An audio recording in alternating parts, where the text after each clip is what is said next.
It was October 30th, 1938, just past 8 o'clock at night. CBS Radio interrupted its regular programming to announce that a strange flying machine had crashed at Grover's-Milll, New-Jersey. Ladies and gentlemen, we interrupt our program of dance music to bring you a special bulletin from the Intercontinental Radio News. It is reported that at 8:50 p.m. a huge flaming object, believed to be a meteorite, fell on a farm in the neighborhood of Grover's-Milll, New Jersey, 22 miles from Trenton. We now return you to the music of Ramon Rockello, playing for you in the Meridian Room of the Park Plaza Hotel, situated in downtown New York. Moments later, came the announcement that people approaching the object had been struck down by a mysterious death ray. The invasion had begun. Rising out of the pit. They make out a small beam of light against a mirror. Armed with their incredible war machines, these Martian invaders were destroying everything in their path. There would be no stopping this army. Lord, they're turning the plane. The woods are surprising. It would take the Martian invaders no longer than an hour to conquer the entire world. And the mastermind behind this devastating attack was the theatrical genius, Orson Welles. Ladies and gentlemen, due to circumstances beyond our control, we are unable to continue the broadcast from Grover's-Milll.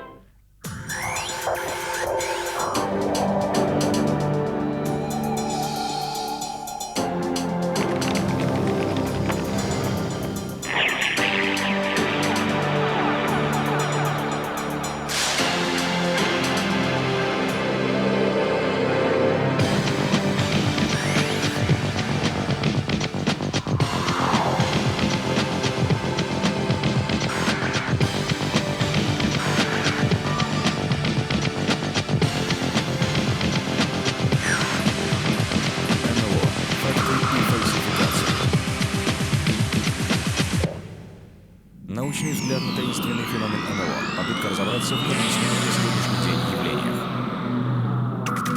Since the early days of unidentified flying objects, or UFOs, many people have wondered about the true origin of these sightings. Could UFOs be a sign of external forces, or does their mystique have a more sociological origin? How is it that UFOs have changed over the past 50 years, from classic flying saucers to ominous black triangles? The changes in stories of alien encounters are even stronger proof of this evolution. Just a half-century ago, aliens looked more like goblins in spacesuits than small people with big bug eyes. How can we explain this change in the way they look? In the last 50 years, there has been a noticeable evolution in UFO phenomena. In the early 1950s, you had your basic flying saucer that had a tendency to break down from time to time, like your trusty old Ford. Braver aliens would stop and ask to borrow a screwdriver to repair their ship. The next big trends were alien abductions and encounters with humanoids. Then, in the early 1990s, there were waves of triangle sightings. It seems that there has been an evolution in UFOs and aliens. In actual fact, this evolution has a familiar ring to it, since aliens have evolved in science fiction as well. In 1978, Bertrand Meilles, a philosopher by trade, published a book that essentially revolutionized the way we think about UFOs, called Science-Fiction et Secours Volants, literally science fiction and flying saucers. In it, he made a connection between UFOs and science fiction that apparently no one else had thought of. He compared flying saucer stories from after 1947 with popular science fiction stories prior to 1947. He found many interesting similarities, such as saucer-shaped objects, beams of light, small aliens with big heads, and abductions. It was all there in science fiction. How do we explain such a coincidence? The most obvious answer is that people who report UFO sightings must be avid readers of science fiction, case closed. But Meilles contended from the start that the answer is not as simple as that. He presented a number of different hypotheses to explain the phenomenon, but the similarities between the two just kept on growing over time. More recently, Michel Merger, an authority on the history of science fiction, suggested that people who see UFOs are a bit like science fiction writers. Their stories, which are at least partly fictional, are based on ideas that they have already been exposed to. They are a product of their culture. Qui était quand même plus ou moins artificiel. Donc tout ça a été une création culturelle. Proponents of this psychological theory were quick to adopt Michel Merger's book Alien Abduction, published in 1995, over Bertrand Meust's earlier works. What I was trying to accomplish with that book was to put my observations down on paper. The history of UFOs began in 1947. Books on UFOs had existed for 20 years before that, which meant that American readers were already familiar with the concepts of disc-shaped crafts, flying saucers, and small pilots with big heads, small pilots who abduct people. It was all there in American science fiction magazines. So it could be said that these alien stories were all simply based on these fictional models. For example, science fiction introduced the idea of men in black, who are now a well-known phenomenon in UFO circles. They're often suspected of being aliens in disguise who visit and harass UFO witnesses. As early as 1930, a document by Fortean Edmund Hamilton described one of these beings disguised as a human going around abducting or killing people because they knew too much. You get the general idea. So you see, there are distinct correlations between American fiction of the 1920s and 30s and UFO stories reported later on. That being said, there's no way of knowing precisely how the transference occurred. It would take a highly specialized sociological study that, for all intents and purposes, would be next to impossible to conduct today.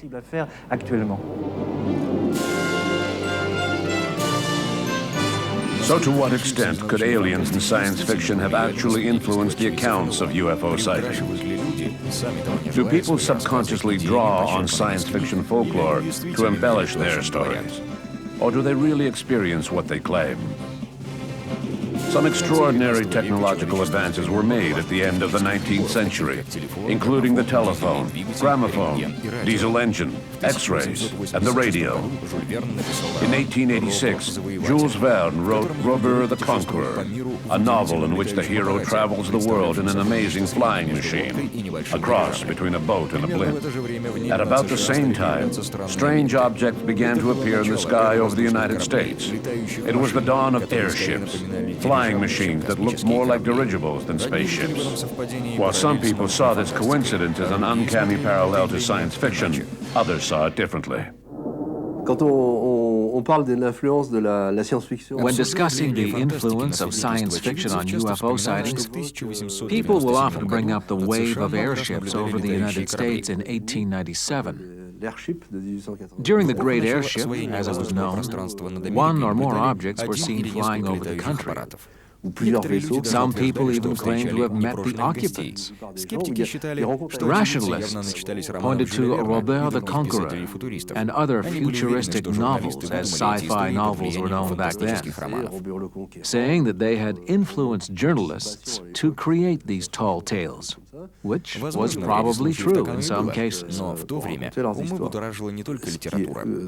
But literature wasn't the main cause of the wave. There was just something in the air at the time. Patents were being issued for inventions that bore a striking resemblance to the strange flying machines of the day. Machines made with Victorian technology, not just nuts and bolts, but heavy-duty hardware. These were machines that should not have been able to fly at all. Still, people claim to have seen giant steel cylinders with paddle wheels flying in the skies. Very strange indeed. We need to consider the possibility that people really did see these older UFOs. This is a subject that has always been of great interest to me, because these sightings occurred before 1947. Before man had begun to fly, before the invention of any aviation technology. And I guess it's entirely possible that people found old pictures from that era and touched them up, claiming that they showed what was seen in the sky at the time. Maybe that's how we ended up with those pictures of flying cigars or hovering discs taken from unusual angles. So were these stories made up or just a sign of the times? The debate continues. There are countless examples, starting with the so-called abduction of Betty and Barney Hill in 1961. In her account, given mostly under hypnosis, Betty Hill reported that she had undergone a pregnancy test that involved inserting a long needle into her navel. There is a scene that is practically identical in Invaders from Mars, a science fiction movie that came out in 1953, 8 years before the Hill ordeal. In addition to the pregnancy test, Invaders from Mars also depicted extraterrestrials using radio transmitter implants to control the minds of their victims. There was no mention of implants in UFO stories from the 1940s and 50s, but they became incredibly popular during the 1980s. Can we just chalk up these abduction stories to the influence of science fiction in the media? Could it be that some abductions are genuine, while others are imaginary?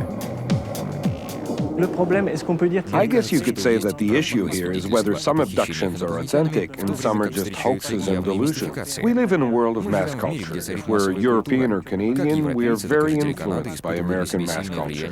Let's not forget that thousands of stories have been influencing people since the 1920s and 30s. Plus, there were all those sci-fi movies from the 1950s depicting alien invasions.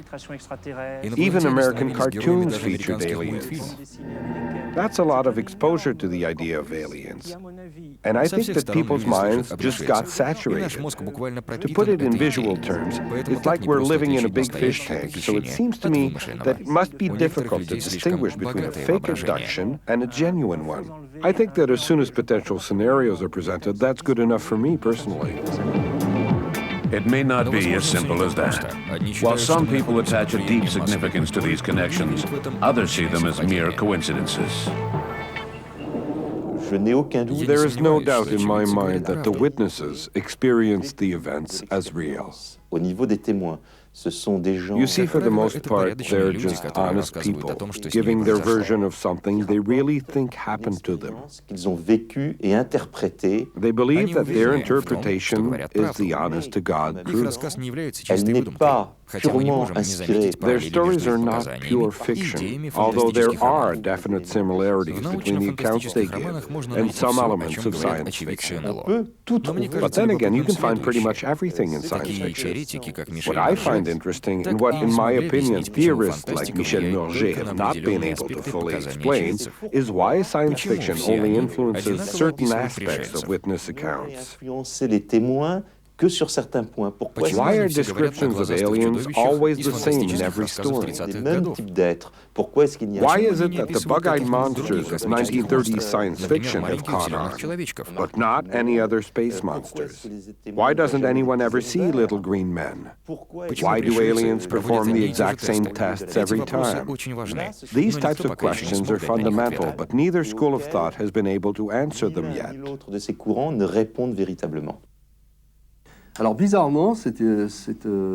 Curiously enough, the theory that UFOs originated in science fiction was most popular in Europe, and particularly in France.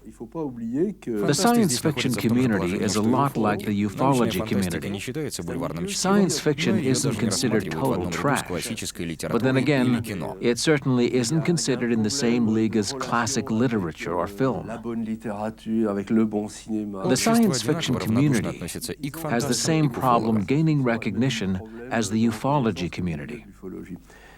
Somewhere along the way, science fiction writers came to be known as myth makers, a role they were all too pleased to assume. But this seemed to occur only in Europe. For some reason, it never made its way across the ocean to the United States, where sci-fi writers never talk about that theory. théorie européenne. As a matter of fact, even though the United States is quite large, science fiction magazines were not really as popular as Michel Murger would lead us to believe. In order for us to believe that they were the original source of myths, they would have had to have been extremely popular, which has not been proven. You have to consider that in the 1920s and 30s, especially in the U.S., there were entire commissions in charge of protecting the youth from violence, or aliens, or anything else that might give them nightmares. In all likelihood, it was just another form of censorship.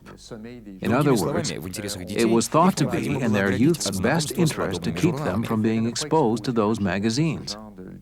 I suppose that this may partly explain their lack of popularity during that period. And it's also important to remember that there were major differences between the literature aimed at youth and the literature aimed at adults back then. Long before there were reports of UFO landing, aliens had infiltrated society through science fiction. Today, some people credit science fiction with having created part of our UFO knowledge base, specifically with regards to alien abductions. But still, the sci-fi culture remains on the fringes of society.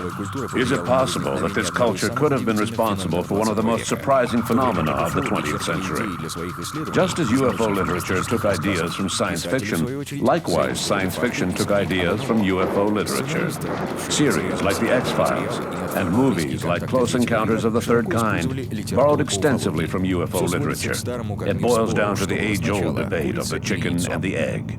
If we look back at when aliens first began to appear in science fiction, one of the first things that comes to mind is H.G. Wells' novel The War of the Worlds, written in 1898. In that book, aliens invaded London, England.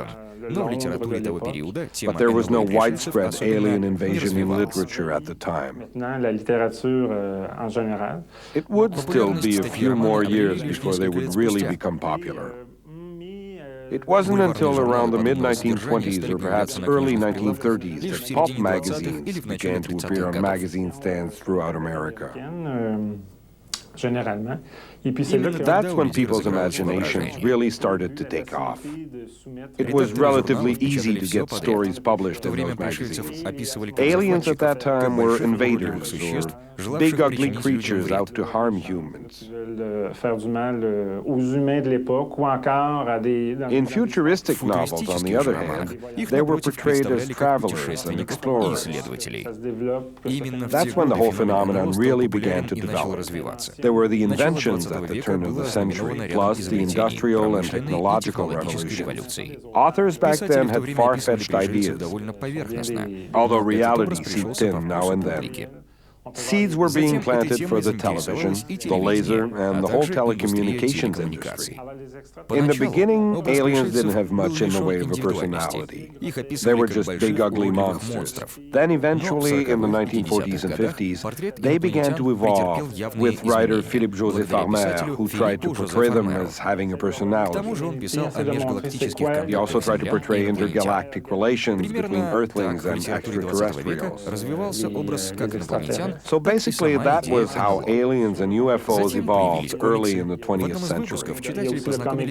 Then along came the comic book, which introduced us to the most famous extraterrestrial of all, Superman, protector of the human race. Superheroes are a whole other aspect of aliens that we mustn't forget. In the United States, science fiction appeared primarily in cheap magazines, known as pulp magazines, or pulps for short. The first one to become popular was Argosy, which came out in 1896.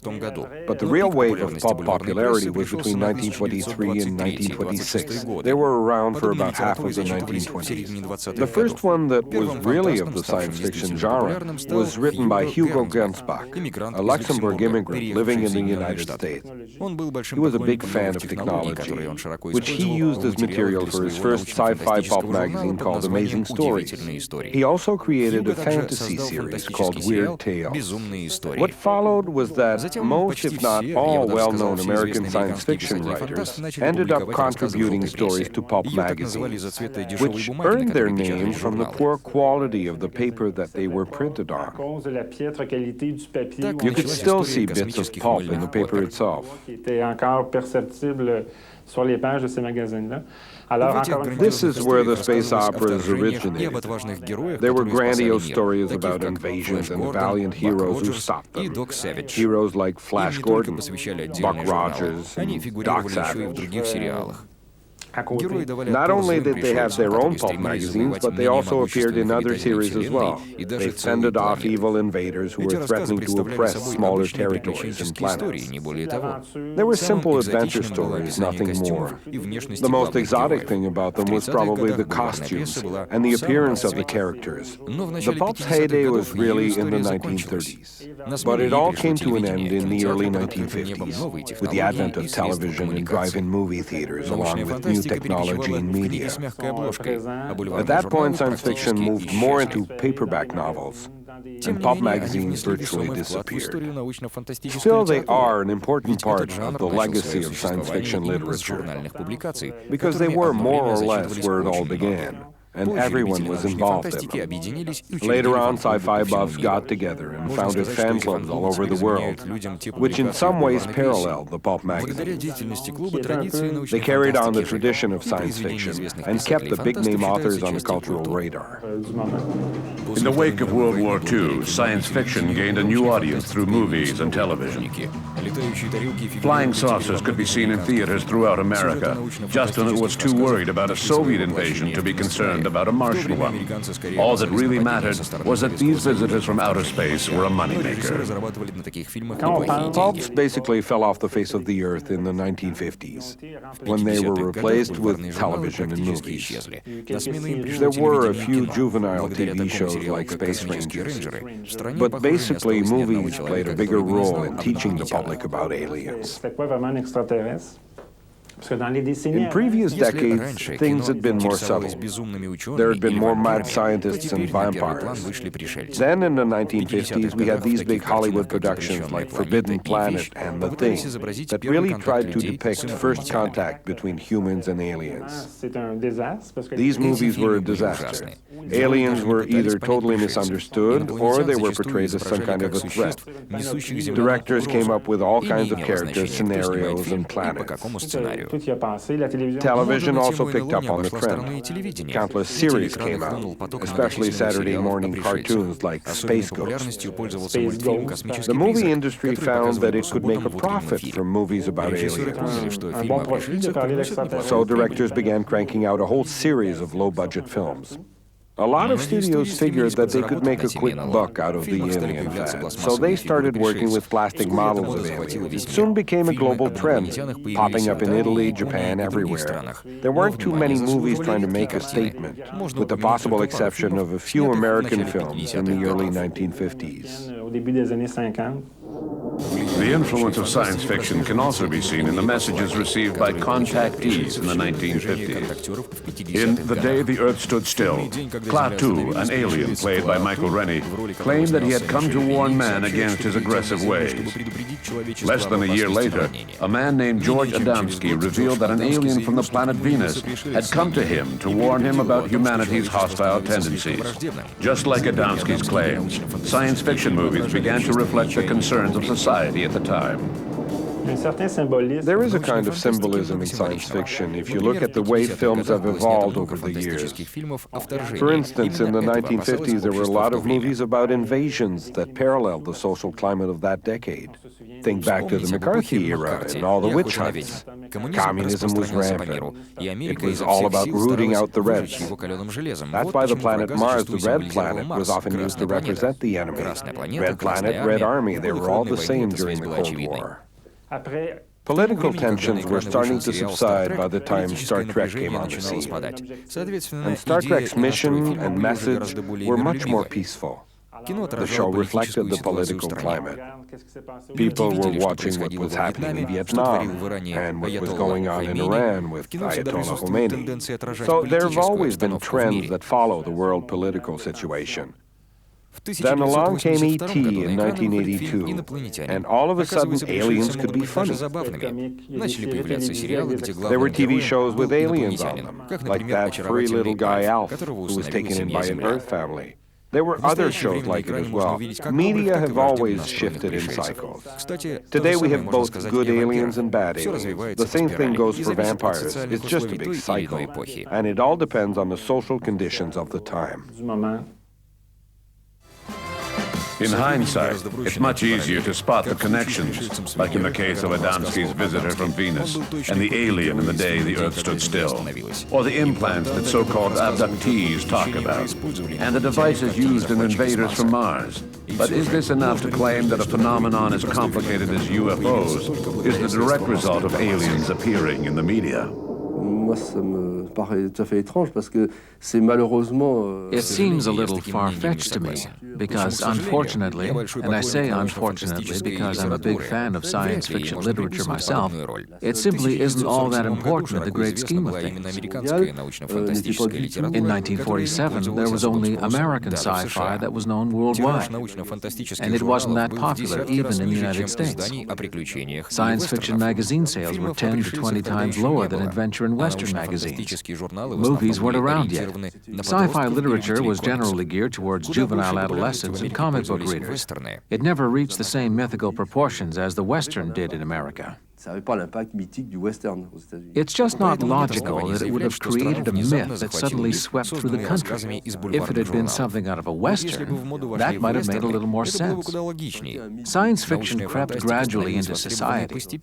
You could see it in the movies of the 1950s and 60s, where there were a lot of flying saucers. Industry was just following popular trends. If UFOs hadn't been so popular, they wouldn't have appeared on the silver screen. There were few, if any, screenplays that depicted UFO sightings as they were reported. The basic plot line stayed the same, but flying saucers were added for theatrics. Earth versus the Flying Saucers is a classic example of Hollywood theatrics loosely reflecting reality. Filmed in 1956, this movie depicted aliens attacking Washington, D.C., and destroying the Washington Monument and the dome of the Capitol building. The film came out 4 years after the famous Washington Carousel incident. In July 1952, UFOs were seen flying over the nation's capital. This event received more media coverage than any other in UFO history. The closing scene of the movie was obviously inspired by the events of 1952. Yet another example of art imitating life. The truth is that the psychological theory is nothing more than a caricature of real UFO incidents. Some say that Betty Hill was merely influenced by the movie Invaders from Mars. If that's so, then what about the radar echoes? On the night the couple claims to have been abducted, 2 unidentified radar echoes were reported for the same time and sector as those described by the Hills. It's plausible that the Hills were influenced by science fiction, but it's a lot harder to believe that military radar could have been. Proponents of the psychosocial theory ignore any physical evidence, choosing to speak of UFOs only in terms of apparitions. They also believe that witnesses are so impressionable that it's next to impossible to find any objective evidence in their story. In their minds, simply showing a science fiction movie might be enough to set off a rash of UFO sightings. For investigators in the field, however, this is just not true. It seems that there were a lot more UFO sightings reported in the past than there are these days. The 1970s are a perfect example, because there were a great deal more sightings per year throughout that decade. To give you a better idea of what that means, today we get about 50 sightings reported every year. Back in the 70s, we were getting well over 100 sightings every year. Specifically, there were a lot of reports classified under Category D, events that remained unexplained given the data provided in the account. Basically, there are no conclusive findings in all of this. Some people have tried to claim that when movies appear like E.T., Close Encounters of the Third Kind, or more recently Independence Day and Mars Attack, the number of UFO sightings increases. That's just not true. Statistics show that there is no correlation whatsoever between movies or television shows about aliens and the number of UFO sightings reported. In actual fact, what happens most of the time is that a person comes face to face with something that they do not understand, and they contact the police in the hopes of getting an answer to the mystery. Of all the sightings that are reported, practically none of them turn out to be a hoax.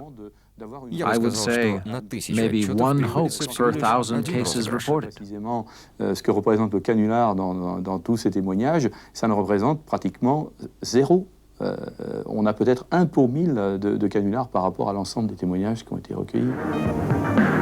And the influence of sci-fi on witness accounts appears to be much less significant than supporters of the psychosocial theory would have us believe.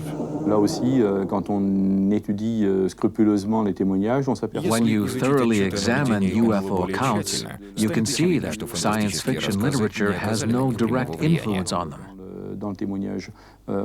You can tell that these people truly want to know more about something that they experienced or saw, but which somehow eludes them. It's pretty easy to notice when a person is intentionally trying to inject their own beliefs into their account. In my opinion, these accounts are something spontaneous that results from self-questioning. Je dirais, est quelque chose de spontané qui reflète un état d'interrogation. Of course, there's always the possibility that the media is promoting a much less noble cause. While some people see the media as creators of myths, others think the opposite. In their view, which borders on paranoia, the film industry is controlled by authorities who want to use science fiction movies to prepare the population for the terrifying reality of alien contact. At least that's what a lot of conspiracy theorists tend to believe. According to them, this is what the powers that be need to do in order to prevent a war of the worlds.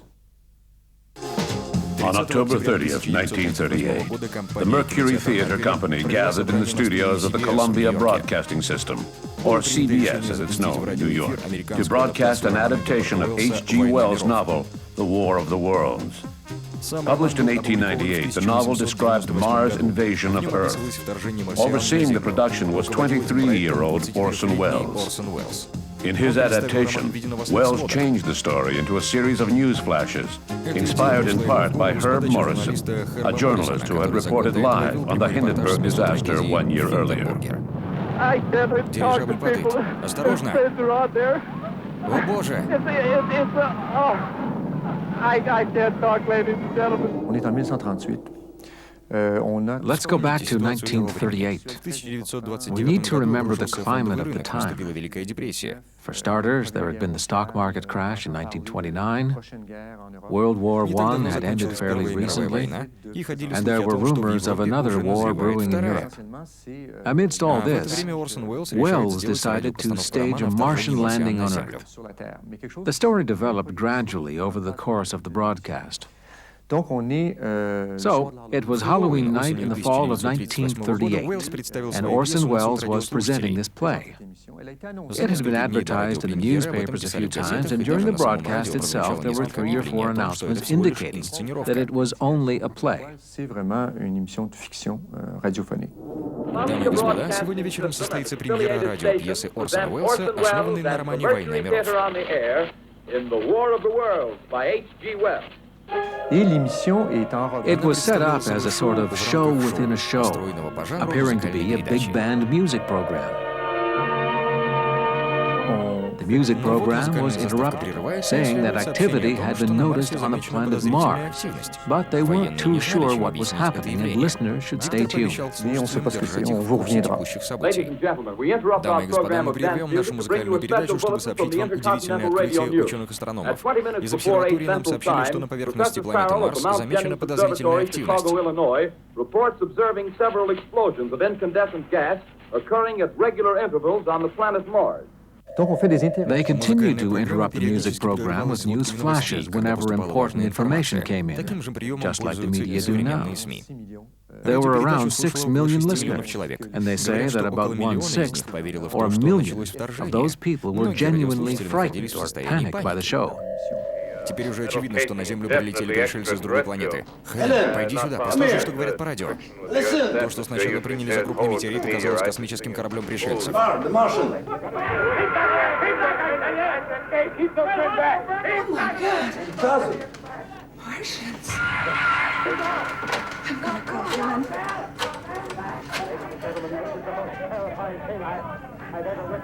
О боже, телефон не отвечает. Попробуй еще раз.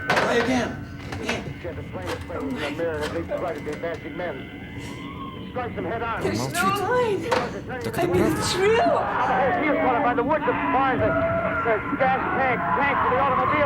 Так это правда? Что же теперь с нами будет?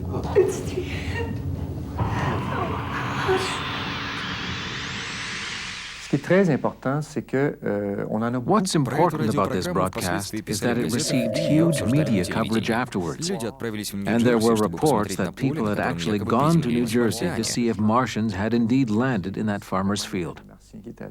So many people reacted to the show that a study was published a year or two later, referred to as the Cantrill study. In the week following the broadcast, Hadley Cantrill interviewed 4 different categories of people: those who had listened to the show and figured out that it was just a fictional story, those who had listened to the show and had to check if it was real or not. Had aliens really landed on Earth? And then there were the 2 other categories: people who tried to find out if it was real, but who continued to listen as if it was, and people who blindly assumed that it was real and made no attempts to find out for sure. Cantrill's study, entitled The Invasion from Mars, was one of the first of its kind to focus on the influence of media on popular beliefs. You have to understand that what Cantrill's study shows is that there were a variety of contributing factors. There were the social and political climates that I already mentioned, plus there were personal factors, such as a lack of critical thinking, which led to some people's prejudices or instincts being influenced by this group of actors. Also, depending on their level of education, some people could have been more gullible than others, or at least more personally insecure. All of these personal factors still exist in today's society. There are still people who are less secure, less informed, who listen to gossip, etc. So are we really very different today than people were back then?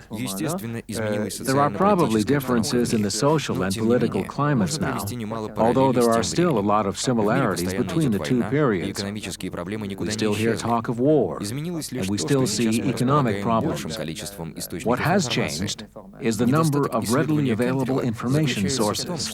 What set this study apart was that it did not focus on the power of the media per se. Rather, it looked at the psychological, sociological, and interpersonal aspects of people's reactions. It revealed that our level of critical thinking can make a difference in whether or not we panic, and to what degree we might be influenced by the media. In other words, whether the media has enough power to make us think or do almost anything.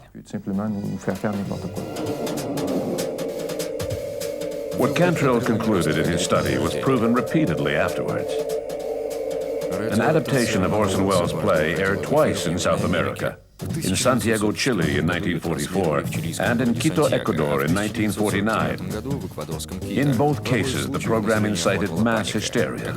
In Quito, when it was learned that the show was fictional, hundreds of angry listeners set the radio station on fire. These violent reactions bolstered the argument of those who believe that the use of aliens in mass media serves an educational purpose. Those people feel that the panic experienced by radio listeners is a classic example of what would happen if the government announced tomorrow that aliens had landed on Earth. Something that always comes up in discussions about UFOs in the media, something that dates back before UFOs were popular, is the Orson Welles production of The War of the Worlds in 1938. It set off mass hysteria. The question is, what would happen if the government said, it's true, they're here? Some say that people would react the same way today as they did back in 1938. I think that in 1938, the effects of the Welles broadcast spiraled out of control. It produced this heightened sense of panic, and there were people who honestly thought it was real because they hadn't heard the announcement that it was just a play. The fact that there were traffic jams and a mass hysteria throughout the entire state of New York, well, it's as if the newspapers were in on it with CBS, the network that aired the program. Okay, so people fell for this prank in 1938, although perhaps less than we may think. It happened again in France in 1946 with Jean Nochet's Plateforme 70, except in that case, the crisis was a nuclear war instead of an alien invasion. In 1949, War of the Worlds was presented in Ecuador. When people there found out that it wasn't real, they burned down the radio station. But nowadays, with the internet, it just wouldn't be the same.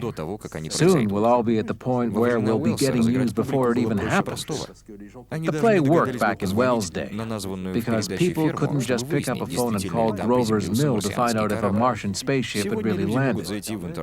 These days, you just have to click on the internet and you instantly know what's real and what isn't. Not to mention the number of television channels there are now. It would be pretty impossible to pull off something like the War of the Worlds today. Then again, if the president were to appear on television today and announce that aliens had landed, obviously it would be somewhat of a shock. But it wouldn't cause mass hysteria like Orson Welles' play did. I don't see how that could happen. There's just no argument for that theory. From the science fiction magazines of the 30s to present-day movies like Science, it's clear that a number of ideas have impacted on the collective consciousness. But the media is only one part of the equation. Science fiction literature definitely played a role in the 20s and 30s, and science fiction is still playing a role today. Just look at the movie Signs from 2002. There's a definite interest in things that are strange, out of the ordinary. I'm not talking about everyone, but there are a lot of people that this applies to, and I don't think that will ever change. I think to some degree, there's a demand for this kind of thing. How well that demand is met is a different issue, but there's a definite fascination with it. Earlier, we spoke of the impact of Orson Welles' play on South America when it aired down there 3 years later. But we don't have to go as far as Chile or Ecuador to see how fascinated people are by aliens. In 1980, a small community station outside of Montreal announced that aliens had landed near Mont Saint-Hilaire, and some 800 people went to check it out. That was in 1980, which is not that long ago. Science fiction may not fill a vital need, but I think it fills a need that people have to fantasize. Some things that were mere fantasy back in the 1930s and 40s have become reality in the new millennium, especially in the areas of technology and transportation. There's a fine line between fact and fiction, and sometimes it's hard to tell where the line begins and where it ends.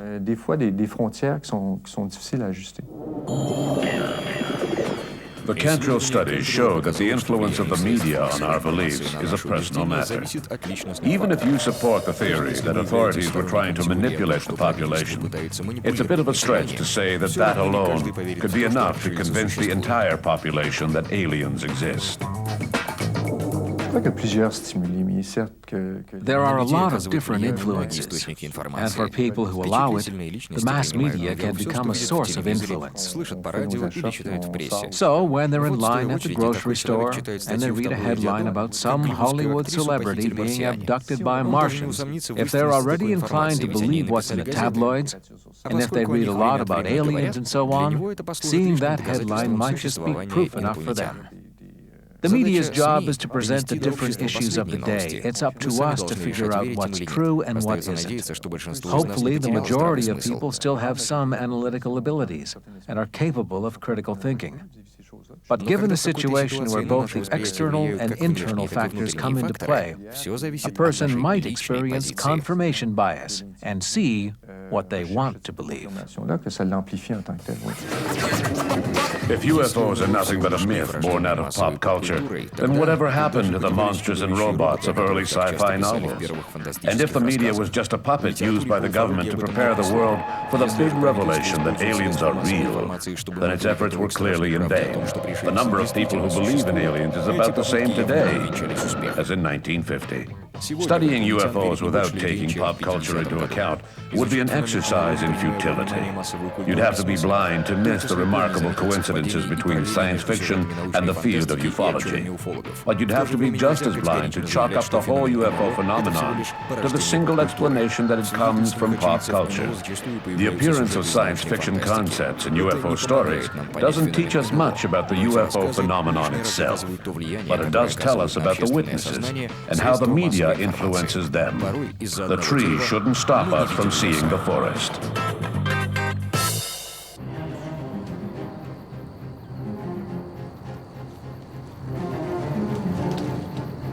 It's December 1965. Residents of Kecksburg, Pennsylvania, have just heard that a strange object has landed in the woods outside of town, so they are heading to the crash site.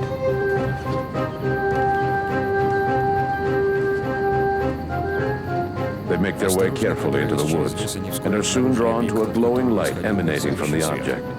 Up close, it looks like a bronze-colored bell. They see inscriptions on the object that look like hieroglyphics. A few hours later, the Army seals off the woods, claiming that it is a matter of national security. Where did the object come from? Could it be an alien spacecraft?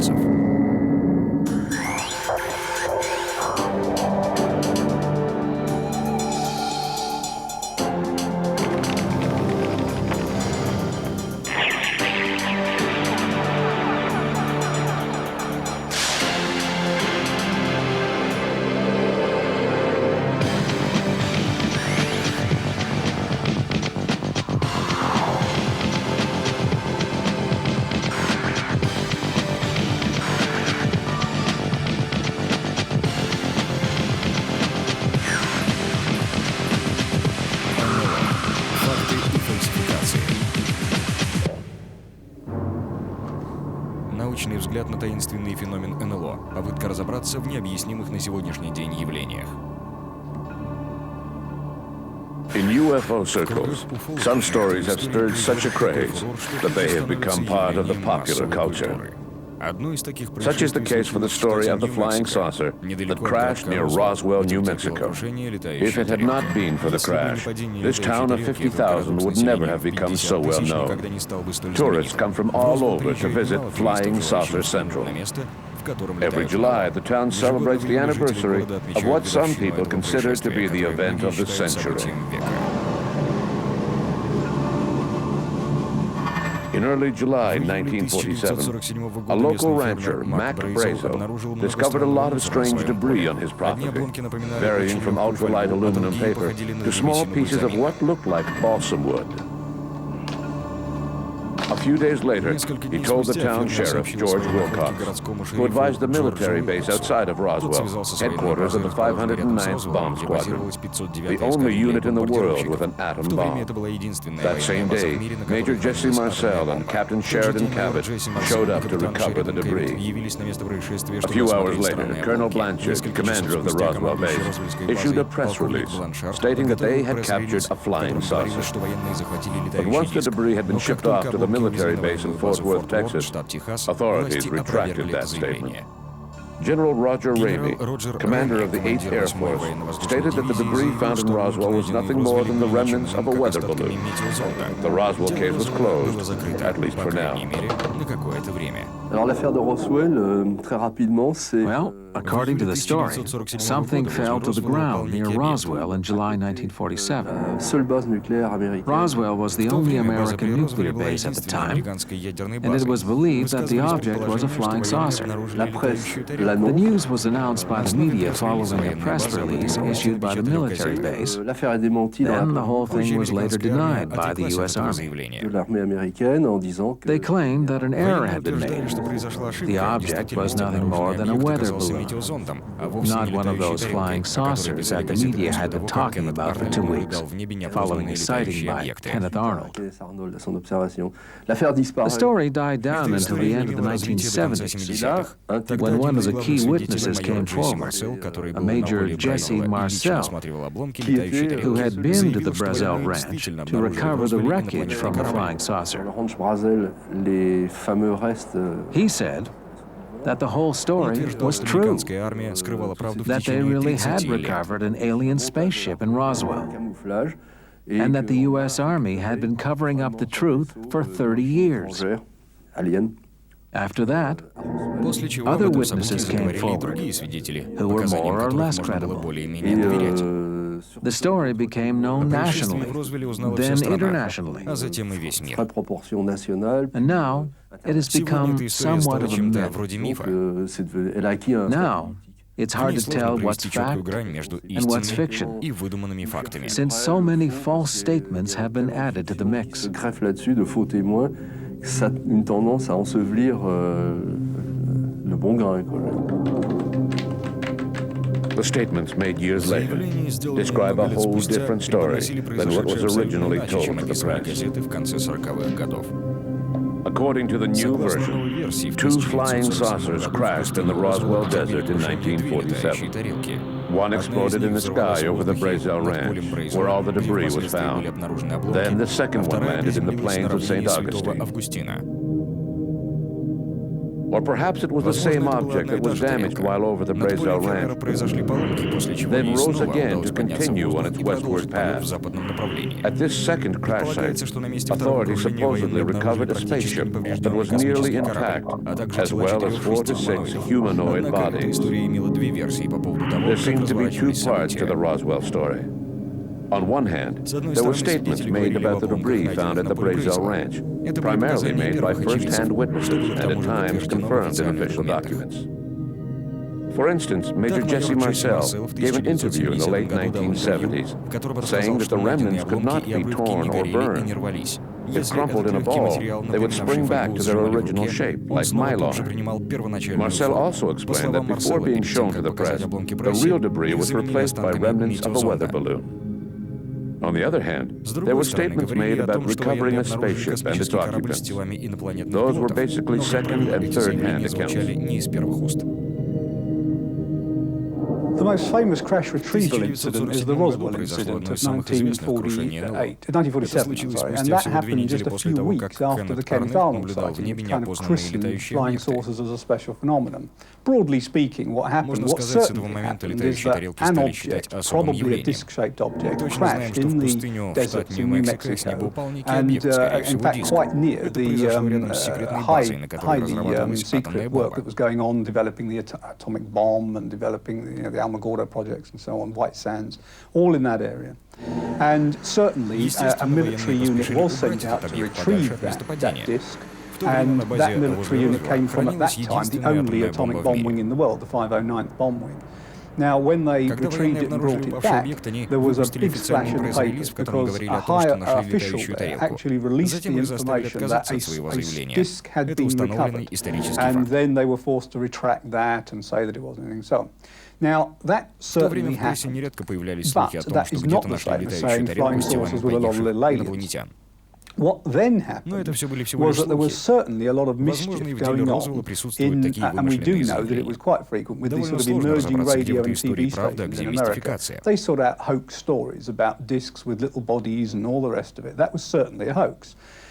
Whether Roswell had real little aliens recovered, or whether it was mixed up with the hoax, is really difficult to determine now. But when we look at the history of the way it came out, Roswell was actually not particularly, no one was interested in Roswell. Right from 1947 virtually to 1973, when Stanton Friedman started to actually bring out a lot of information about this.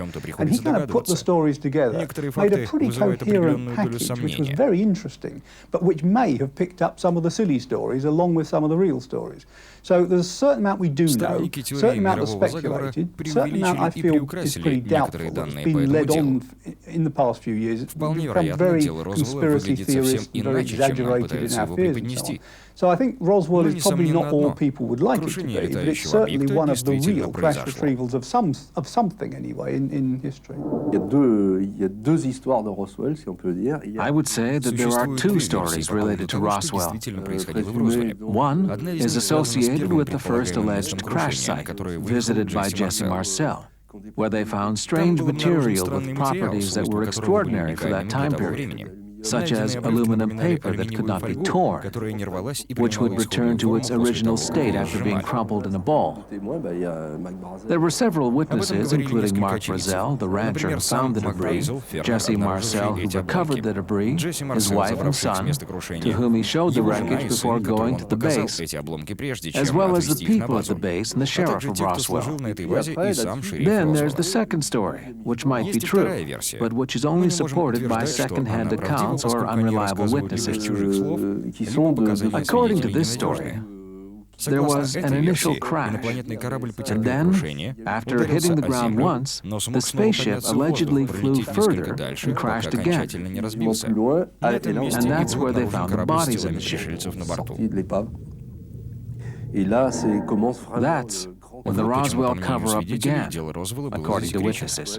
The Roswell crash of 1947, something that perhaps the official public world may never truly know. It is my suspicion that something not of America's technology crashed, not Soviet. You could do the math. I think that it would be something that we might call extraterrestrial, that crash at Roswell, crash or landed, whatever, something that the American military recovered. I do believe that that is the least crazy scenario. The mogul explanation is weak, threadbare, and really nothing to hang your hat on. There is, on the other hand, a great deal of testimony from witnesses, not all of whom are crazy, not all of whom are fabricators, in my view, who describe things about that make me think it was extraterrestrial. For example, the testimony of General Arthur Exxon. Exxon at the time was an officer at Wright Airfield in Ohio.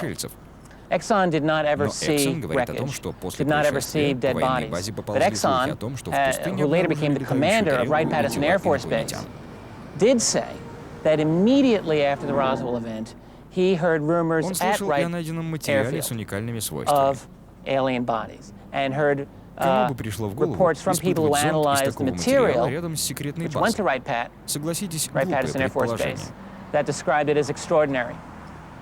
I mean, in other words, why would a mogul balloon be tested at Wright-Patterson Air Force Base? Why?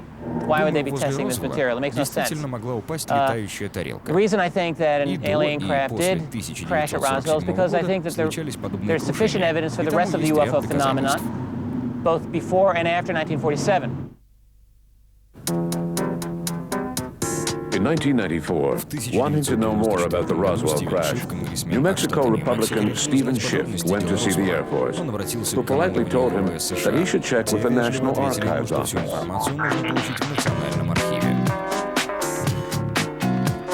At the National Archives, he was told that he should speak to the Air Force for information about Roswell. Tired of being treated like a ping-pong ball, Schiff went to the General Accounting Office, a sort of ombudsman for U.S. politicians, who instructed the Air Force to allow Schiff access to its archives. In July 1995, the GAO published its investigation report.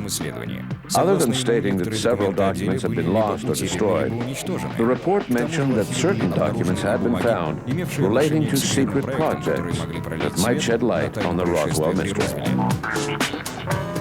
Quand l'Air Force, donc, When the Air Force had to reopen its files, I don't think they really knew what they would find,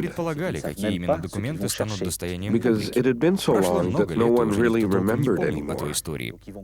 They dug into the files and discovered what UFO researchers already knew.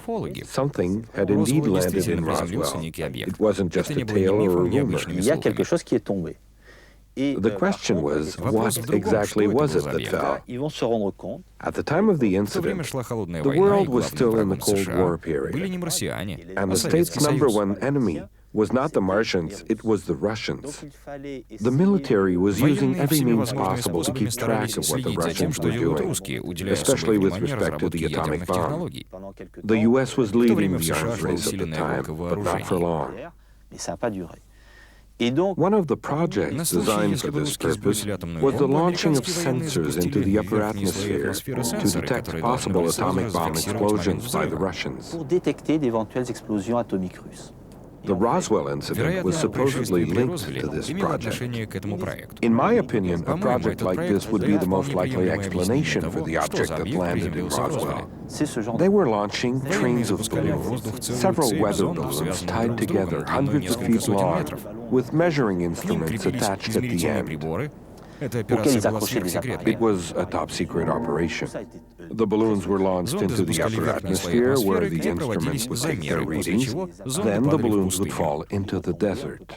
It seems that what the rancher found on his property was nothing more than remnants of a train of balloons. He thought it was wreckage from a spaceship, but he hadn't actually seen a spaceship, just pieces of metal and assorted junk, which he brought back to the Roswell base. The Roswell base was not aware of the balloon train program being carried out by the Alamo-Cordell base. When they saw the debris, they used the word flying disc, since it was a buzzword at the time, and the story took off from there. While the GAO was preparing its report, the Air Force decided to publish its own. The Roswell report was a 1,000-page document in which flying saucers came from a strange planet named Mogul. The first report explained the Roswell crash as the probable wreckage of a type of classified balloon known as Mogul, which was a real project, which was designed to determine when the Soviet Union would detonate its own nuclear device. This was 1947 and 48. Mogul was a highly classified project. There were Mogul balloon tests in that area, and there were crashes of Mogul balloons. The Air Force released its report in 1995 that stated its thesis. The Air Force took the lead, publishing its first report in 1994 or 1995, admitting that they had not told the truth originally. It had not been a weather balloon. It had been a large balloon train, referred to as Mogul balloons, which were top secret at the time, used to detect Russian atomic explosions. They had not worked very well, but they were highly secret at the time. And that's why the Army had lied to the press, to hide the truth. When the military investigated in 1995, Captain McAndrew, one of the authors of the report, discovered a program for spying on the Russians. At the time, the program was top secret, but in 1995 there was no longer any reason to keep it secret. When the Roswell incident resurfaced in the 1980s, they had forgotten about it and didn't see any reason to go digging into their archives. I think that people give the government too much credit, whether it be in the US, France, Canada, or some other country, when they think that the government knows everything. They don't remember what they did 30 years ago. They had to go digging, and what they found is what appears in the 1,000-page report. The report itself isn't that long. The rest is just appendices and files from that time period that they republished.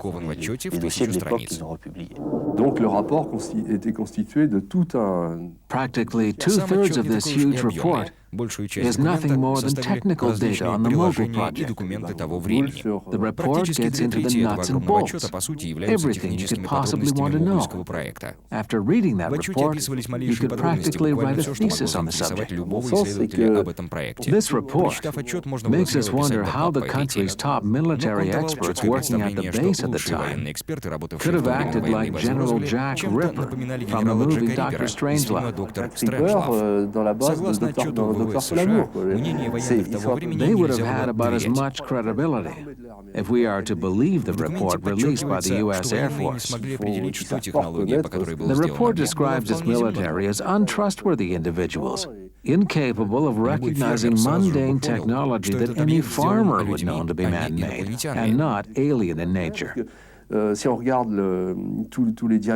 we look at the diagrams and photos of the Mogul project, all we see is ordinary material. The mission itself was secret, but the technology dated back to 1947, and there was nothing special about it. So the report really makes its information officers look incompetent.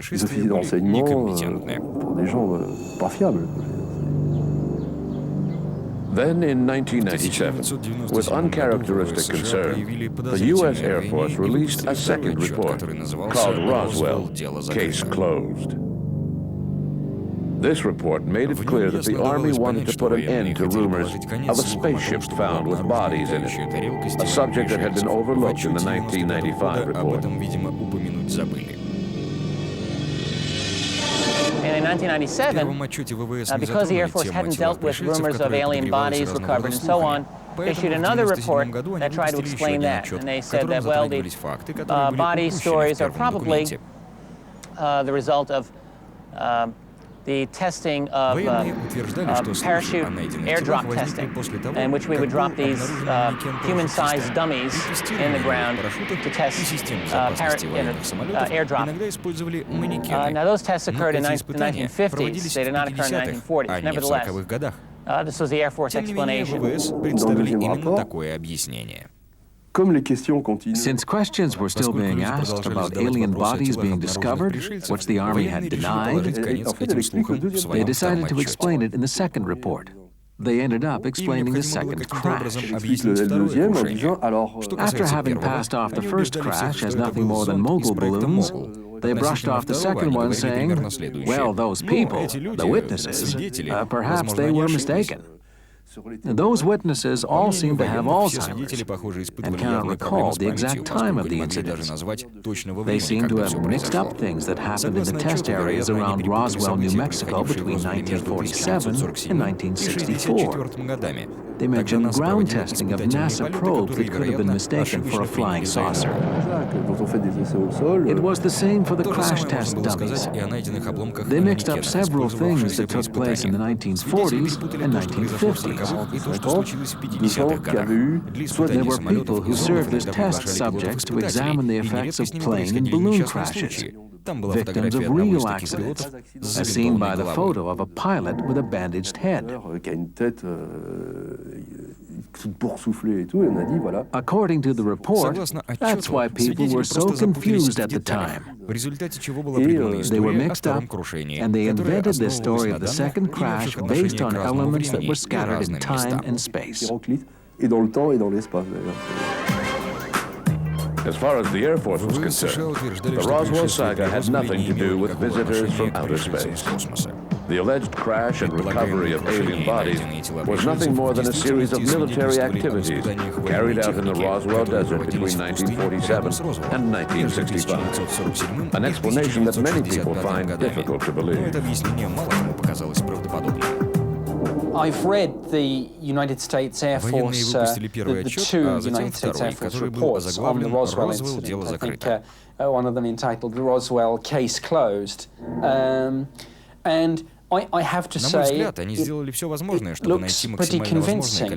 They've clearly made efforts to find as much information as possible about this, and And I think they've done their best to put into the public domain the position as they see it. And where information is missing, I don't see that there's necessarily anything suspicious about that, because that's the way that governments and large bureaucracies work. Sometimes I lose a paper that I wrote last week, so I don't blame anyone if documents that are now over 50 years old are missing. I think it was perhaps unfortunate that there was this attempt to link the Roswell incident with the crash test dummy tests, because those, to me, the times were not even the same, and it seemed slightly irrelevant to bring that in.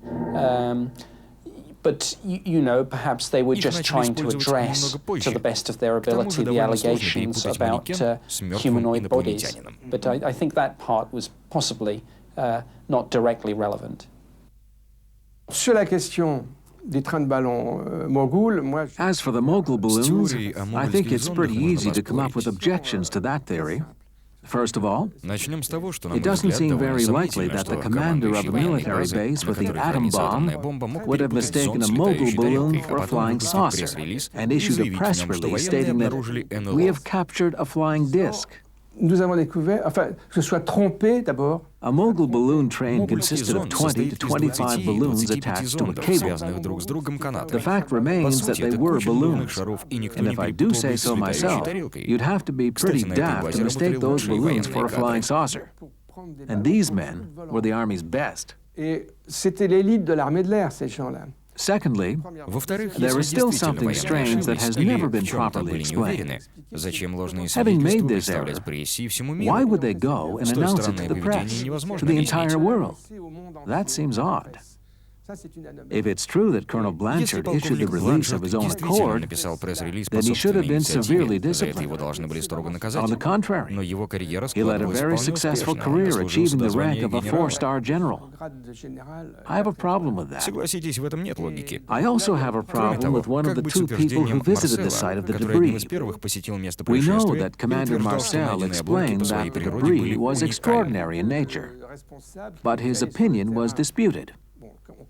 He was accompanied by Captain Sheridan Cavett, who worked with counter-espionage. Cavett was interrogated by the Air Force. There is even a 30-page description of the interrogation in the Air Force's huge report.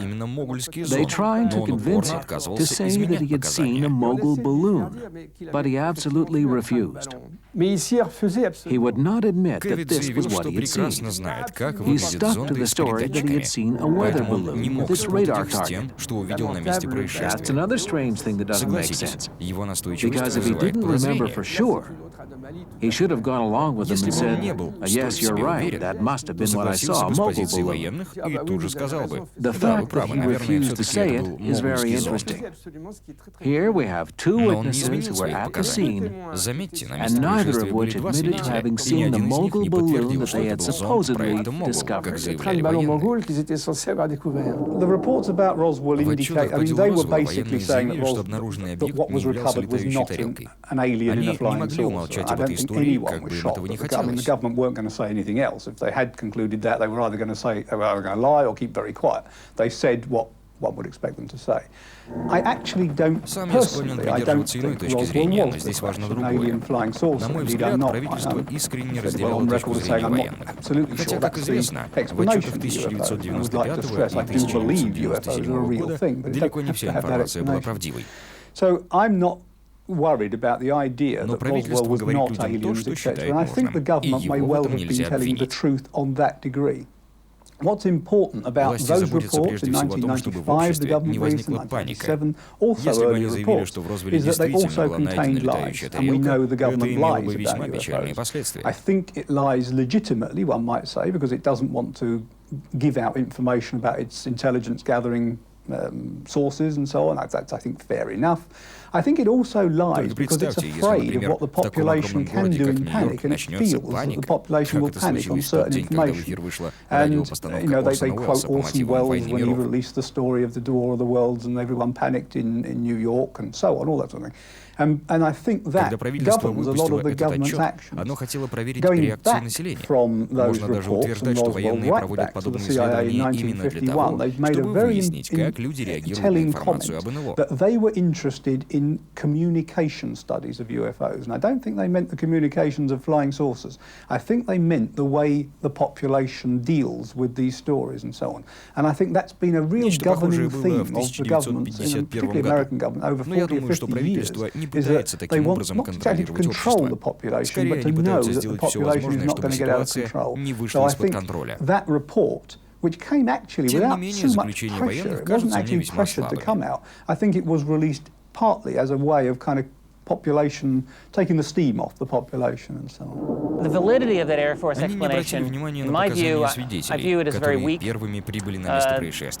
It's really only possible to argue the Air Force case, frankly, if you ignore essentially the testimony of everyone who claims to have had any knowledge of Roswell. It's a very highly selective document in terms of the evidence that it uses to make its case. And it's surprisingly weak when you look at the actual evidence that the Air Force puts forth.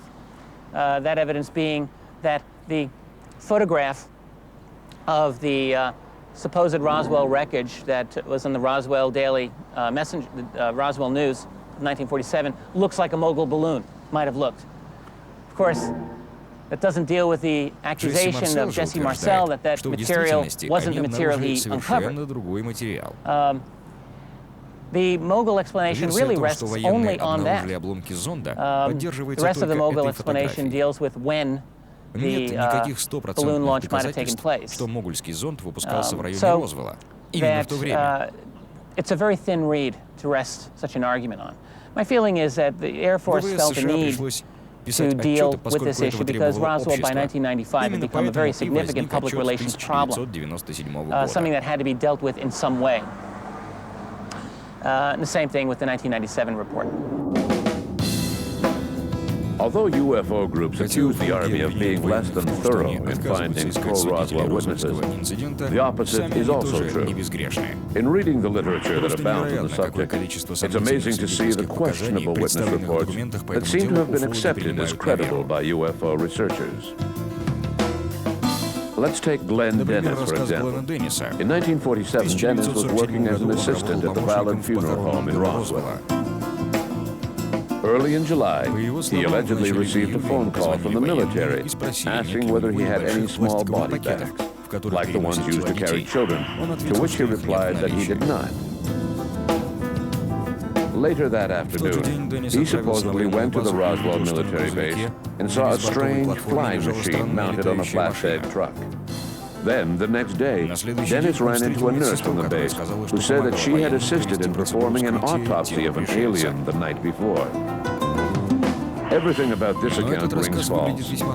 If the Army had genuinely found alien bodies, they would never have contacted the assistant of the Roswell Funeral Home to inquire about body bags.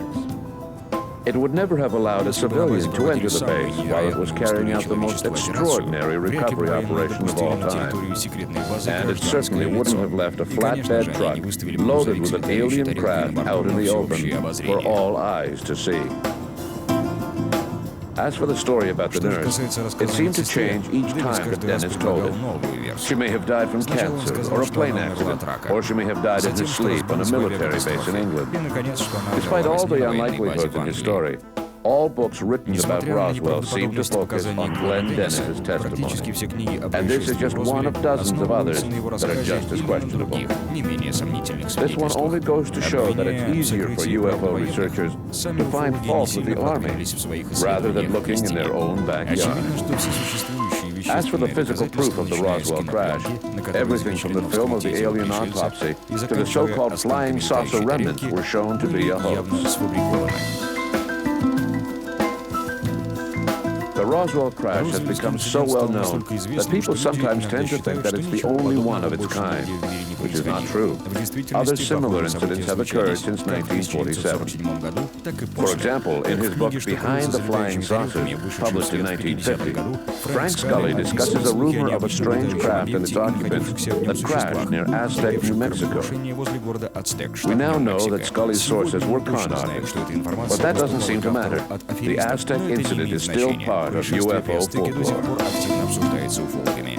Mixed up with the Roswell crash is also the report of a crash in Aztec, New Mexico, and another saucer is alleged to have come down. Now, there are three real possibilities about that, or at least three obvious possibilities that one could list.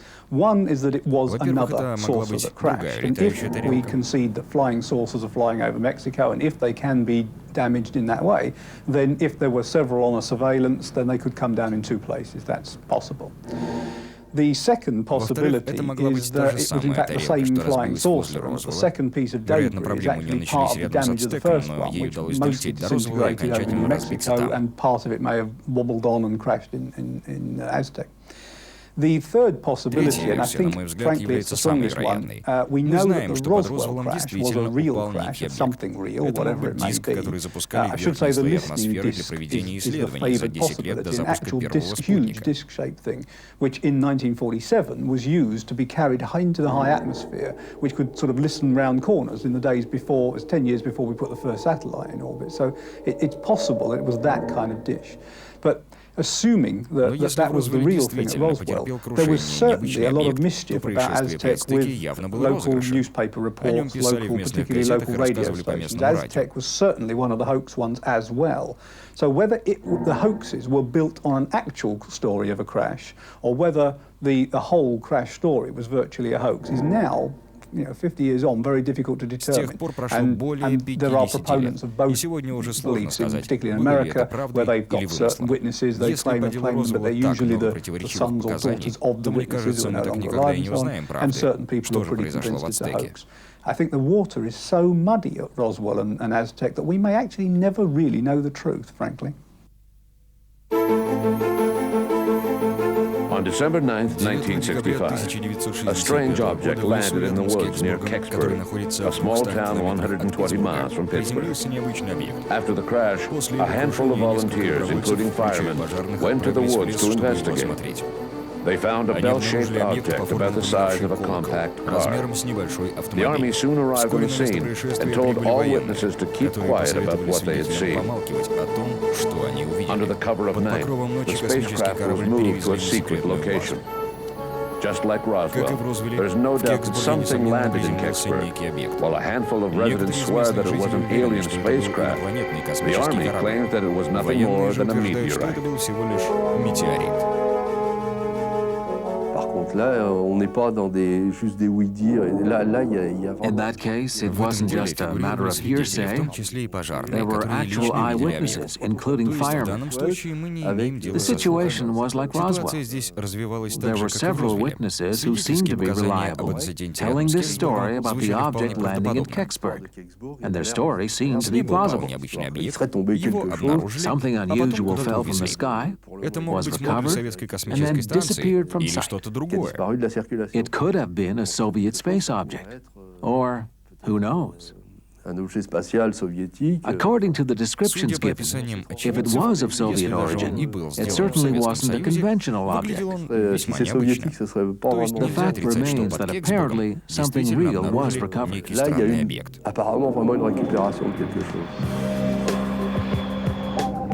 UFO crashes don't just happen in the United States.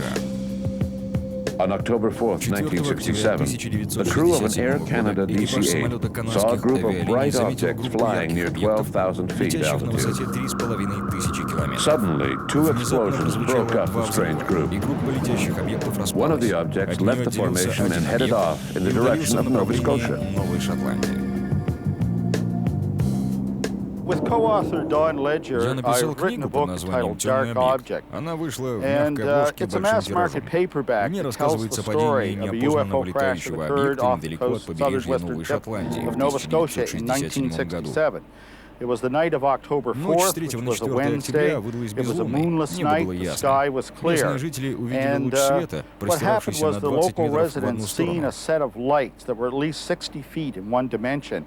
They were evenly spaced 15 feet apart. They flashed in sequence. They hovered for at least 5 minutes over the harbor after entering from an easterly direction over the Gulf of Maine.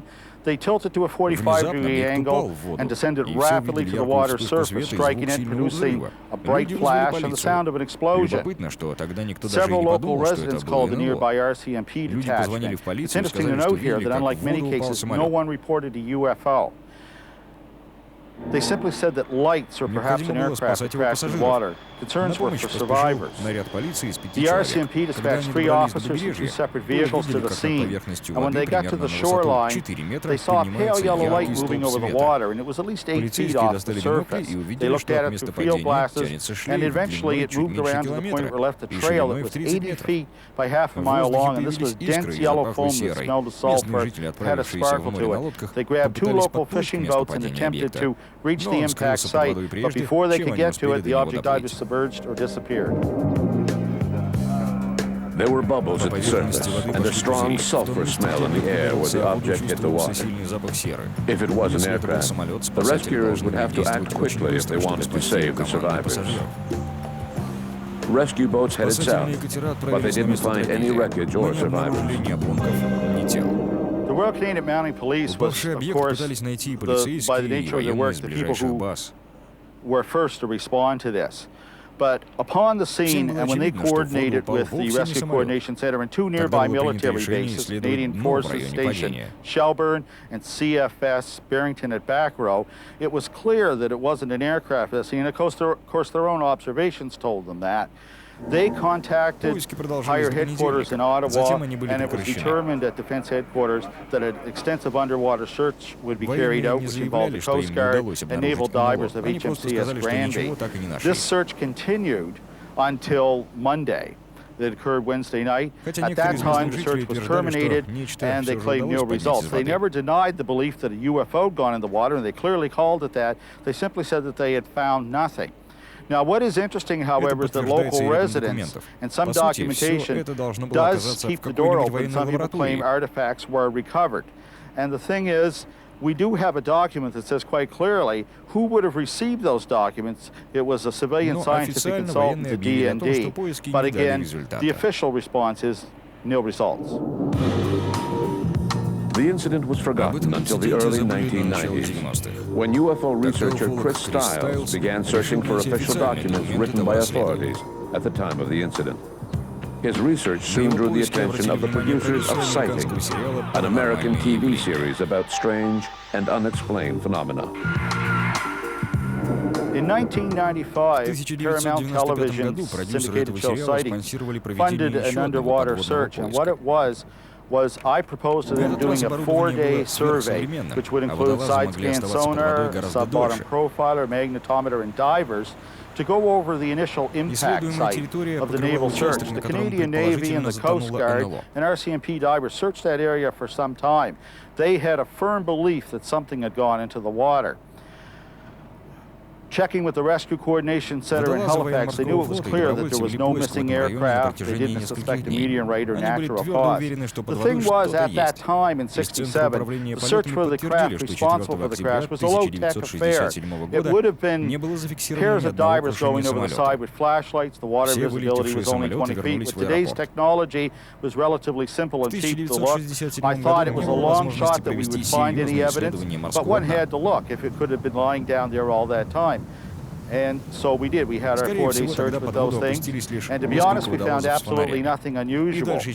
But I'm not discouraged by that, because that actually tells us something. Because in a case where there was so much corroboration and the actions of the military and the documentation, which is an extensive paper trail, says clearly they were certain that this was a UFO and that it was lost there. You have to ask, where did the 60-foot object go? This is shallow water. This technology, there's not a trace, there's no trauma, no evidence whatsoever. So it's like the one that got away. It remains a great mystery. Although Shag Harbor remains a mystery, other stories of UFO crashes seem to be hoaxes made up by money mongers. In the summer of 1989, UFO researchers heard of a crash in the Kalahari Desert in South Africa, near the Botswana border.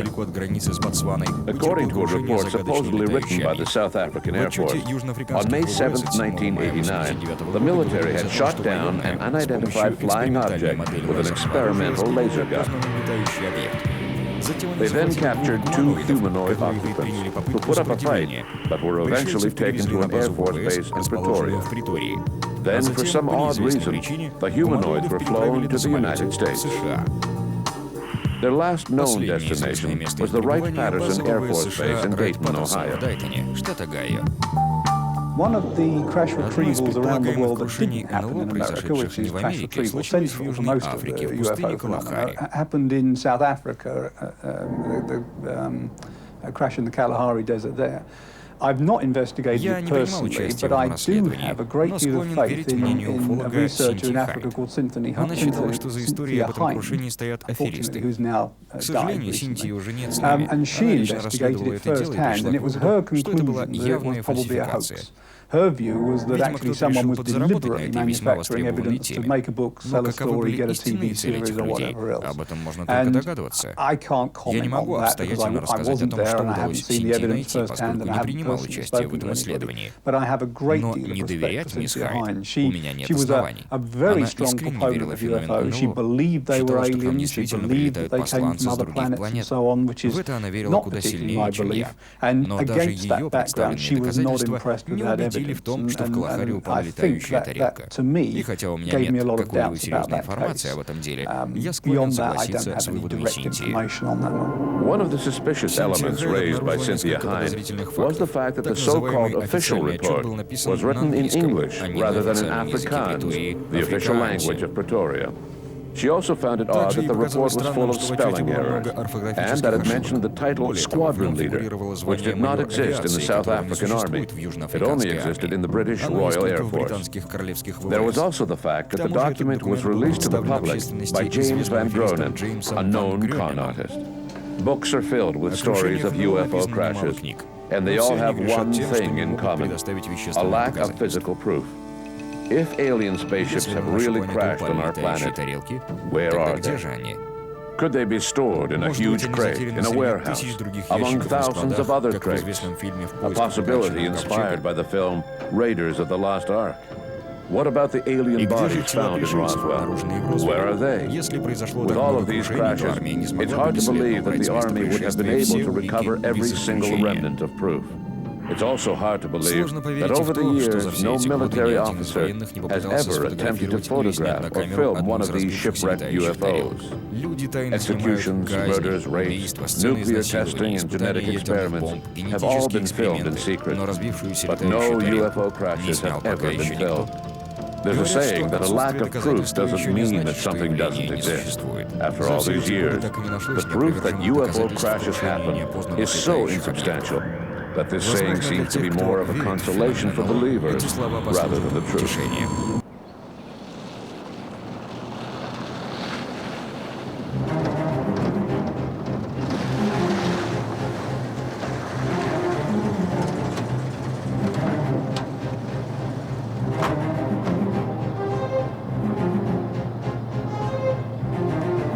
They come from all walks of life: computer experts, artists, engineers, booksellers, and blue-collar workers.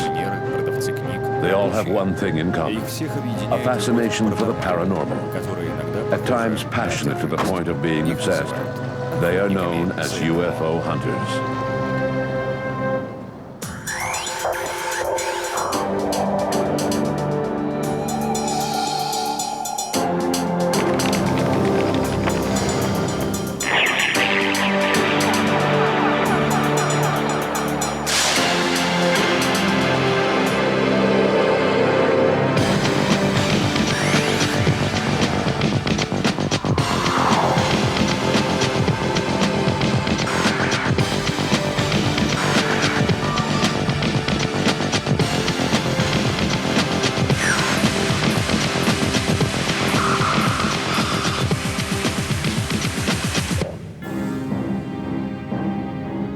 past 50 years, the phenomenon of unidentified flying objects, commonly referred to as UFOs, has frequently made the headlines, exploited by tabloids, ridiculed by skeptics, and for the most part scorned by the scientific community.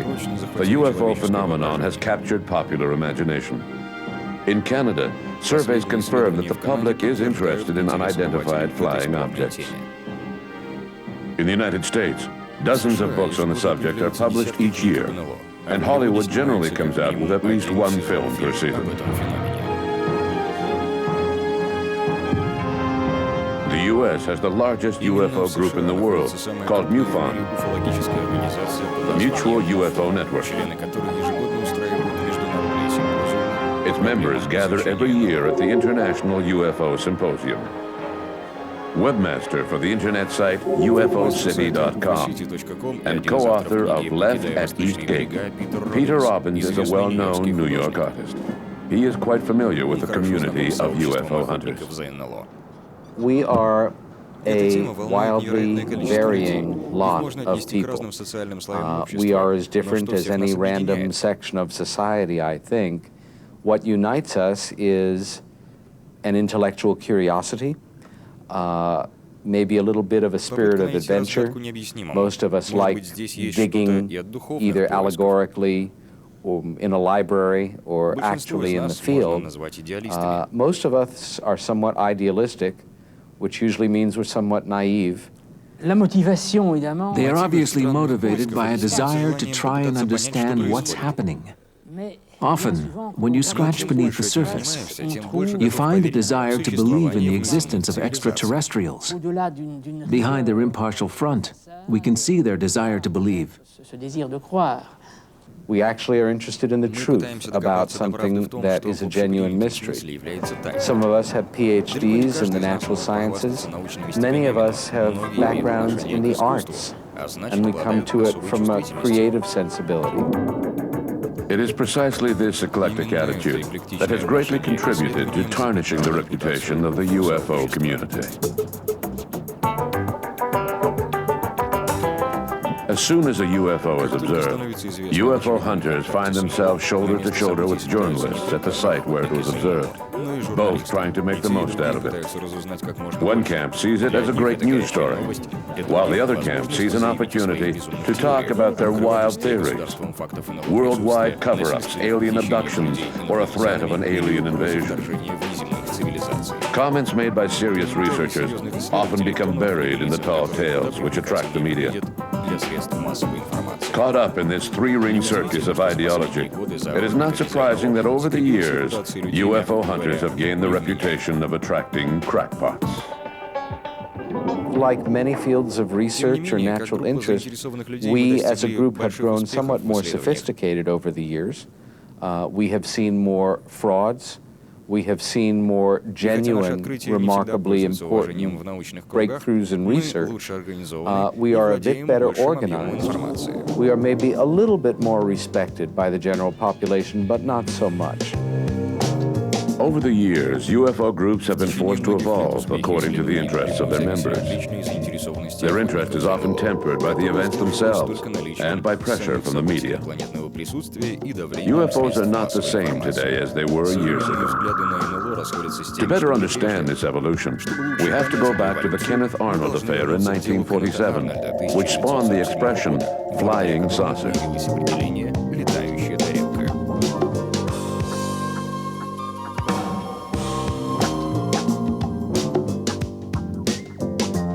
No one is better qualified to lead us back in time than French sociologist Pierre Lagrange, a research scientist with the Center for Sociology of Innovation in Paris. Pierre has written several reports on UFO studies, and over the past few years, he has gained recognition as one of the world's leading authorities in the field of UFO history. The Kenneth Arnold affair marked the beginning of flying saucers. That was when the expression flying saucer was first invented. His story happened on June 24, 1947. He was a 32-year-old private pilot and businessman who saw strange discs flying over Mount Rainier, Washington, in the American Northwest. According to Arnold, they were flying twice as fast as the speed of sound, and they had an unusual shape. They were not exactly saucer-shaped. They were rounded in the front and triangular in the back. And he described their flight as saucers skimming over the water. And when he reported this to a reporter, a news reporter, the journalist wrote down flying saucers, and the name was born and has been with us ever since. The objects seen by Kenneth Arnold were probably nothing more than a flock of migrating birds. However, his story gave birth to the modern era of flying saucers. Back in 1947, unidentified flying objects were not synonymous with extraterrestrial spacecraft. At the time back in 1947, Kenneth Arnold thought he was seeing secret weapons. Obviously, the prospect of extraterrestrials was soon raised. If we look back at the first articles written in the press on June 26 and 27, 1947, the objects were not only presented as extraterrestrial airships. That was just one theory among others. The theory of secret aircraft was the most popular. The day after Kenneth Arnold's observation, the U.S. Army put up a wall of silence and took extraordinary defense measures. They're on patrol for flying saucers. Cameras installed to photograph them. Portland, Oregon, the area from which came the first weird reports. However, despite all the military's preparations, an entire fleet of flying saucers seemed to be descending upon the United States. Throughout the country, Americans were claiming to have seen unidentified flying objects. A lot of people these days, they're seeing flying saucers everywhere. Flocks of fantastic discs flying through the air. Since the Army was refusing to release these reports to the public, small groups of 2 or 3 people each began collecting information on these sightings. Looking for the mysterious disc. It was the dawn of ufology, the study of UFOs. A flying saucer with milk. The first ufologists appeared in the 1950s in groups such as NECAP and APRO, which integrated a large mass of scattered information. At first, UFOs were only seen flying in the sky. They hovered and flew away, but didn't land. Then gradually, stories began pouring in about landings. Investigators changed their view over time. History professor at Temple University in Philadelphia, David Jacobs is the author of the famous UFO controversy in America. Well, I think that the role of some of the early UFO organizations like APRO, the Aerial Phenomena Research Organization, and NICAP, National Investigations Committee on Aerial Phenomena, in the overall controversy over UFOs was really very, very important. I think that these are groups that continue to collect reports, they analyze reports, they kept the subject in front of the public, and helped to also pioneer methodology for how you can do this, how you can actually investigate reports. It was in this fervor of the 1950s that people began speculating that these unidentified flying objects were of alien origin. These speculations soon became the most popular way of interpreting these objects. Left in the dark, the more conservative researchers who refused to share this opinion without an argument were stigmatized as ignorant or having little faith by those who supported the theory. Now, 50 years after that initial sighting by Kenneth Arnold, we can only wonder how UFOs, which were originally thought to be top-secret weapons, came to be thought of as interplanetary vehicles. How is it that extraterrestrials have become the focus of UFO study? One of the first people to introduce the idea that flying saucers were of alien origin was Donald Kehoe, a former member of the U.S. military who became a journalist, and while working for True magazine in 1949 was assigned to investigate this story. Kehoe was rather skeptical at first, since most of the contacts he had kept in the army told him there was nothing to the story. But as he dug deeper, he began to think that the military wasn't telling him everything they knew, that there may be something to the story after all. The article that he published in the January 1950 issue of True was one of the first to really popularize the alien theory. 3 years later, Donald Kehoe wrote Flying Saucers from Outer Space, whose popularity at bookstores further entrenched the theory that UFOs were of alien origin. From there on, lines were drawn between those who believed in extraterrestrials and those who didn't.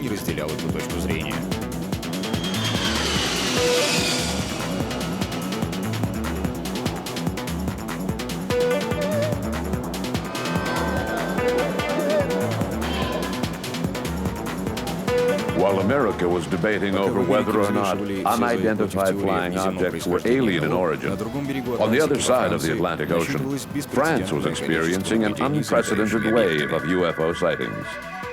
Up until then, UFOs were just strange things flying around in the sky. But now they seem to be landing everywhere. Even worse, the occupants of these spaceships were strolling around on our planet. One of the most striking stories happened to Marius Deville from Carouble in northern France on September 10, 1954.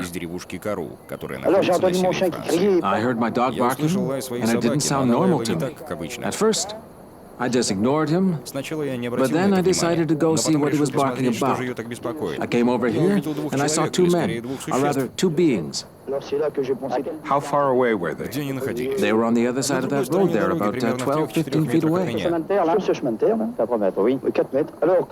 Can you tell us what they looked like? They were pretty small. I'd say about 3 feet tall. So your flying saucer was over there. How did it leave? Well, it went straight up about 150 feet. Straight up, like that? Well, that's when it changed into a ball of fire and headed east. In the 1960s, a whole new generation of investigators appeared on the scene, like John Keel, who wrote an entire series of books. He also investigated matters that did not seem to interest other people. He examined things that were outside of the box, things that seemed UFO-related, but which were still on the fringe. With investigators like John Keel, it wasn't just a matter of aliens visiting us in their flying saucers.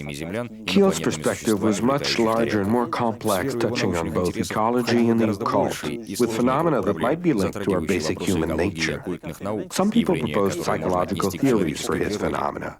Keel was now in the area of parapsychology, where things were happening to our society other than simple visits by extraterrestrials.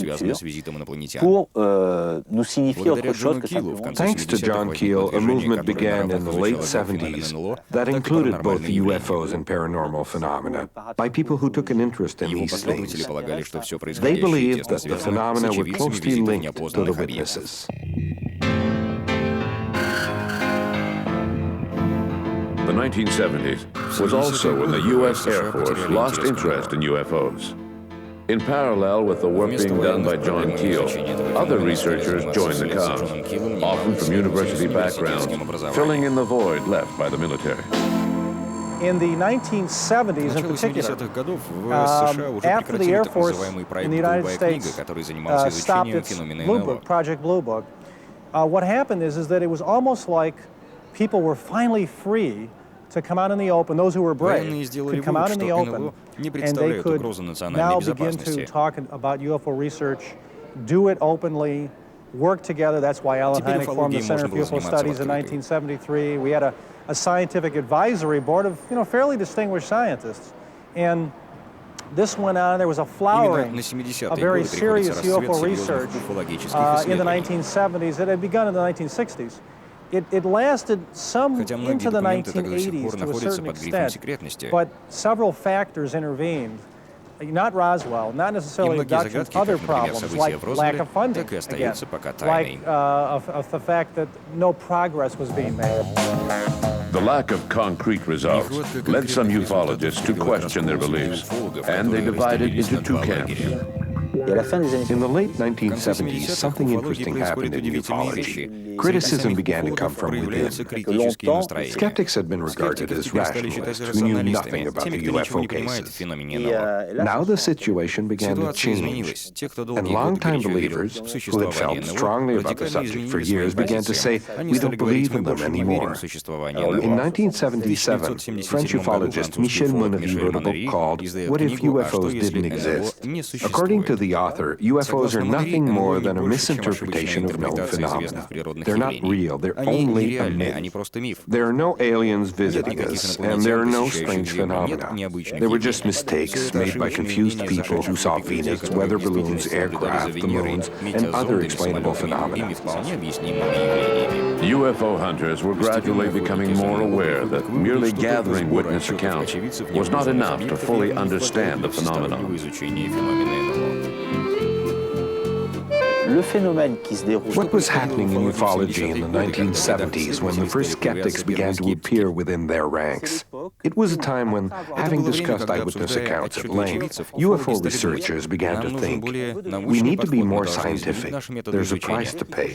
We have to change our methods. It's not enough just to gather eyewitness accounts. We need to produce evidence like scientists do.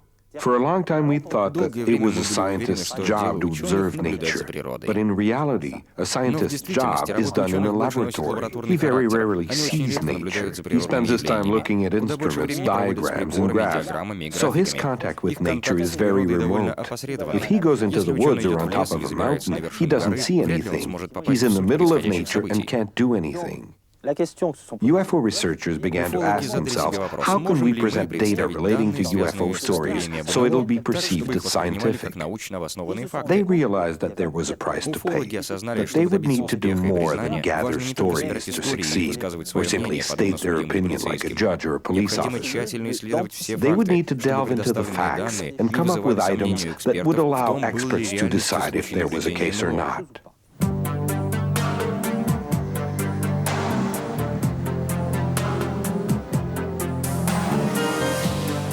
Francois Bourbeau belongs to this new generation of UFO researchers that appeared on the scene during this shift in ideology in the 1970s. My first job, or my first goal, I should say, was to interest the university crowd in the study of UFOs. But I soon came up against a brick wall, from social prejudice to a wide variety of other prejudices. These men and women from universities were probably afraid of losing credibility among their peers. I would say that it also had to do with a lack of knowledge of the subject area. I must admit that in the field of UFO research, for serious amateurs like myself who want to dig a little deeper to understand an issue, there is a fundamental lack of funding required to do the work. There's also a lack of human resources available. And to be perfectly honest, we also have very limited access to technology that would allow us to perform rapid tests on the spot, where physical evidence appears on the ground, for instance. With these tests, we could advance our own research, since we are on the front line, thereby eliminating a layer of analysis where we have to wait for the results before proceeding. We could also turn over our test results to experts for further research. Maybe that's where the problem lies. A really good example of how this lack of funding and logistics can have an impact is the case of Saint-Marie-de-Manoir, a small rural town less than 60 miles from Montreal, Quebec.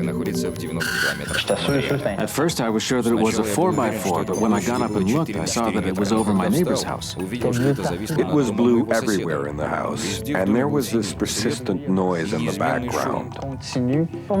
I think it was something from outer space. I think they might be more advanced than us since they are coming to visit us. It was bright everywhere. I'm not sure how far away it could be seen, but it was as bright as day where I was. Several experts find this case to be particularly puzzling. UFO researchers involved in the case had to cut their investigation short, since they lacked the means to continue. Francois Bourbeau was one of the key figures in this affair. The incident in Sainte-Marie-Manoir was probably one of the best opportunities in scientific terms to pursue an in-depth study of the case. First of all, there were many witnesses, and several different types of witnesses at that, including highly competent ones, such as police officers. I was amazed. I'd never seen anything like it before in my life. Several levels of society were represented among the witnesses, and there was physical evidence left on the ground. Electromagnetic effects occurred in the immediate area, and a trace of the craft was left on the ground. This incident happened in winter, and the grass turned green where the UFO mark was found. Using my own money, I paid Laval University to analyze grass and soil samples. Chlorophyll levels were 10 times higher, and nitrogen had gone up by 300%. I found it very bizarre, because the chlorophyll level should normally have been the same everywhere. I don't think it's humanly possible to fake chlorophyll levels in plants in November. We had material on our hands that could have been genuinely investigated. But somehow we missed our big opportunity. We didn't succeed in capturing the interest of enough people in the fields of botany, physics, electricity, magnetics, or mathematics. We didn't get plant geneticists involved in our project. A lot of work could have been done to rule out natural causes.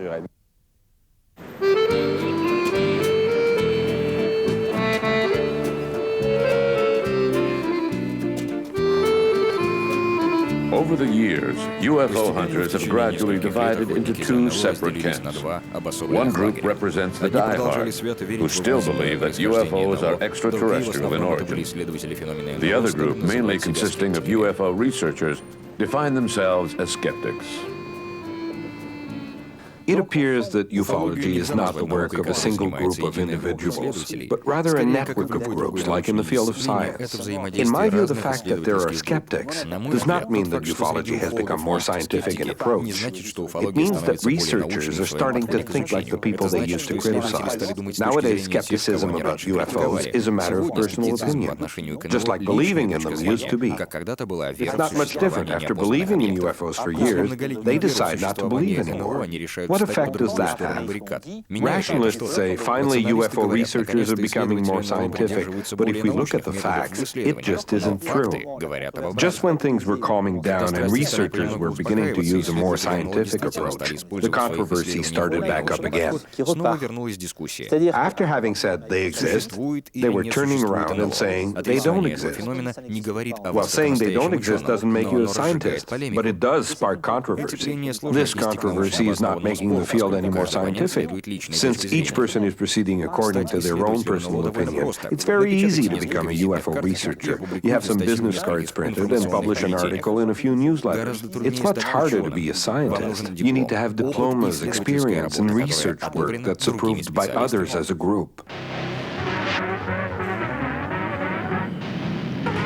The UFO field has been faced with two problems: frequent shifts in ideology and a lack of funding for its work.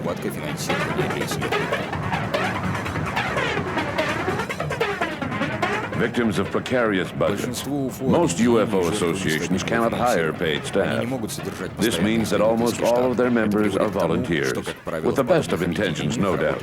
But inevitably, they run into problems with the availability and competency of their members, which leads to less than ideal investigation. Fascinated by the subject of UFO since the mid-1970s, Antonio Junius, a writer for Fate magazine and co-author of the UFO briefing document, is quite familiar with the problems faced by UFO researchers.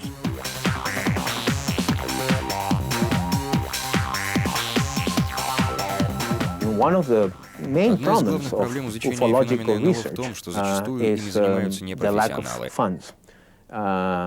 This is very bad, and especially when you go to even to other countries, it's even more acute. And there was a short period, I would say through the 90s, where you suddenly had this emergence of the philanthropists.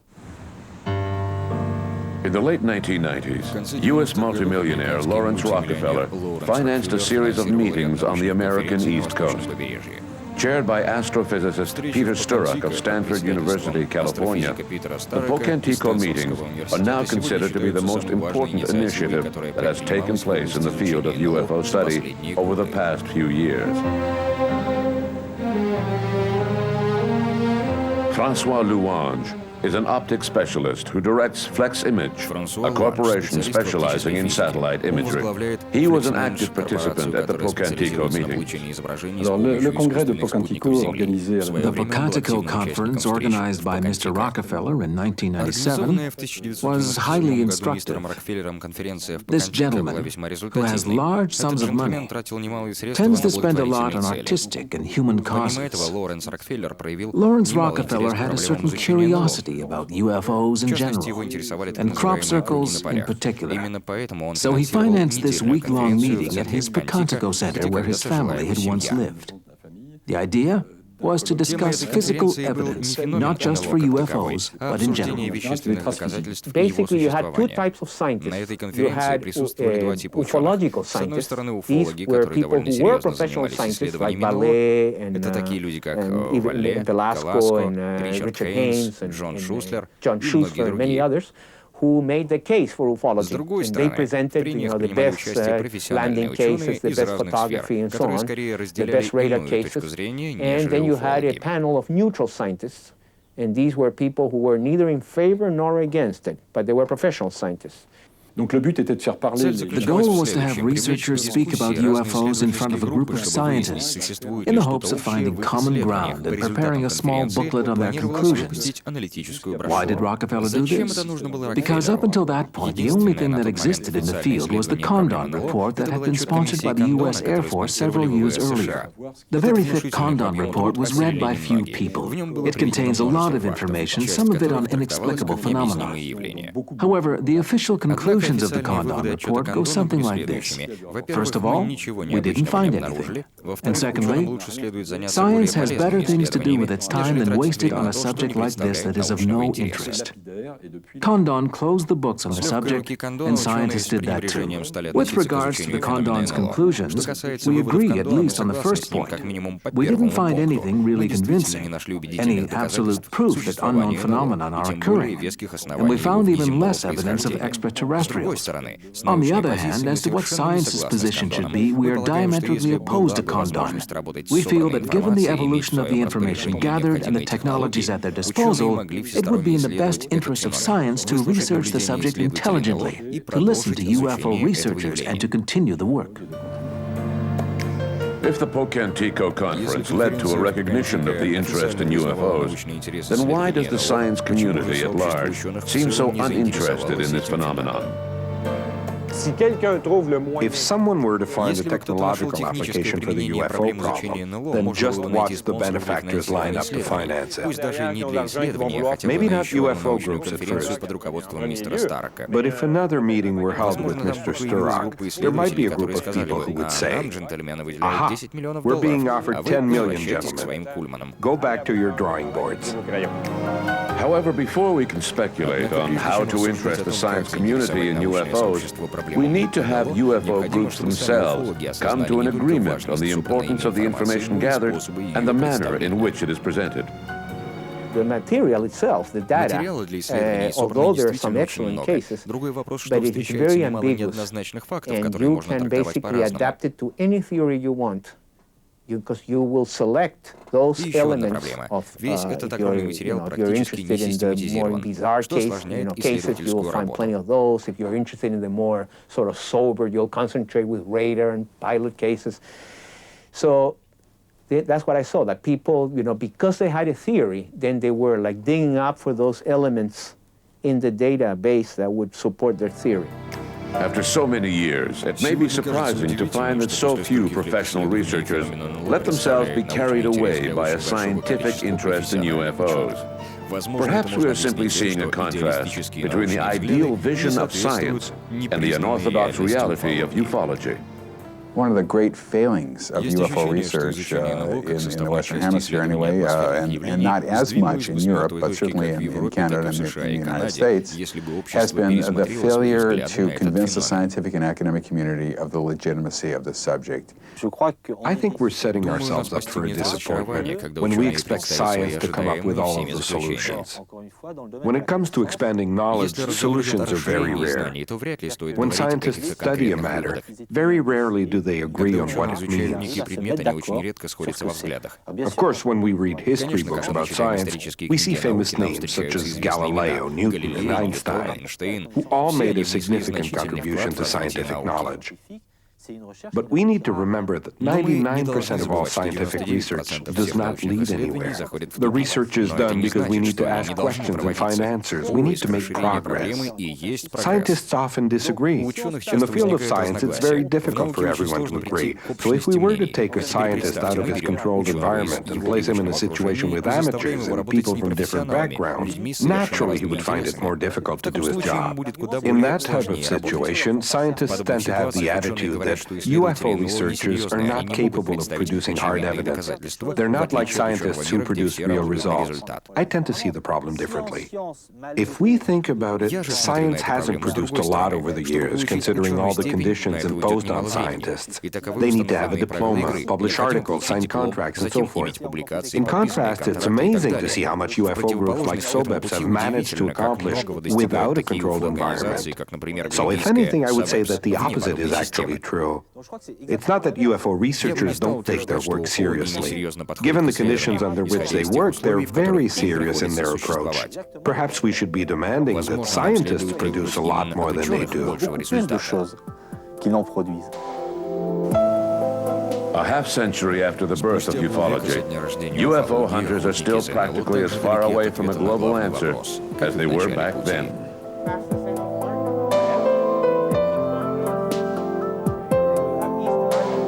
Can their limited success be blamed on a lack of effort, a poor choice of witnesses?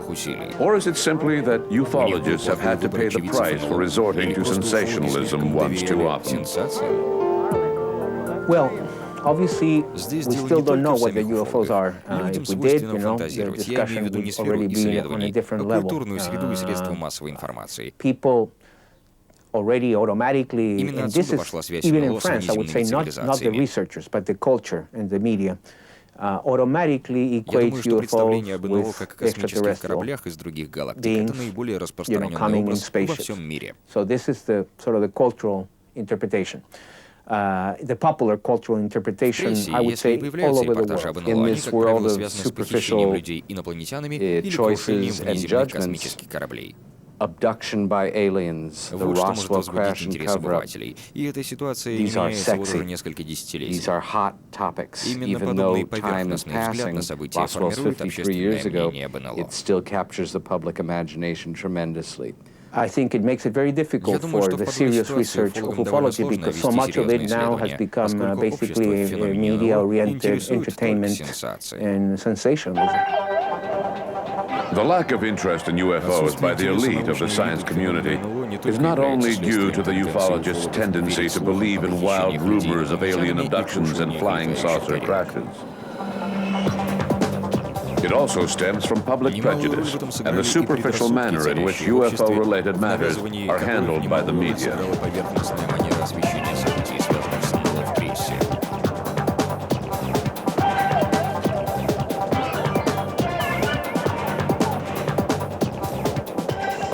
An associate member of the National Center for Scientific Research in Paris, Bertrand has written several books on UFOs, such as science fiction and flying saucers. There are several factors that come into play. On one hand, there is the unstructured research that has been done up until now by amateurs, whose standards of quality are not as high as those of the science community. On the other hand, there has been this incredible challenge to have this subject regarded not only as a serious matter, but also as something important, something worthwhile studying. This message has not yet found roots within the scientific community in France. To give you an example, my peers are sociologists and ethnologists ethnologists, and you wouldn't think that the study of UFOs would be a problem for them, since they study sociological and cultural phenomena. But even within these groups, UFOs are not considered to be a serious subject of study. And if a sociologist decides to study UFOs, he risks becoming a social outcast. The situation is absurd. As you can see, there is a sort of barrier, fear of cultural or philosophical rejection. The people that matter don't look at our findings. It is much easier to say, well, this can't be because it isn't, therefore it's not, therefore I'm not going to waste my time. It is still informed by a great deal of ignorance, and most interesting, if you go back and you study the first reports of UFOs in the major American media, going back to the summer, the autumn of 1947 or so, you will see a pattern of reportage in major American newspapers, start with the New York Times, that continues to a degree to this day, and it usually goes like this. There is an initial report of an incident, an event, a sighting.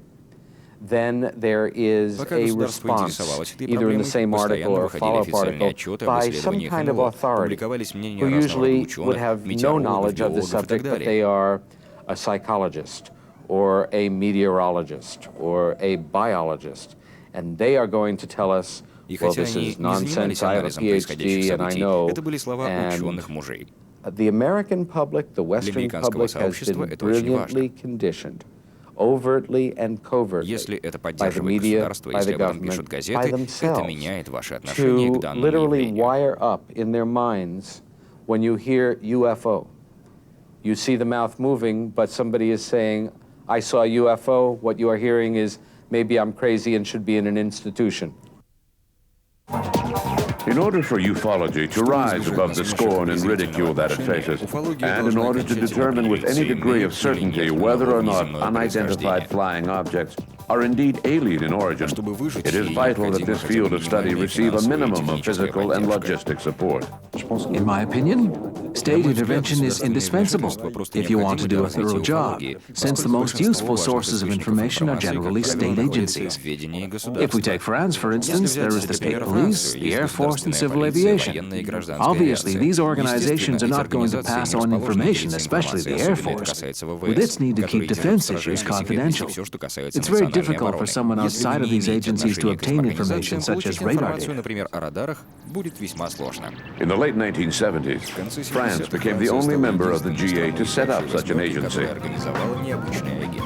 CIPRA has been headed by engineer Jean-Jacques Velasco for quite a few years. CNES is a public sector agency that distributes information. We don't have anything to hide. These days, we let the public know about a lot of our investigations, and we will continue to do so in the future. However, keeping the public informed of our investigations is not part of CIPRA's mandate, as was the case for its predecessor, Japan, which prepared technical notes and informational notes. The difference between the two groups is quite simple. We just don't have the means. Although he admits that his group does not have the logistic support necessary to carry out a global study of the UFO phenomenon, Jean-Jacques Velasco does not see how CIPRA could associate itself with UFO groups without putting its own credibility and that of CNES on the line. What is commonly referred to as ufology is a large group of people primarily interested in UFO sightings. They have developed an interest in the subject as amateurs. We are not at all in the same class as those groups of amateurs. Here we do scientific work. We investigate sightings and check out the facts that are reported. Our work consists of scientifically analyzing the facts, and that's all.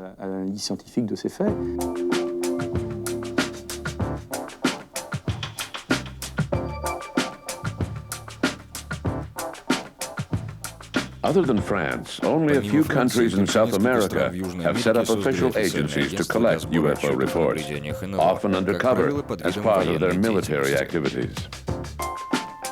Elsewhere in the world, UFO reports are lost, destroyed, or find their way into a box in the basement of an administrative building. In Canada, the RCMP and Transport Canada used to send their reports to the National Research Centre in Ottawa. After a quick read-through, the reports were then transferred to the National Archives building, where they waited patiently for someone to come along and examine them. Recently, Canadian UFO researcher Chris Rutkowski decided to do something constructive with these reports of UFO sightings.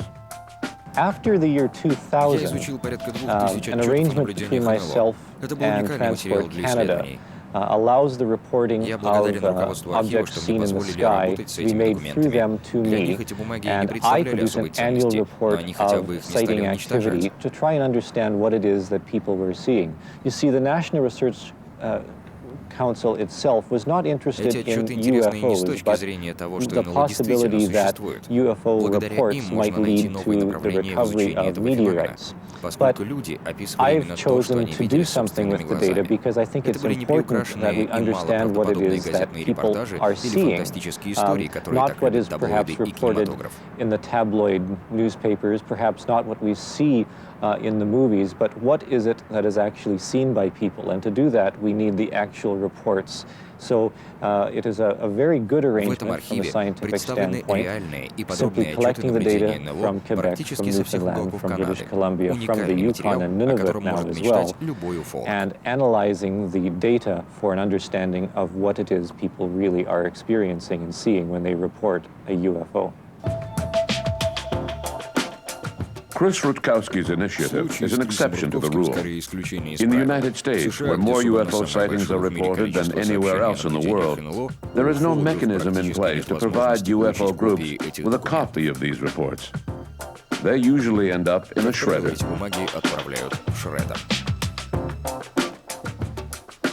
One of the things to me that puzzles me that after all these years in the United States, for instance, no single repository was created for all the files.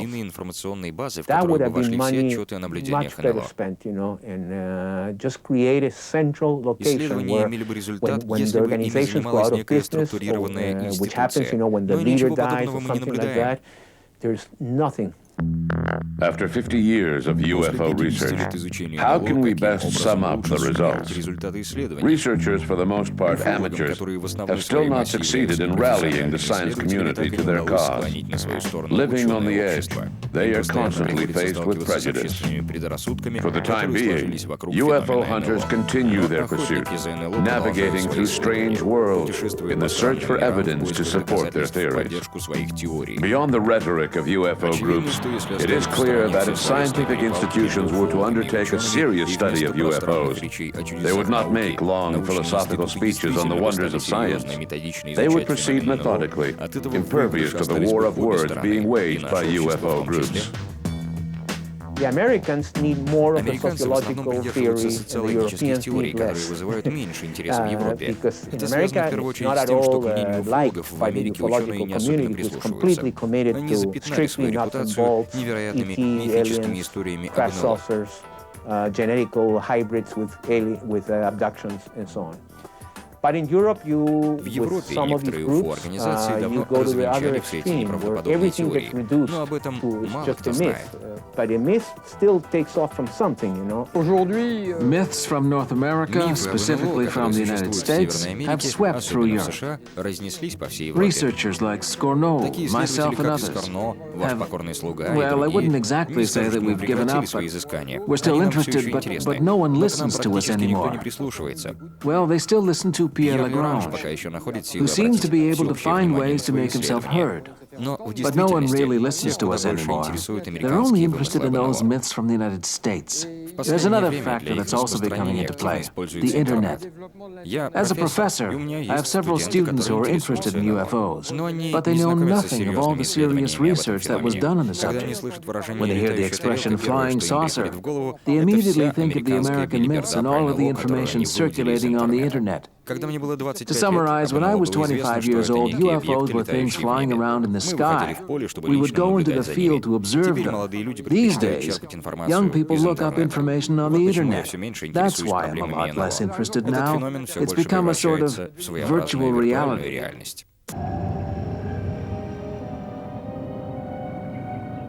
They had been told that they would soon be taken to paradise.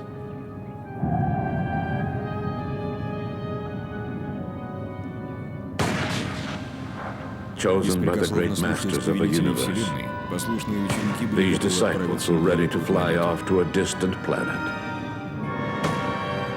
What their leaders had forgotten to tell them was that this cosmic trip was going to cost them their lives.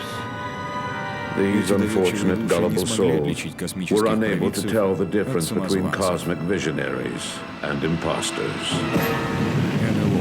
Факты и фальсификации.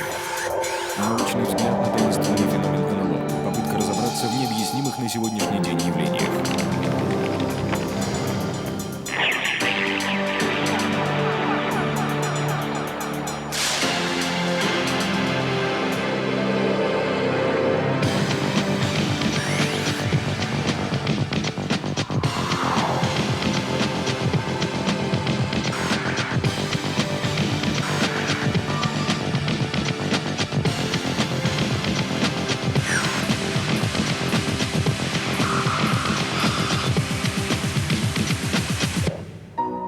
In October 1994, the horrific incidents involving the Order of the Solar Temple, which took place in both Switzerland and Quebec, put the spotlight on the hidden world of cults, which were created during what is now referred to as the contactee movement.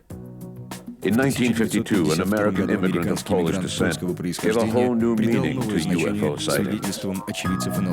Before a room full of press agents eager for a sensational story, George Adamski said that he had telepathically received a message telling him to go to the Mojave Desert, where he saw a spaceship.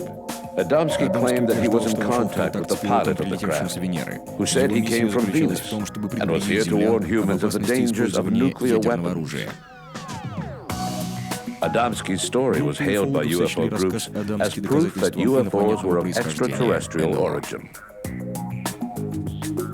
The following year, Adamski co-authored Flying Saucers Have Landed, which became a huge success and marked the beginning of the contactee movement. In the months following the publication of this book, several individuals claimed that they had also been contacted by extraterrestrials from Venus or Mars. Bien auparavant, il y avait des observations au début du siècle faites à Well before that, at the turn of the century, researchers at the Lowell Observatory had noted features on Mars that seemed to indicate the possibility of seasonal patterns. And according to Schiaparelli and Percival Lowell, these features might be channels made by intelligent beings. In the 1950s, astronomers were already aware of the properties of the planets in our solar system, like Mars and Venus. It was known that Mars had a very thin atmosphere. Venus's atmosphere was very thick and hot. Still, researchers had a fairly good idea of the patterns on those planets. If we look back, there was that famous radio program by Orson Welles that shocked the world in the 1930s, just when World War II was starting. Radio listeners thought that Earth was being invaded by Martians. I think that society's fascination with the possibility of alien visits was stoked by events such as that.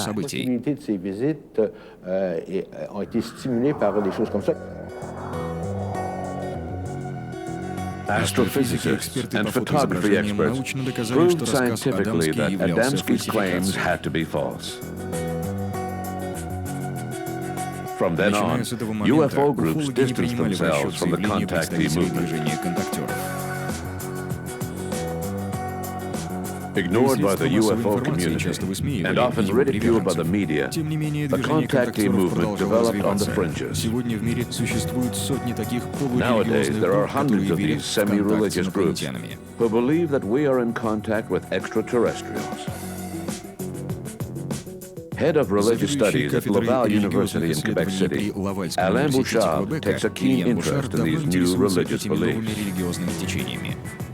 If we look at the number of groups generated by the contactee movement, we're talking about several hundred. But they're mostly small groups with just a few members each.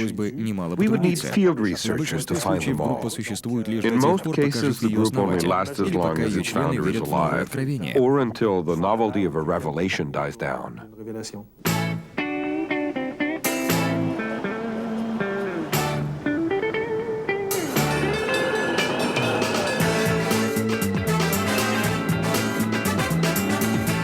One of the first mysticism-based UFO groups to crop up in the United States was the Unarius Academy of Science.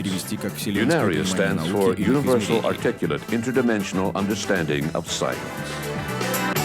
My name is Dr. Charles Spiegel. I'm the present director of the Unarius Academy of Science.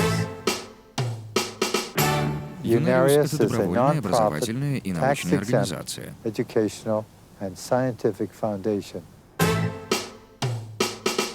33 spaceships that will land right here on this land. In fact, I can point right up here where this sign is. It says, "Welcome, Space Brothers." Despite the fact that its two founders had left their mortal remains on Earth and extraterrestrials had failed to show up at the appointed contact times, Unarius continues to flourish with more than 6,000 members. Ruth and Ernest Norman founded Unarius in 1954, claiming that aliens had asked them to free humanity of its karma. Since, according to Unarius philosophy, current humanity is nothing more than the product of a series of reincarnations. Ruth Norman claimed that she was the reincarnation of Socrates, Mary Magdalene, and Mona Lisa. Будущее Земли — это положительный прогресс. Поверьте мне. While it's true that most groups created by the contactee movement were trendy and harmless, the horrors of the solar temple led to increased vigilance by state and civil authorities. Mathieu Cossu maintains a French internet site designed to protect people from the dangers of cults.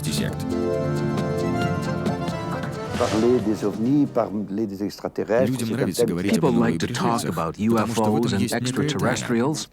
There's a certain mystery to them. In the U.S., a lot of subjects were raised by contactee groups. For example, a while back, there was a guru who used to talk about universal energy. Master Dang, that was his name.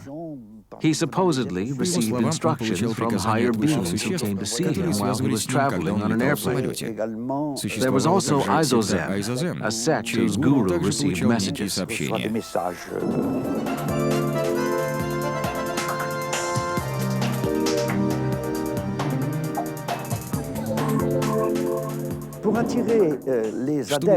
To attract new members into their flocks, they needed a gimmick, one that would seduce people in different ways. For instance, a sect might attract new members by claiming to have the answers to questions that we all wonder about. Who are we? Where are we headed? What will become of us? Claiming that extraterrestrials are coming makes the group more mysterious and attracts people to that group. The more mysterious the discussions, the better. And when discussions focus on extraterrestrials, the members of the group feel privileged. I'm part of something special, and extraterrestrials are communicating with me. Extraterrestrials appear to have the same qualities as God. They know everything and can do almost anything. Technologically speaking, they're 25,000 years ahead of us, according to the Raelians. So an extraterrestrial is like a god. From one group to the next, these New Age religions seem to have the same basic format. If they are not expressly alien in origin, then the founders are prophets chosen to pass on a message from a cosmic visionary. You've always dreamed of studying under Jesus, Buddha, or Muhammad? Well, it's too late for them, but it's not too late to study with me. In general, the message always goes along the same line. There are both good and bad extraterrestrials. The evil ones want to destroy humanity, while the good ones want to save it. The disciples in the cult are the elected ones, who are under the protection of the good extraterrestrials. There is no typical profile, but we've noticed that each group has a family atmosphere, if you will. How can we typify people who join these cults? Choosing a religious minority sets them apart from the rest of society. They generally have a lot of drive, so it's odd that they're usually portrayed as sheep. Research has shown that these people want to distinguish themselves from others. Joining a cult is an act of defiance, since the person will be noticed and perhaps ridiculed. So one of the main characteristics of these people is that they wish to stand out in a religious sense. They're also people who question life. I would say that best describes the people who join these groups. They identify themselves with their group. Probably the main thing that they have in common is a desire to distinguish themselves from others. I don't think that anyone here on Earth is 100% safe from the powerful influence of a sect. The 1970s and the New Age movement breathed new life into these UFO-based cults. Several leaders stole ideas from Eric von Daniken and Robert Charroux, who had come up with the theory of ancient astronauts. Contactees' visions changed with the times. Pilot uniforms were replaced by long white robes, and extraterrestrials, who had previously appeared in the flesh, now appeared as ethereal beings, living on higher spiritual planes. Cosmic messengers no longer needed their spaceships. They could now communicate with humans telepathically. In the midst of this shift in perception, a young man from France, Claude Varillon, publicly announced that he had been contacted by extraterrestrials on December 13, 1973. It seems that Claude Varillon, who had previously gone by the name of Claude Seller when he was a pop singer, was now being encouraged by his cosmic visionaries to change his name to Raël, signifying light bearer. First, he tried his hand at a singing career, imitating Jacques Brel. Brelians sing of honey and cinnamon, but that song was originally called Sacré Sale Gueule, and when he sang it, he looked like Brel's clone. After that, he tried his luck as a sports reporter, since he loved automobile racing. He started a small magazine called Autopop. But when the energy crisis hit in the 1970s, his magazine went down, since auto racing had stopped due to energy restrictions. Then he appeared on a French television program called Le Grand Échiquier. He explained that one day, while walking in the Auvergne Volcano Park, he met up with some beings who said that they were Alchims. They're about 4 feet tall and had contacted him to pass on a message. In 1973, I was a reporter for an auto racing magazine in France. As I was walking through the Auvergne Volcano Park, I saw a bright spaceship land near me. A small being came out of the craft and gave me a message, which you can read in this book, True Face of God. It's available in all bookstores in Quebec.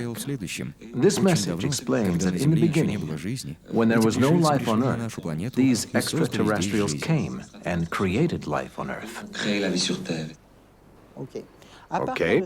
From then on, people began to contact him after they saw him on television. That's when the movement started. As far as we know, in the beginning, Claude Varillon was not an authority figure, someone who takes himself too seriously. He was just a guy with a message to deliver, right? Then gradually, as I see it, he began to get off track. The attention went to his head. The approach changed from a laid-back atmosphere where no one was really in charge. There was no authority figure. This was back in the 1970s, when there was a sexual liberation movement happening and everyone was talking peace and love, to an approach that's entirely different today. If you compare the Claude Vorillon that people knew back in the 1970s with the beloved prophet, as he is known today, dressed in his cosmonaut outfit that smells like mothballs, it's amazing to see how he has changed. I think that as he went along, Claude Vorillon became a typical example of someone who is guru-fied.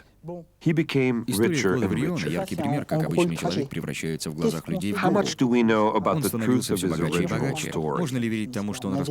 We do know that it contains a lot of contradictions. For example, we checked the weather conditions on the day that he supposedly met these beings, and it doesn't match what he said.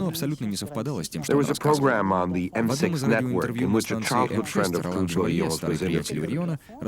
And this friend said that during the course of a meal together, Vorillon had told him something like, "In any event, I made up the whole thing. You already knew that. It's not news to you." According to Roland Chevalier, Vorillon came up with this tale, people believed him, and he was suddenly in the limelight with more social status than ever before. If you look at the description of Claude Vorillon given by Jacques Chancel, he was an ordinary middle-class guy who wore glasses. Then if you look at Claude Vorillon in the 1970s, he appears more lively and liberated.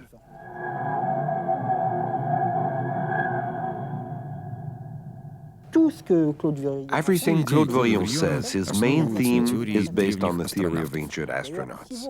If you look at the cover of the first books published by Rael, you can't help but notice how they resemble books published by Robert Laffont, with a black background and yellow print. If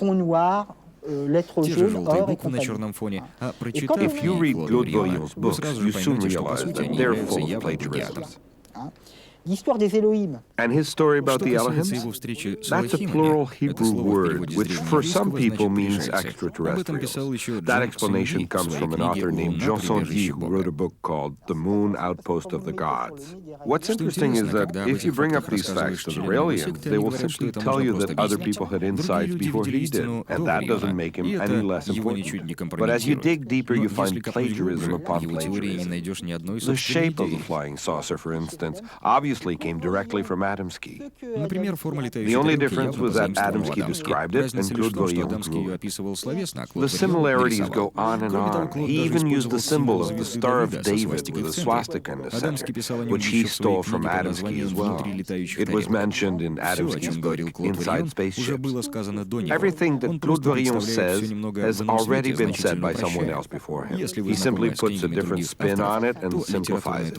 When you're familiar with other authors, it's more like bad science fiction than anything else. It's plagiarism pure and simple. And when I say he copied other people, I mean dates too. Not only did he steal the image of the flying saucer from Adamski, he also stole the date that the incident happened, December 13th. Unlike France, where a climate of intolerance close to that of a witch hunt has been felt since the Solar Temple tragedy, we must resist the temptation to compare all cults or religious minority groups to extremists like the Solar Temple or Heaven's Gate. In actuality, very few of these groups are a real danger to their followers. The Raelian movement, founded by Claude Vorillon, may seem troubling since it is on the fringes of society, but it is still nothing more than a cult. People seem to have started thinking that the Raelian movement is another religion, a sect that believes in God. No.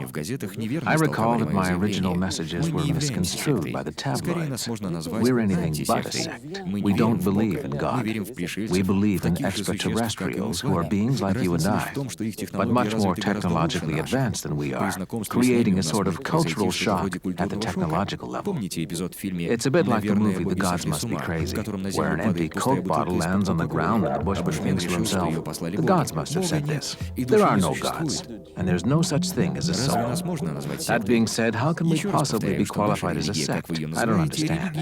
I wish to repeat that our religion, as you call it, is not religion at all. It's science. The secularization of religion has led to a drop in spirituality within society. Теперь место религии занимает наука. It's as if science was taking the place of religion. Religion is becoming more secularized, while science is becoming more spiritual. Science leads to technological advances. That was one of the traits of the 1950s, a movement towards idealizing technology. Even today, we're fixated with technology. Just look at computers. If I want to be socially accepted, I need a laptop computer and a cell phone. It's almost as if we identify ourselves with our technology. We live in a society where technology is all around us. The same thing happened to religion as well. What we need to understand is that thanks to technology and science, the world we live in 20 years from now won't look anything like it does now. I'm telling you, it'll be totally different. People think that evolution is progressing at a constant rate, and it will take us centuries to advance. That's just not true. Why? Because of computers. That's what I explain in this book. Computers become almost twice as powerful each year. To sum it up, we've discovered more things in the past 20 years than we have in the entire history of the human race. In the next 10 years, we'll do the same thing. Then in 5 years, then in 2 years, then in less than a year, then in 6 months, then in 3 months. If we add up all those time frames, we arrive at 2020, 2025. By the time we get to that period, we'll be discovering more within 1 week than we did in the history of the human race. Then, in a day. Eventually, we will get to the point where transhumans, as I like to call them, will be able to discover major principles within the space of a minute. By 2020, 2025, we'll know everything. Extraterrestrials are the gods who created us, just like the Bible says that God created us. We have taken the biblical model and changed the word God to extraterrestrials, and we have replaced all of the acts of God with technological know-how, laser beams, clones produced in the lab, and so forth. Cloning is a tool mentioned in the message from the Elohims. At first, our followers were a bit hesitant to talk about the connection between the Bible and extraterrestrials, but when it comes to science, young people get very excited. There's a big difference between the old academic scientists who are against anything new, which is normal since they're old and tired, the dinosaurs of science, and today's youth, who flock to us by the thousands, full of enthusiasm. We stated our mission from the outset 27 years ago. We're in favor of technological advances. That's why I wrote this book, Yes to Human Cloning. We're not just in favor of cloning, we're also in favor of genetic engineering. We're in favor of genetically altering plants. If you give me a choice between 2 boxes of strawberries, one of which is grown normally and the other genetically altered, I would immediately pick the box that was genetically altered. They contain far less pesticides, and even though they have modified genes, the digestive system can still break them down. They pose no threat to the human body. So-called normal plants are huge polluters. They are the reason why pesticides, herbicides, and fungicides are sprayed into nature. With genetically altered products, we are actually protecting the environment. Condemning anything that is new and modern is considered to be politically correct. But it's a false promotion of green products. We support anything that is new, without exception. Play games that are worth playing. Go ahead and play. Change your sources of pleasure. Find something new to excite you. Come and play in the game of life where we can play together. 20 years from now, there'll be thousands of cloned children in perfect health. Just watch. 20 years from now, even if I'm not around anymore, you'll meet with my successors. And everyone will say, I can't believe how they criticized Rael back then. Once the news was out that they had cloned Dolly the sheep, Rael was quick to announce that he was setting up the first company to clone humans. A few years later, I don't know whether or not you read his book, Yes to Human Cloning, but in it he explains that he made that statement for the publicity. Basically, in the beginning, Clonade was just a publicity stunt. I call that an empty shell. All those years that it was nothing more than an empty shell, he would tell people that they were doing something. something. Раэль They говорил, were что going все to время clone a работает над human. этой It проблемой, would что be скорее его soon, within a сторонники year. планируют человека. Then he announced that he was Может быть, это building a произойдет lab в and they течение were года. working on the Затем он clone. заявил, что они The строят owner of the лабораторию lab, и Mark работают над Hunt, who созданием wished to клона. remain Средства anonymous для этого since he was an выделил American Марк lawyer Хант, and пожелавший остаться politician, неизвестным, wanted поскольку to являлся clone his юристом и child политиком. who had Он died at хотел an early клонировать своего age. ребенка, который умер в юном He возрасте. had asked the Он Raelians to do попросил one раэлитов thing, подтвердить, to можно ли verify whether использовать his ДНК у child's ребенка DNA для could be создания used to клона. create a clone. Затем он сообщил газете «Чарльстон», что они не смогли They сделать couldn't даже even do этого. that much, he Этот said in the проект обошелся Charleston Марку в Gazette. $250 It cost them the тысяч. equivalent of $250,000. Cette affaire a englouti l'équivalent de $250,000. За клонирование ребенка мы просим с родителей We're now $200,000. asking parents to pay В конце концов, речь $200,000 to идет have their не о child цене cloned. презерватива. After all, we're not talking about the price of a condom here. Как я уже говорил, As I told you Ролан earlier, Шевалье Roland публично Chevalier заявил, что сам publicly Раэль admitted признался в that том, что Rael выдумал had всю эту confessed to историю. inventing Об этом everything. узнала и его дочь. Sa fille a fait His И эта daughter новость discovered ее the весьма same thing. огорчила. В результате She ее got отлучили от upset at her движения father, раэлитов и отменили and as a программу ее result, she was клонирования. excluded Все from the члены Raelian движения movement, включены в программу клонирования на excommunicated, as планете it were, Элохимов. and her cellular Раэлиты plan не was верят в то, что у cancelled. человека есть душа. Your cellular Без plan клонирования is what человек не allows you сможет to be возродиться. cloned on Он the полностью Elohim's прекратит planet. свое существование. The Раэль Raelians don't believe исключил that из we have a движения свою soul. собственную дочь и Without отменил a cellular программу ее plan, клонирования. you can't come back to Интересно, life. You're что dead же такого она forever. сделала? So Бывшие here, члены his own движения daughter was говорили, что она excluded говорила from the всем, что Raelian ее отец movement, все and это her cellular выдумал. plan was Ее cancelled. зовут Why? Аврора Варион. What I heard from ex-members is that she went around saying that her father was making up lies. dit que son père racontait n'importe quoi. En gros. Her name is Aurore Elle Vorillon. s'appelle Aurore Vorillon. Other than the family problems caused by his speeches, Rael has been free to spread his teachings throughout Quebec.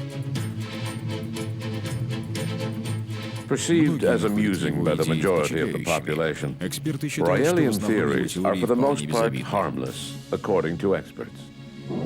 If we look at these groups as a whole, we see that their emergence reflects changes in our society, especially in the area of religion.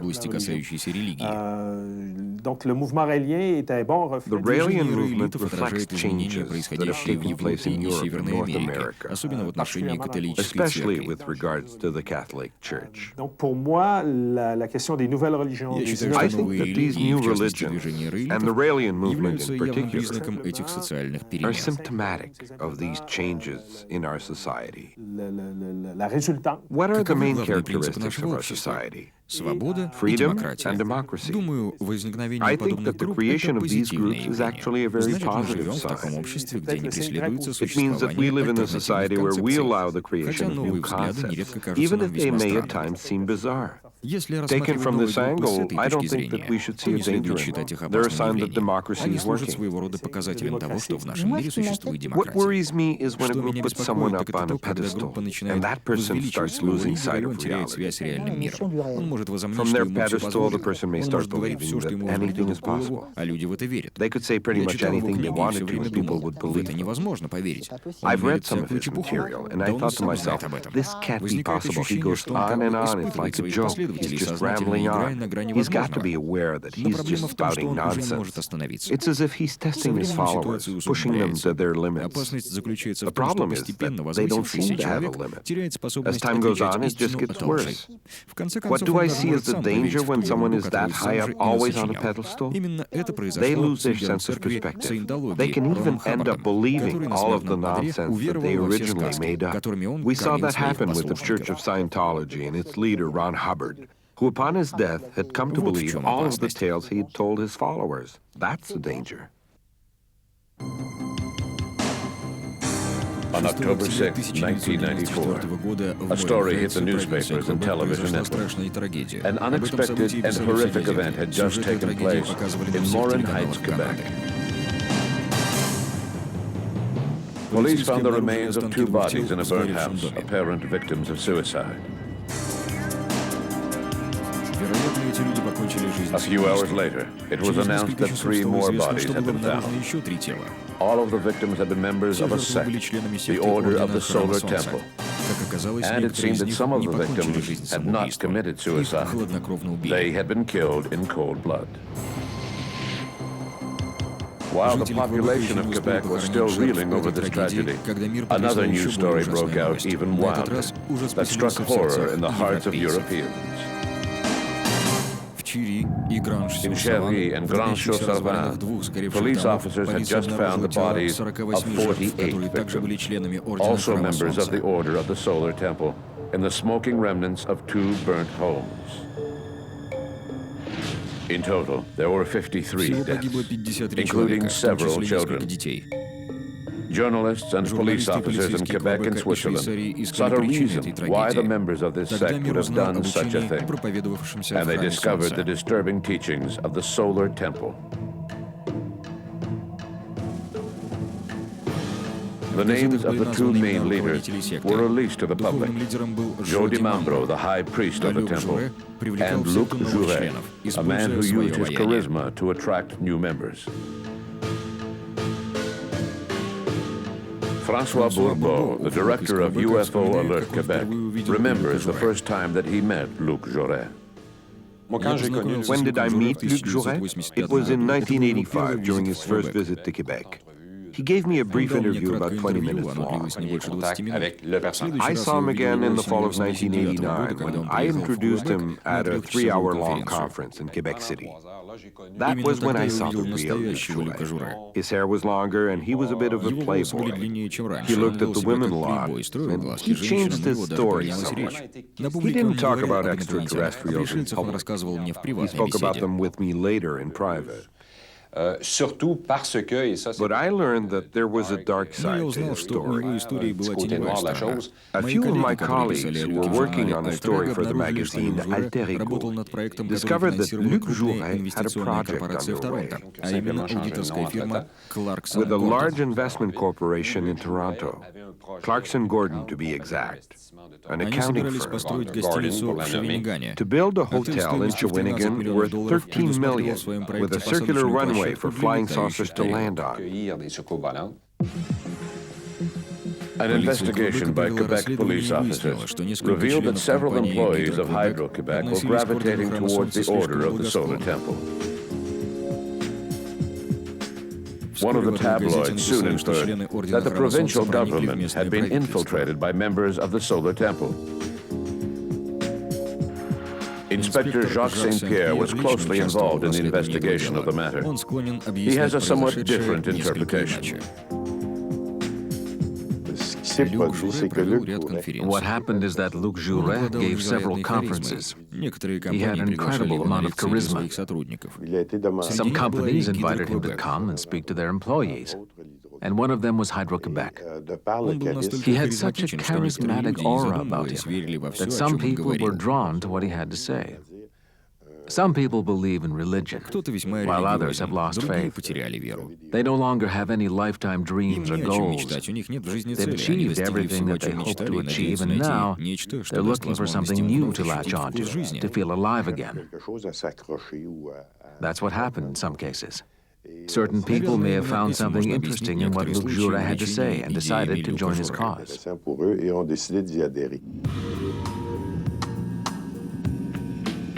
At first, the Order of the Solar Temple based itself on beliefs and rites harking back to the days of Templars and medieval knights, creating rituals that involved not only famous symbols such as Excalibur, but also more modern religious items. When asked about the ceremonies that took place within the sanctuary of the temple, some members confided to investigators that they had seen several strange phenomena, such as the appearance of cosmic masters.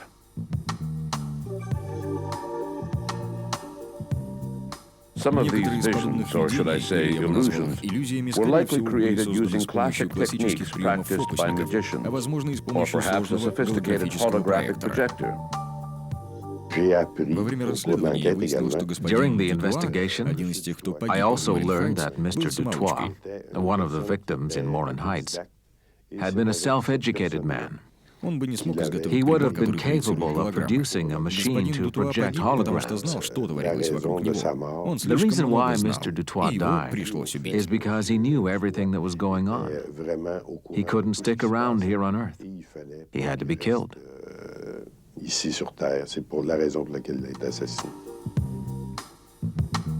In addition to the medieval rituals symbolizing knighthood, the Order of the Solar Temple gradually began to integrate an extraterrestrial element.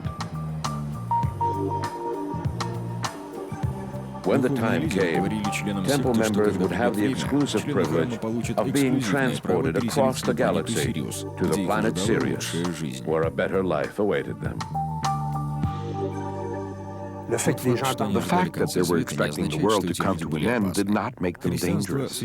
Christianity has existed for 2,000 years and is based on that belief. We have no criteria for determining how dangerous a group is becoming. As is often the case, right up until a week before the tragic events, we had no idea that anything was going wrong. All we know is that it builds slowly, like internal combustion, and it only takes a minor shift within for panic to strike, and then boom. Paf. Joe DiMambro's days were numbered. When we investigated, we discovered that he had been very sick. He was not expected to live long. Since he didn't have anyone to replace him, to take charge of the solar temple once he was gone, the days of the order itself were numbered as well. That was probably what drove Joe DiMambro to decide that the time had come for the trip to Sirius. There was no one to carry on the temple. Even if we can try to understand what was going through Joe DiMambro's mind when he announced that it was time for the trip to Sirius, it's even harder for us to understand why he wasn't content to just take volunteers with him, why he chose to murder certain members of the Solar Temple.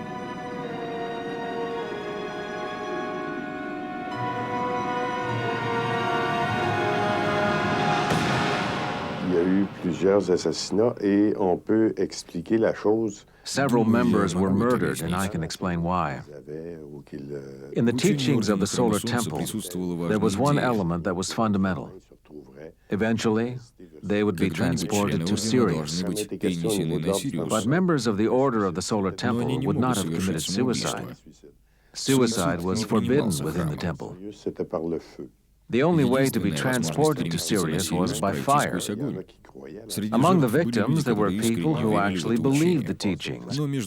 But as you know, there's a big difference between believing something and acting on it. So some members believed in the teachings, believed that they would someday find themselves on the way to Sirius, but not necessarily when Joe DiMambro decided they would. Numerology was important to them and played a key role in their teachings, so they needed a precise number of victims. Since the number of members willing to make the trip with Joe DiMambro was lower than the predetermined number, they decided that they needed to kill enough members to make up the difference. If you were to ask me what the leaders of the Solar Temple said to their members, what they hoped to gain, I think the answer is quite simple. They wanted the same thing as every guru in charge of every sect: money and power.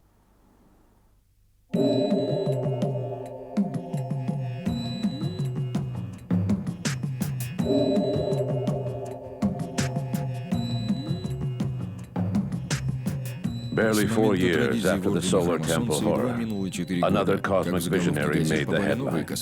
This time in California, Marshall Herf Applewhite.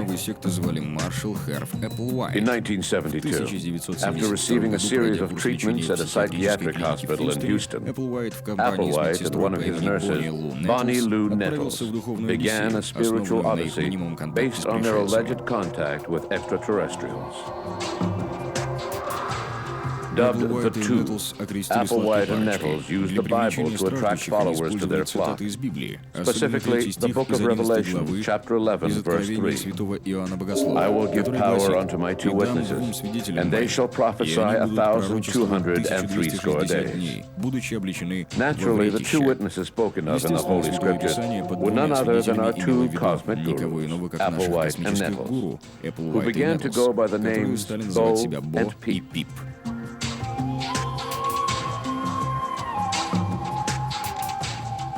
Through telepathic contact with friendly extraterrestrials, the gurus learned that evil extraterrestrials were preparing to destroy the human race. Their cosmic visionaries instructed them to identify a group of chosen ones to be removed from Earth and placed in safety. In the spring of 1997, UFO researchers noticed a strange light at the tail end of Comet Hale-Bopp. Marshall Applewhite, who had changed the name of the group to Heaven's Gate when Nettles died in 1985, said that he was certain this light was the famous spaceship coming to take the disciples away, despite formal contradictions by professional astronomers.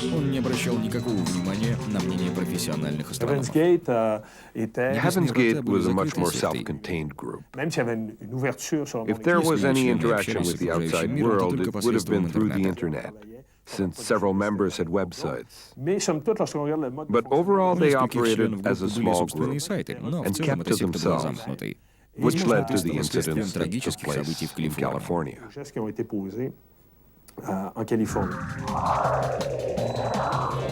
After having videotaped farewell messages to their friends and family, the 21 women and 18 men in Heaven's Gate took a deadly drink containing alcohol laced with the drug.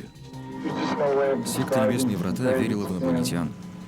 Существование группы закончилось этой жуткой трагедией — коллективным самоубийством 35 человек. Do I think that the Raelians are a UFO-based movement like, say, Heaven's Gate was a UFO-based movement that ended in the tragedy that we all know, the collective suicide of 35 people?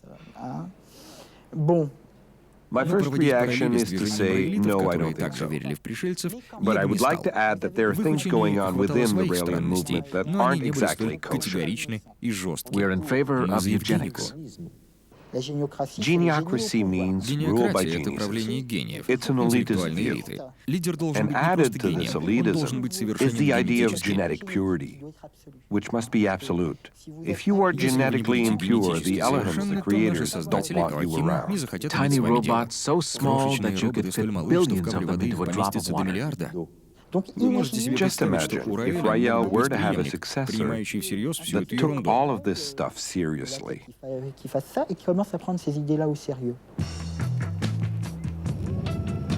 The tragedies that took place within the Order of the Solar Temple and Heaven's Gate make us wonder if perhaps legislators and the police should take more drastic measures to prevent any further carnage.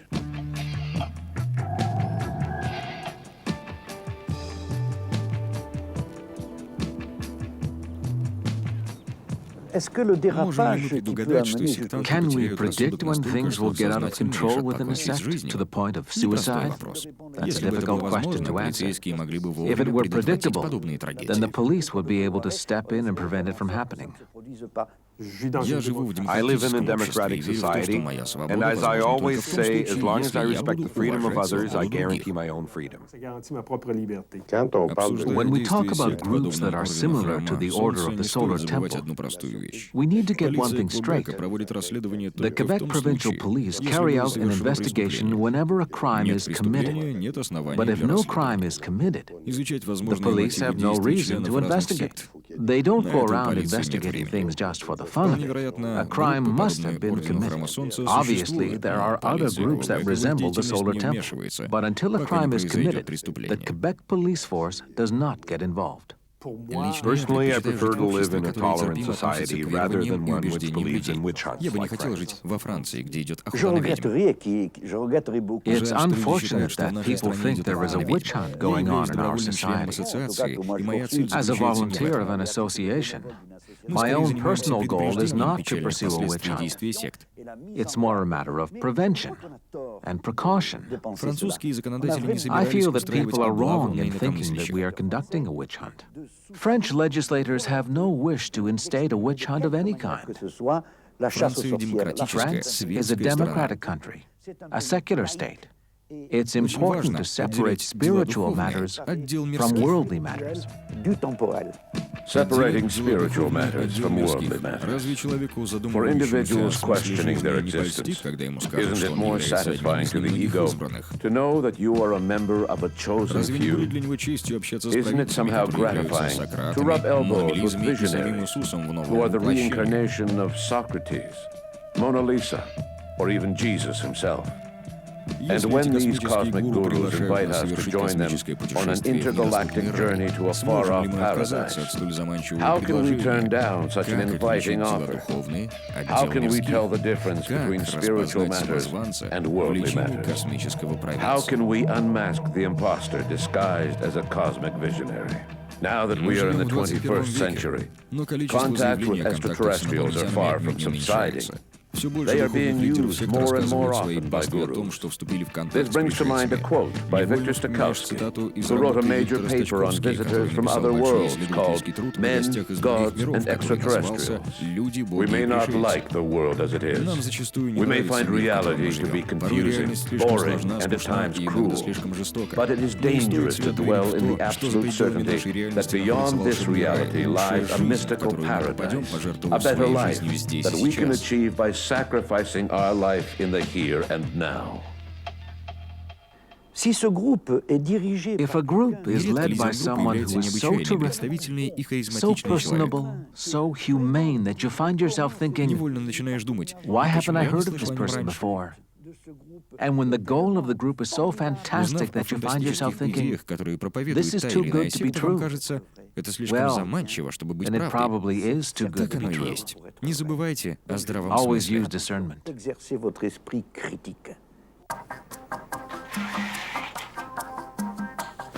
It's May 3rd, 1957, and a young military officer is about to watch a film that was shot a few hours earlier.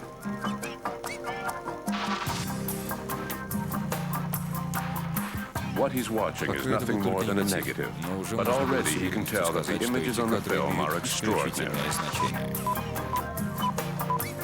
The film shows an unknown disc-shaped craft landing on the ground. 6 years later, this young officer, Leroy Gordon Cooper, became a national hero when he became the last American astronaut to fly solo in a Mercury capsule. As for the film he saw, its contents still remain a state secret.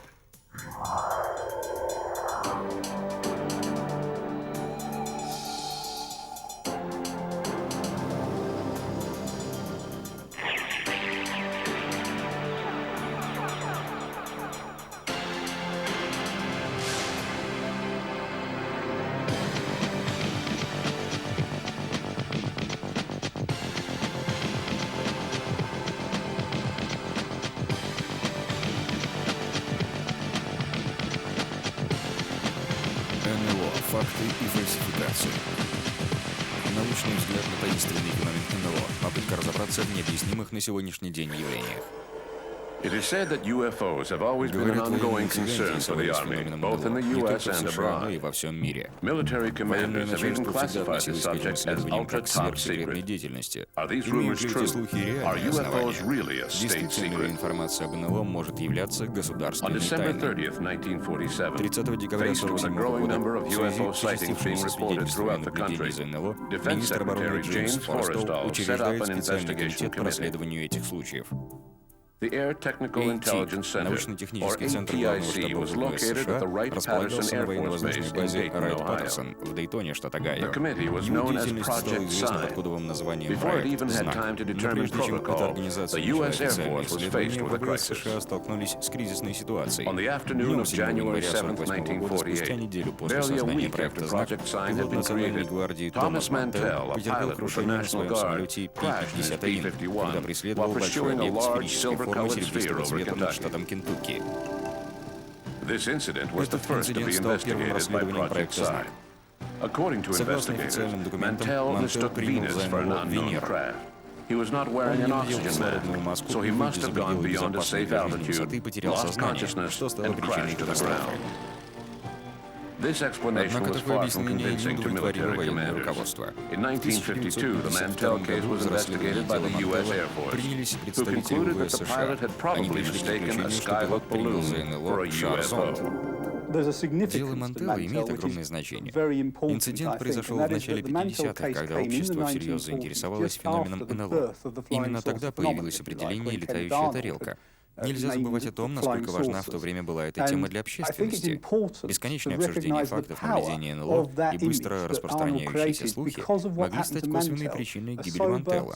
Профессиональный пилот трагически погибает, из-за чего? Да, он совершил ошибку, но Мантелл находился под огромным влиянием общественного интереса к НЛО. Этот случай лишний раз подтверждает, насколько феномен НЛО захватил в конце 40-х, начале 50-х годов сознание американцев. Смерть Мантелла стала первым случаем смерти человека, которую напрямую связывали с НЛО. Это обстоятельство только подогрело интерес к делу. The publicity generated by the Mantell case only added to the problems of Project Sign. The situation went from bad to worse as more and more UFOs were sighted across the country. On July 24, 1948, two pilots with Eastern Airlines reported having seen a bright cylinder-shaped object while flying over Alabama. Apparently, they barely avoided a collision. Things were getting tense for military commanders. They ordered Project Sign to produce a report assessing the current state of the situation. What we do know about Project Sign is that right from the beginning, analysts over at Wright-Patterson Air Force Base in Dayton, Ohio, were divided as to what UFOs meant. Some said, yes, I believe this is evidence of extraterrestrial, interplanetary aircraft. This was not necessarily a minority viewpoint. There were, however, others that said, no, that's impossible, it cannot be that, it must be something on the fringes of science that we don't yet understand. Now, what appears to have shaken the Sign team up were a series of very important sightings that took place in the summer of 1948. One was in the Netherlands, and a few days later in the United States, in Alabama, one took place of seemingly an identical object. In both cases, it was an object that had very exceptional speed, was seen clearly visually by trained pilots, and did things that aircraft aren't supposed to be able to do. The Sign team apparently was very impressed by this and wrote what has been called the estimate of the situation. Now, we should state that no copy of the estimate has ever surfaced. I think that the evidence is good that it did exist. There are some very reputable people who have gone on the line to say, yes, I've read it, I know it's in it. Basically, the estimate was a document that the Sign team wrote up that said, yes, UFOs are real, we believe they're interplanetary. This was a document that landed on the desk of Air Force General Hoyt Vandenberg.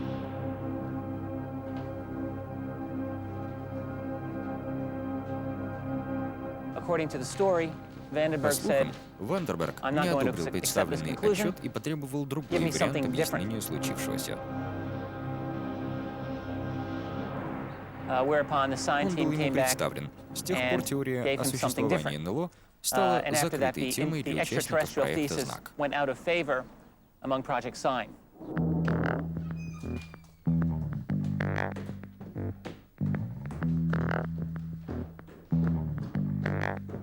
Supposedly, after rejecting the initial conclusions of the estimate of the situation, which stated that the flying saucers could be extraterrestrial in origin, General Hoyt S. Vandenberg gave the order to burn all copies of the report. In February 1949, ATIC submitted a new official report, which contained no reference whatsoever to extraterrestrials.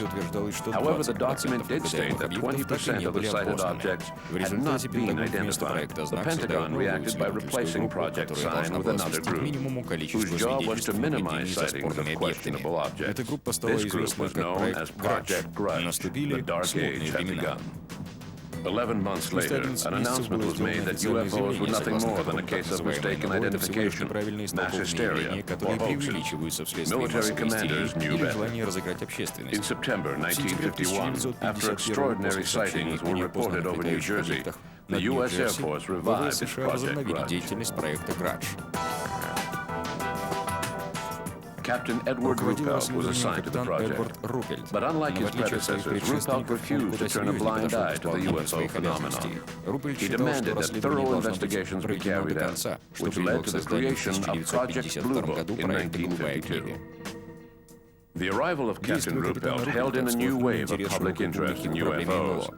It was hoped that Ruppelt would ensure that UFO investigations were impartial. Ruppelt hired a scientific advisor, Joseph Allen Hynek, an astrophysicist affiliated with Northwestern University in Illinois.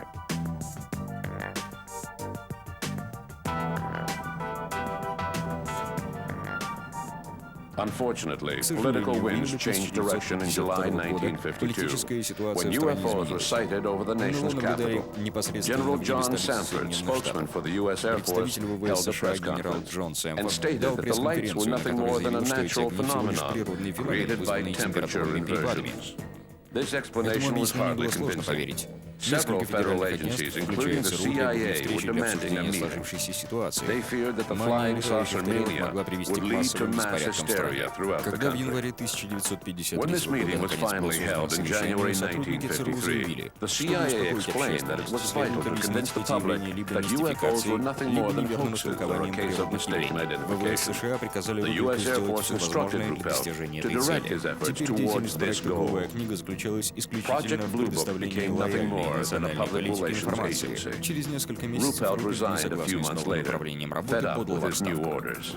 Project Blue Book evolved out of the former Project Sign, which then became something known as Project Grudge, and that became Project Blue Book in the spring of 1952. The reason it did is because of the upsurge of UFO sightings that took place at that time. It was decided that Военные решили, что команда, работающая над столь важной проблемой, должна иметь более высокий статус. Так и появился новый проект «Голубая книга». Капитан Руппельт возглавлял проект около 2 лет, с 52 по 53 годы. Он уже добился немалого, но в 1952 году сложилась кризисная ситуация и последующий инцидент, известный под названием «Вашингтонская карусель». For 2 weekends in a row on both Saturday and Sunday nights, the skies over Washington, D.C. were filled with UFOs, and this needed to be downplayed. A large press conference was held in Washington, during which the military claimed that the objects were nothing more than mirages. But this explanation was not very convincing. There was a change in policy within the organization, and studies into UFOs were brought to a halt. That's when Ruppelt decided to resign from Project Blue Book. Перед ним поставили четкую задачу. Необходимо найти другое объяснение происходящего. Нам об этом стало известно после того, как был снят гриф секретности с некоторых правительственных документов. Позиция была следующей. Если проекту «Голубая книга» удается найти объяснение загадочному феномену, оно тут же будет обнародовано. В противном случае необходимо сделать вид, что ничего не произошло. То есть теперь деятельность проекта сводилась к тому, чтобы свести к минимуму необъяснимую часть феноменального. The goal of Project Blue Book was now to find natural explanations for UFO sightings. Ведущим игроком в новой игре стал Аллен Хайнек, астрофизик, который почти 20 лет проработал в этом проекте вплоть до конца 60-х. Деятельность проекта «Голубая книга» официально стала первым независимым исследованием феномена НЛО. Все свидетельства очевидцев, все существующие материалы на эту тему были собраны вместе. При этом анализом ситуации занимался университет, независимый от правительства. Можно даже сказать, более независимый, чем хотелось бы правительству. Хайнек знал об НЛО больше, чем кто бы то ни было, и весьма интересовался этой темой. В то же время он вел двойную игру. В итоге Хайнек предложил следующую идею. Скорее всего, увиденные в небе огни и летающие объекты могут быть связаны с другими необъяснимыми случаями, происходившими в то время. Например, в Кентукки в 1955 году женщина видела в своем доме непонятное существо. Известно несколько подобных случаев. Хайнек чувствовал себя вполне уверенно. Он прекрасно знал, что ЦРУ испытывает явный интерес к определенным аспектам феномена НЛО. Например, необходимо было разобраться со слухами, которые могли вызвать нежелательные последствия для американского общества. То есть проект занимался не только научной, но и частично общественной работой. При этом подчеркиваю, что это было первое официальное исследование феномена НЛО, предпринятое правительством Соединенных Штатов. Впоследствии, благодаря ему, в 1969 году появился первый официальный отчет о ситуации. Up until the mid-1960s, Project Blue Book played its role as a public relations agency, downplaying UFO sightings and reassuring the public that flying saucers were nothing more than natural phenomena. Then, in the spring of 1966, UFOs descended on three Michigan towns, Ann Arbor, Dexter, and Hillsdale. The U.S. Air Force quickly dispatched Alan Hynek to the scene. The astrophysicists proposed that the phenomena had been caused by methane swamp gases. It was the beginning of the end for Project Blue Book. Идея метановых газов, появившаяся в 60-х годах, была предложена именно профессором Хайнеком. Об этом он написал в своей книге «Отчет об НЛО Хайнека».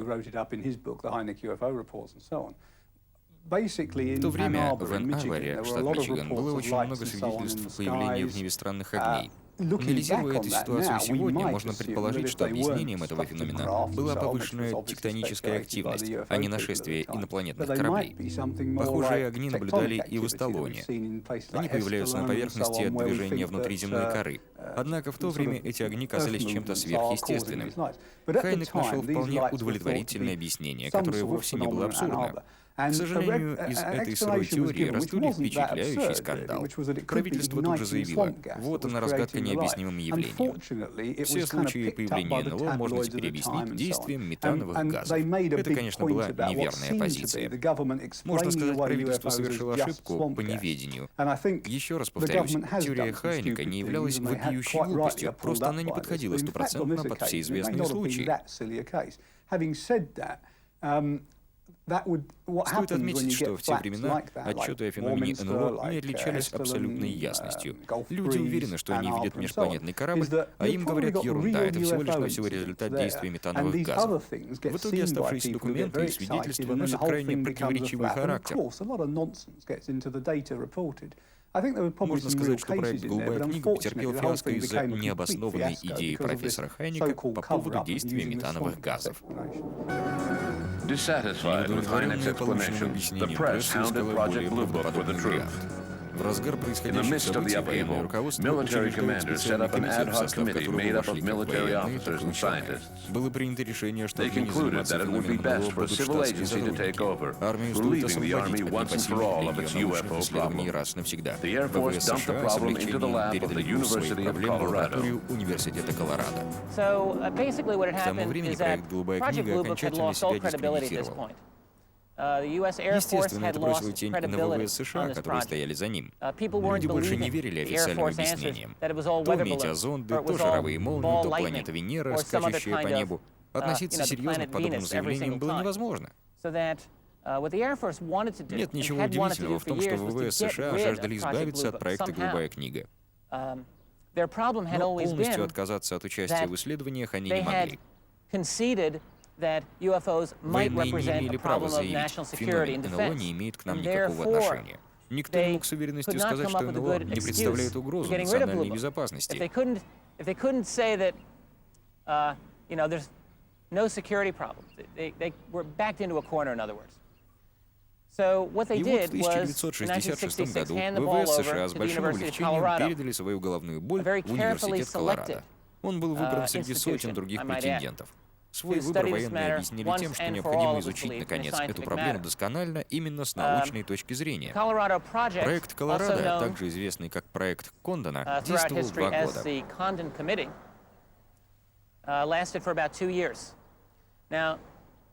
В финале было вынесено научное заключение.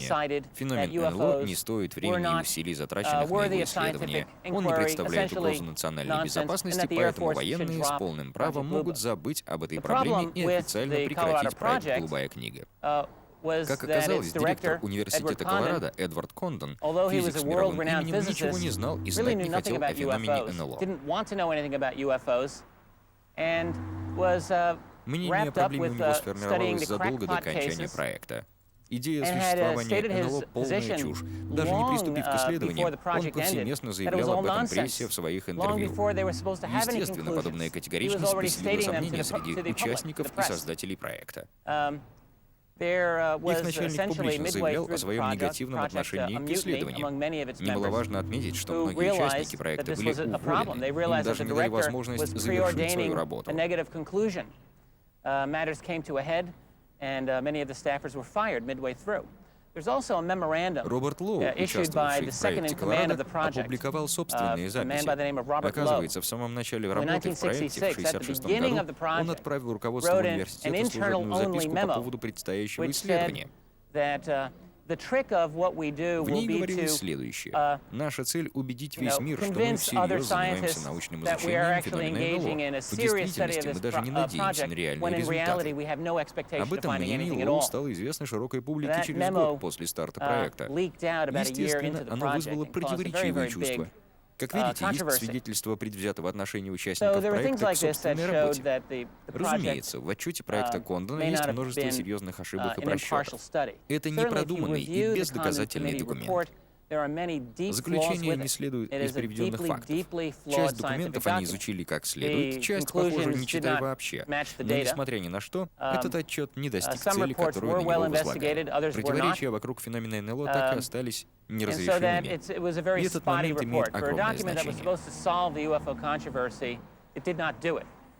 Отчет проекта Кондона увидел свет в январе 1969 года. Пресса заявила, все понятно, ничего нет и никогда не было, все это выдумки. Военные потирали руки. Наконец-то проблема снята с повестки дня. Можно, не задумываясь, закрывать проект «Голубая книга». И к концу года его действительно закрыли. Что можно сказать в заключении? Отчет Кондона был несуразен, но он сыграл немаловажную роль в истории уфологии. The conclusions of Project Colorado were so incoherent that people wondered whether Dr. Condon had even bothered to read the report before drawing his own conclusions. Once the Condon report was released and Project Blue Book was disbanded, the U.S. Air Force disassociated itself with the UFO issue. Officially, that is. После 1969 года ВВС США официально не предпринимали никаких дальнейших шагов в изучении неопознанных летающих объектов. Этой позиции они придерживались на протяжении последующих 30 лет. В действительности, разумеется, все было не так. Например, нам известно, что в 70-х годах НЛО были неоднократно замечены над северноамериканской границей, а также в небе канадского города Онтарио.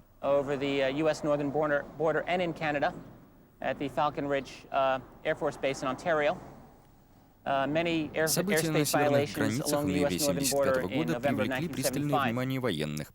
В наших руках оказался один интересный документ, а именно докладная записка генерала Карла Боландера, датированная 1969 годом. В ней говорится, что важнейшая информация об НЛО, связанная с угрозой госбезопасности, никогда не передавалась участникам проекта «Голубая книга». Об этом он заявляет прямо. То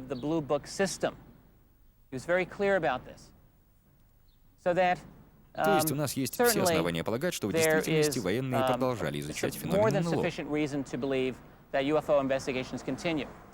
Шли закрытые обсуждения возможных новых проектов, таких как «Созвездие Водолея», «Лунная пыль» и ряду других. Возможно, эти проекты и существуют, даже действуют по некоторым свидетельствам до настоящего времени. У меня нет оснований заявлять об этом с уверенностью. Те документы, которые предположительно касаются деятельности проекта «Созвездие Водолея», сами нуждаются в экспертизе на подлинность. Пока на них не стоит полагаться, поэтому мы не будем делать далеко идущие выводы по поводу сути и целей этого проекта. Однако совершенно очевидно следующее. Исследование феномена НЛО военными в США продолжается и сегодня.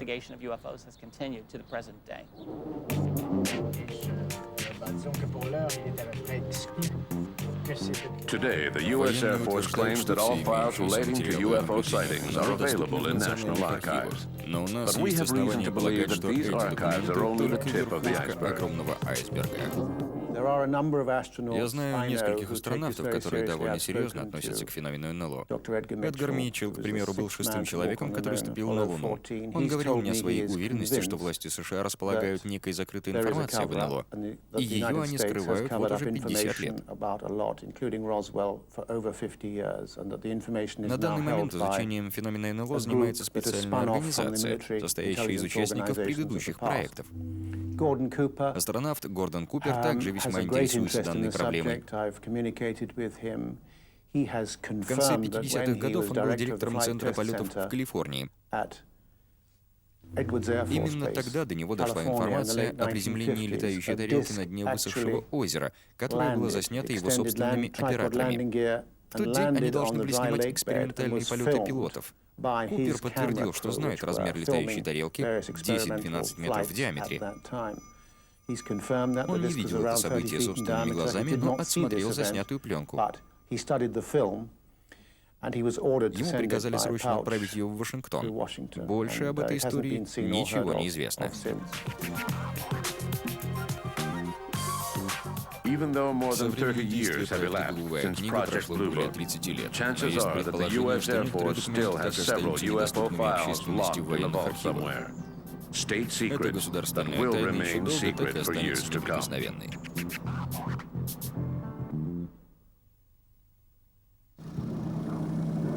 After the Second World War, most NATO countries looked to the U.S. to solve the UFO problem. But that didn't stop them from carrying out their own investigation. In the early 1950s, the Canadian Air Force and the Department of Transportation held several meetings to discuss UFOs. These meetings were known as Project Second Story.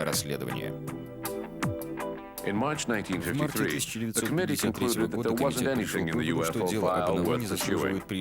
Up until 1967, when the Canadian Army released its UFO files to National Archives, the military had done only a few cursory investigations to ensure that the sightings were not a risk to national security.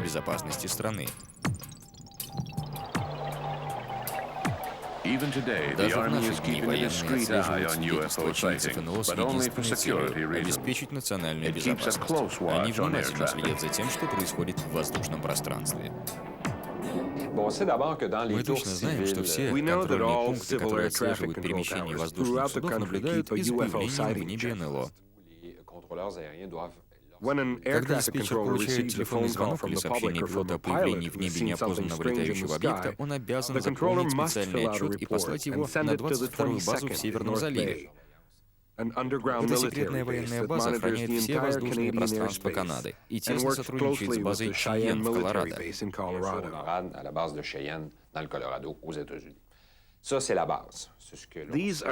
Если военные обнаруживают в воздушном пространстве Канады объект, который отказывается себя идентифицировать, следуя жестким инструкциям, для перехвата высылается военный самолет.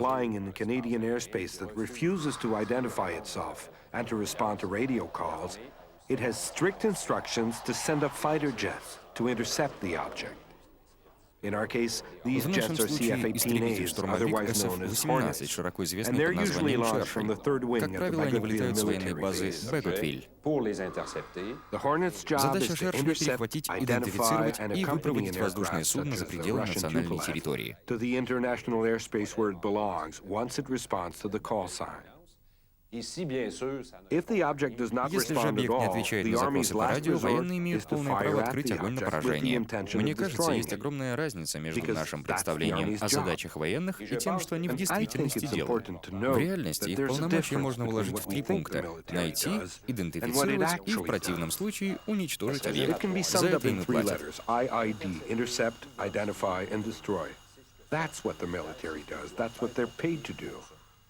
I would say that UFOs are Должен pretty заметить, far что down НЛО on для their list of военных не concerns. является задачей They're первостепенной not paid to важности. study UFOs. Они не должны заниматься That's not their изучением job. феномена НЛО. And I would Скажу even go больше, so far военные as to всерьез не say относятся that ко they всем scoff at спорам the whole вокруг idea этого of необъяснимого UFOs. явления. As long as Пока national ничто не security угрожает is not национальной endangered, безопасности, они they will просто come up with a story регистрируют about факт how появления something в небе strange was некоего spotted in the странного sky, объекта. and the story На will этом, end как there. правило, для них все и The information will be passed on заканчивается. to the Затем NORAD информация base in передается на Cheyenne, базу Colorado. Чейен в But Колорадо. nothing more will На be этом done полномочия about it. военных и заканчиваются.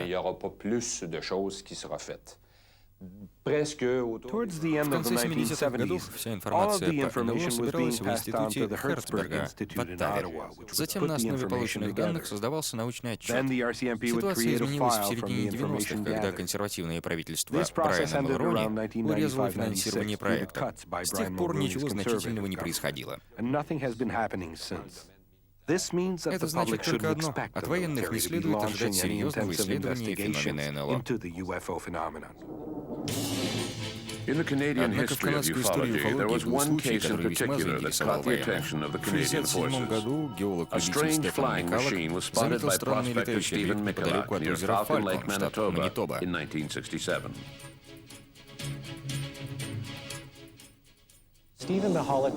Стефан Микалок был скромным инженером. Он эмигрировал в Канаду из Польши во время войны. В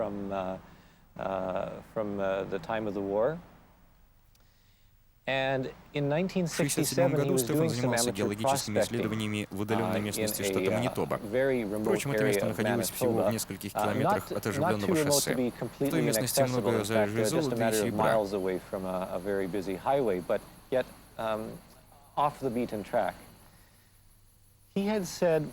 Стефан устроил привал, чтобы перекусить, и неожиданно он увидел приземление на скалы круглого объекта серебристого цвета, диаметр которого был 10-15 метров.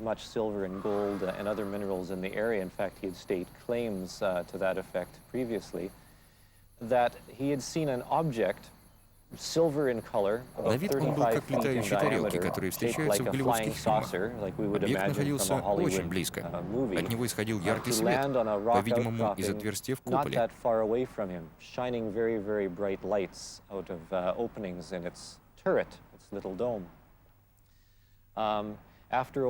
Через несколько мгновений на одной из его сторон открылась небольшая дверь, и оттуда тоже стал бить яркий свет. Забавно, но Стефан даже не понял, что перед ним инопланетный космический корабль. Разумеется, он решил, что это некий американский секретный летающий объект, новое слово техники. Возможно, произошла поломка, рассуждал Стефан, и пилоты решили посадить свое судно так, чтобы его никто не увидел.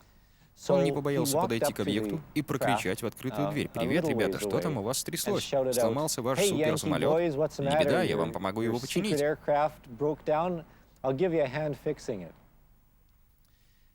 Стефан уверял, что слышал приглушенные разговоры внутри объекта, человеческие разговоры, как полагал он. Как только он заговорил, шум прекратился. Тогда Стефан решил, что, возможно, этот самолет не имеет никакого отношения к Штатам. Наверняка это русский самолет-шпион. Стефан прокричал то же самое по-русски. Он владел несколькими языками.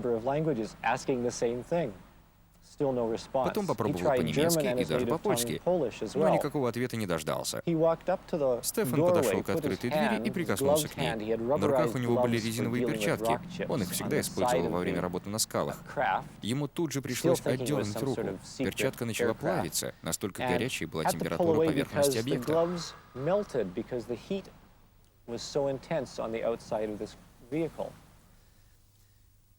Дверь немедленно закрылась. Объект плавно приподнялся и начал разворачиваться. Волна горячего воздуха отбросила Стефана в сторону. Объект взмыл в небо и исчез.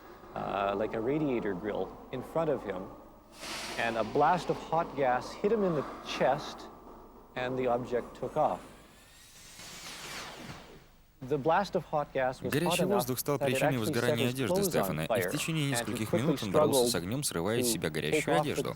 Как только опасность миновала, Стефан почувствовал сильную тошноту и боль. Он получил ожоги второй и третьей степени, но все же сумел добраться до небольшого мотеля, в котором остановился.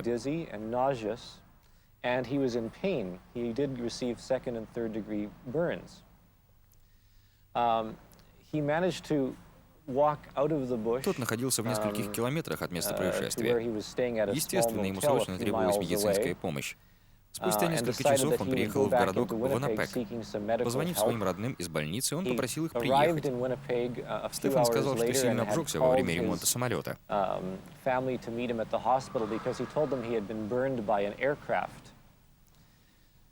Врачи приняли необходимые меры. Он действительно был в ужасном состоянии. Его мутило, голова болела и кружилась.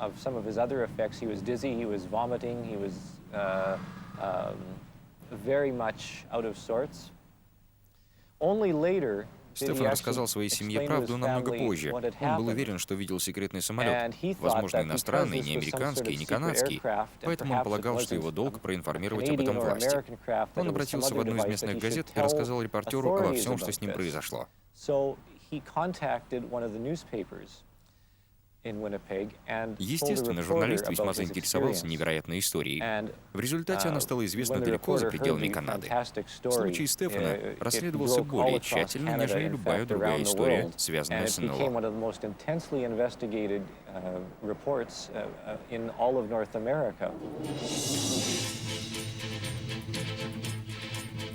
At first, the authorities turned over the investigation to Sergeant Paul Biskey of the Canadian Air Force. His report was filled with contradictions.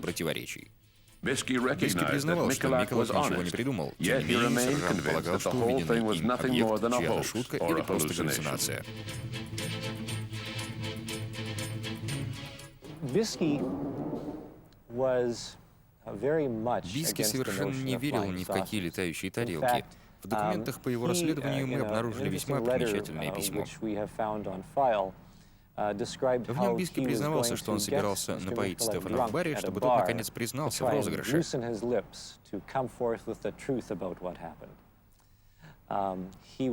Следователь искал любую зацепку, чтобы доказать, что со Стефаном случилось нечто другое. Тем не менее, стоит признать, что Биски вел расследование весьма тщательно. Проблема была только в том, что он был абсолютно уверен в своей правоте, и поэтому не мог быть объективным.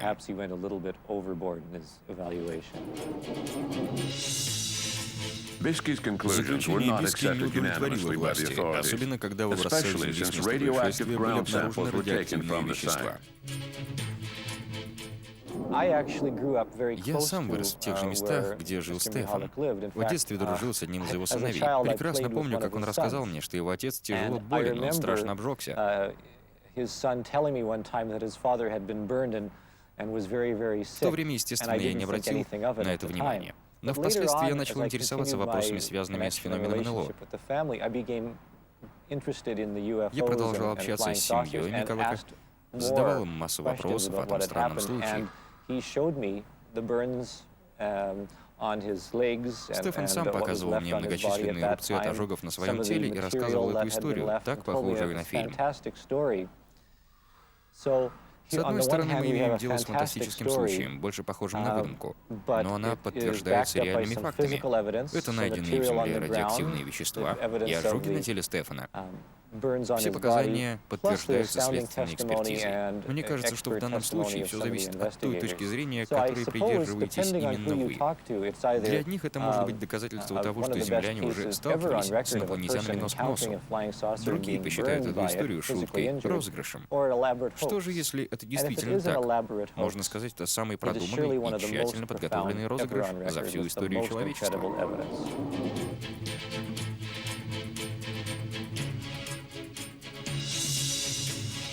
The Mikulak case was never really explained. Even today, 35 years later, part of the Mikulak file is still inaccessible, classified as a state secret by national defense.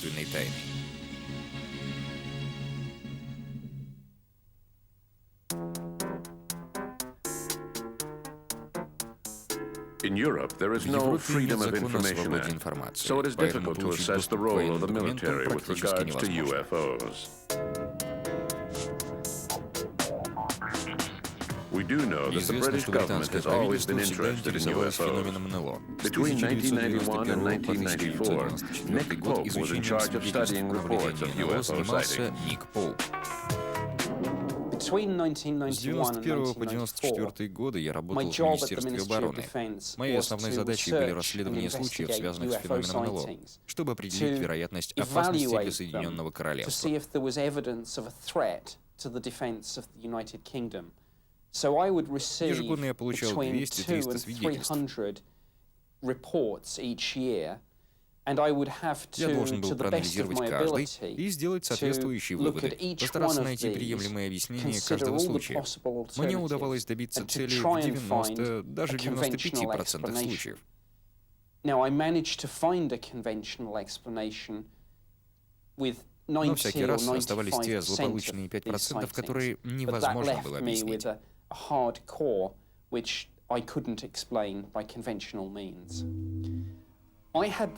занимался этим 3 года.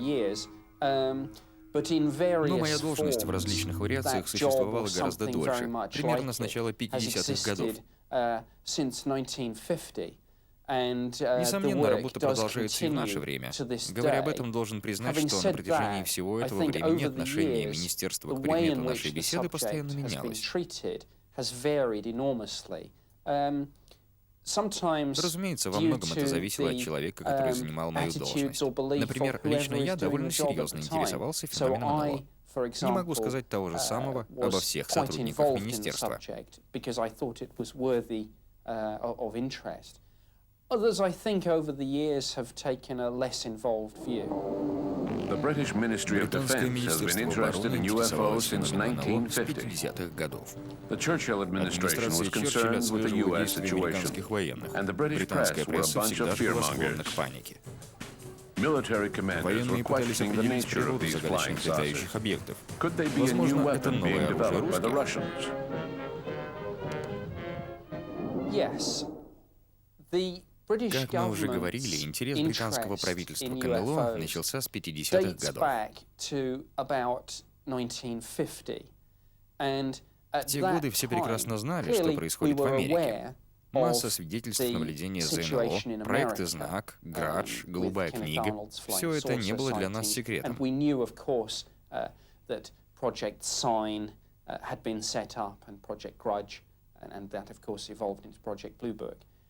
50-х годах с правительством Великобритании сотрудничал весьма влиятельный ученый сэр Генри Тизард. Он был одним из основателей радиолокаторных технологий. Тизард понимал, что нельзя не обращать внимания на американские отчеты по поводу феномена НЛО.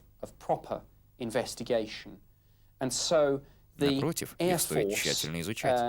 Поэтому ВВС Великобритании получили приказ начать работу в этом направлении. Проект получил название «Летающие тарелки» и был запущен в 50-м году.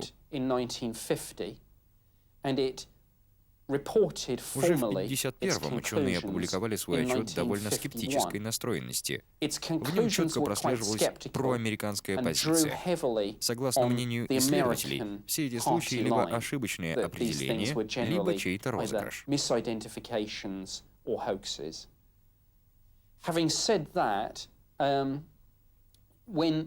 Они предлагали вообще закрыть обсуждение этой темы. Однако год спустя проект был возобновлен. Именно тогда появились довольно серьезные свидетельства наблюдения НЛО, включая показания самих военных. Так возник официальный интерес к этой теме. ВВС и Министерство обороны совместными усилиями создали небольшую группу, которая начала работу над новым проектом. Можно сказать, что этот проект в измененном виде существует и сегодня. Таким образом, проект ведется с 50-х годов.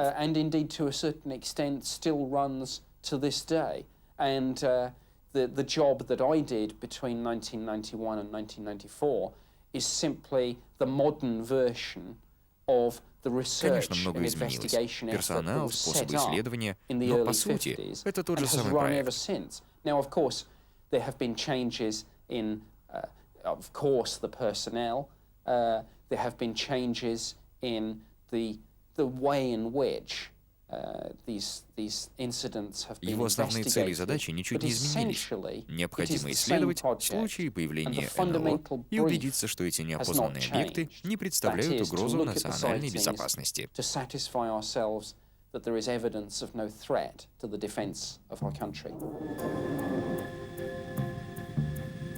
By definition, the Army is secretive and doesn't reveal information to the public. It prefers to keep silent rather than work openly with ufologists. But a few years ago, the Belgian army decided to cooperate with a group of Brussels ufologists. SOBEP, the French acronym for the Belgian Society for the Study of Space Phenomena. In the fall of 1989, an airship appeared over Belgium. Witnesses described a large, black, triangular-shaped craft with 3 flashing red lights. In Brussels, SOBEPS was quickly inundated with reports of sightings. The Belgian army agreed to cooperate with the ufologists and was ready to send up a reconnaissance aircraft.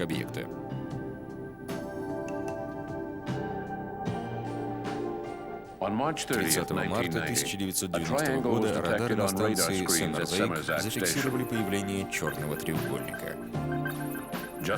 Сразу после полуночи истребители-перехватчики F-16 отправились на поиски объекта. Один из них сумел проследить движение нового радара, но другой самолет не был им оснащен. Неопознанный объект развил скорость, которая не была доступна ни одному земному средству передвижения.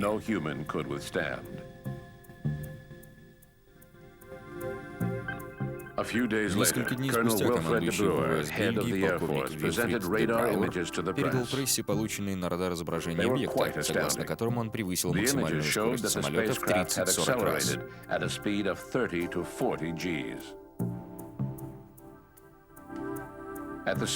В то же время полковник отрицал любую возможность земного происхождения этого объекта.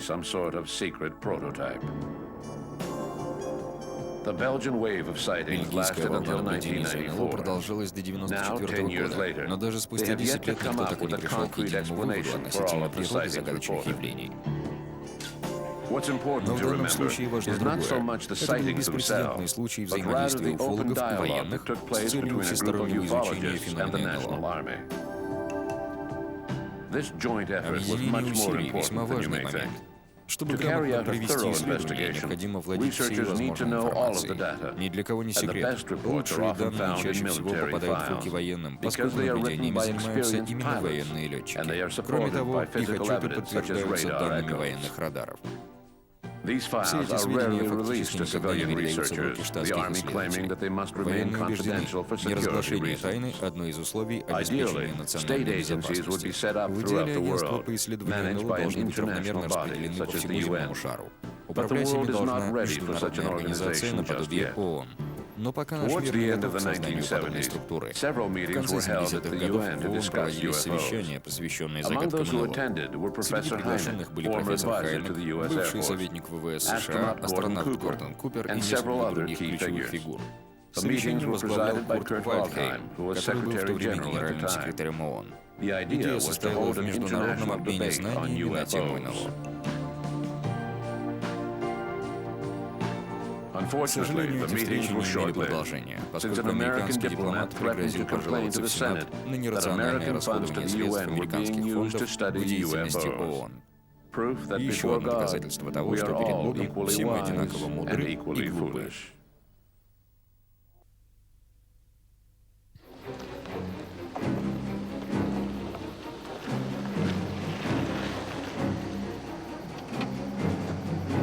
Every year, thousands of people observe strange phenomena in the sky.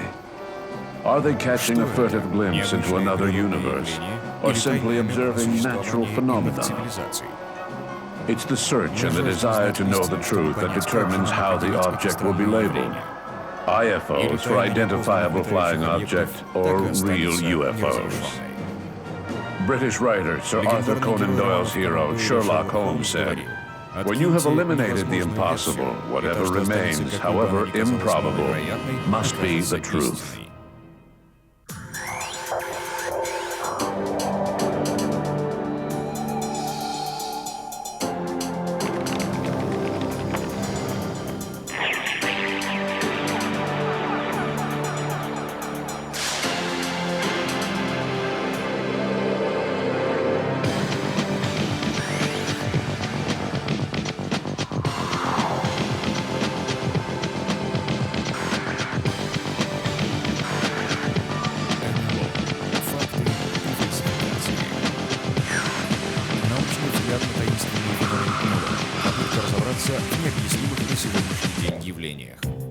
Discussions on the nature of UFOs remain extremely polarized between those who support the extraterrestrial theory and those who oppose it.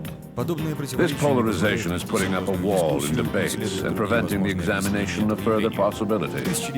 In 1997, at the invitation of American billionaire Lawrence Rockefeller, well-known scientists gathered in Pocantico, New Jersey, to discuss UFOs.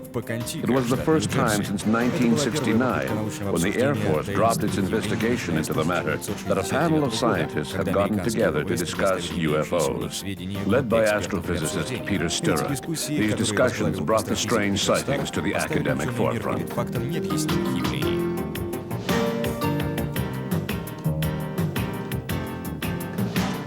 Mark Roediger and John Schussler were among the scientists invited to the meeting. The purpose of the meeting, it was designed by Peter Sturrock to do at least two things. One was to be a rebuttal, as it were, of the Condon report. The Condon report, of course, had come out in the late 1960s, and it had said that UFOs were not worth studying scientifically. And Sturrock had been very critical of that, and he had always hoped that he could get a group of scientists together to look at the phenomenon objectively and reach a different conclusion, which he thought would be justified. So that was the first thing. The second was to present some of the latest UFO evidence to a panel of distinguished scientists to get their advice on the subject, to see how they would react to UFO evidence that the scientific community normally doesn't ever view. The meeting was held in 1997 to allow the examination of physical evidence presented by people that do research in the UFO field to be examined by people outside the UFO field. And in both cases, these people were scientists receiving the information, presenting it, and then the scientists examining it. And they were selected based on people that could present the actual physical evidence, not stories, not wishful thinking, but evidence of things happening, real photographs, real videos, real medical effects, real ground trace effects, and that sort of thing. And in this field, there's quite a bit of that. It isn't often talked about, often discussed, and Dr. Sturrock thought it would be well to be able to expose this to an independent panel of people that had no interest or no knowledge of the subject, and get their opinion on what could be done or what should be done and how important it was. So that was the reason we met. There wasn't anything amazing in the reports for the panel. I think the evidence was solid, of course. I was there and presented some of it. I think it was evidence that the phenomenon is anomalous, but there wasn't anything so compelling that you would read the report and say, oh, why, this is astounding evidence. Why, this really shows that this UFO phenomenon is unearthly or alien or can't be explained by science absolutely. No, it was just good, solid UFO evidence.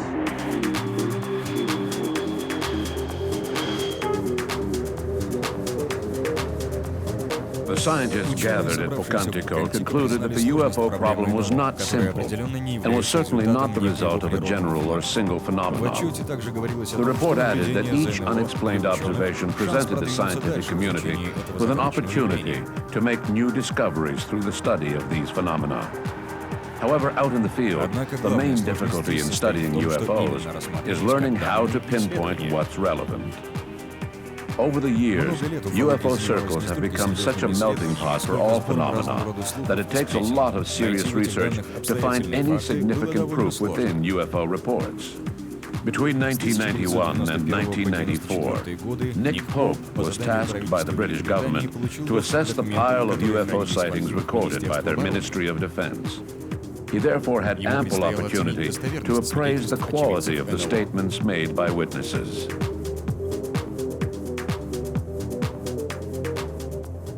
I think it's quite clear that 90 or 95% of UFO sightings are either misidentifications of something quite ordinary, but perhaps seen in unusual viewing conditions, or by a witness who is not familiar with the particular object or phenomenon. But there are these hardcore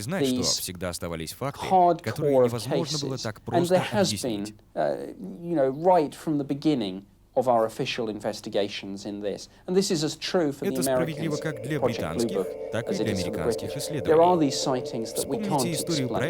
Good quality sightings. I'm not talking about cases where we have insufficient data. I'm talking about the sorts of cases where we have, say, police or military witnesses or pilots, say, who are seeing solid, structured craft. I'm talking about the cases where things are tracked on radar. I'm talking about cases where Air Force jets have been scrambled to try and intercept these things, and where perhaps we have good photographic or video evidence that has been properly analyzed and enhanced. these sorts of cases. В связи с этим, When looking лично at я these не могу cases, отрицать обоснованность теории существования феномена НЛО. Quite favorably Откинув все disposed to the возможные версии extraterrestrial объяснения того или hypothesis, иного because феномена, when I've вполне eliminated возможно everything предположить else, that вмешательство seems to be a инопланетян. very real Могу ли я possibility. доказать свою Can I точку prove зрения? it?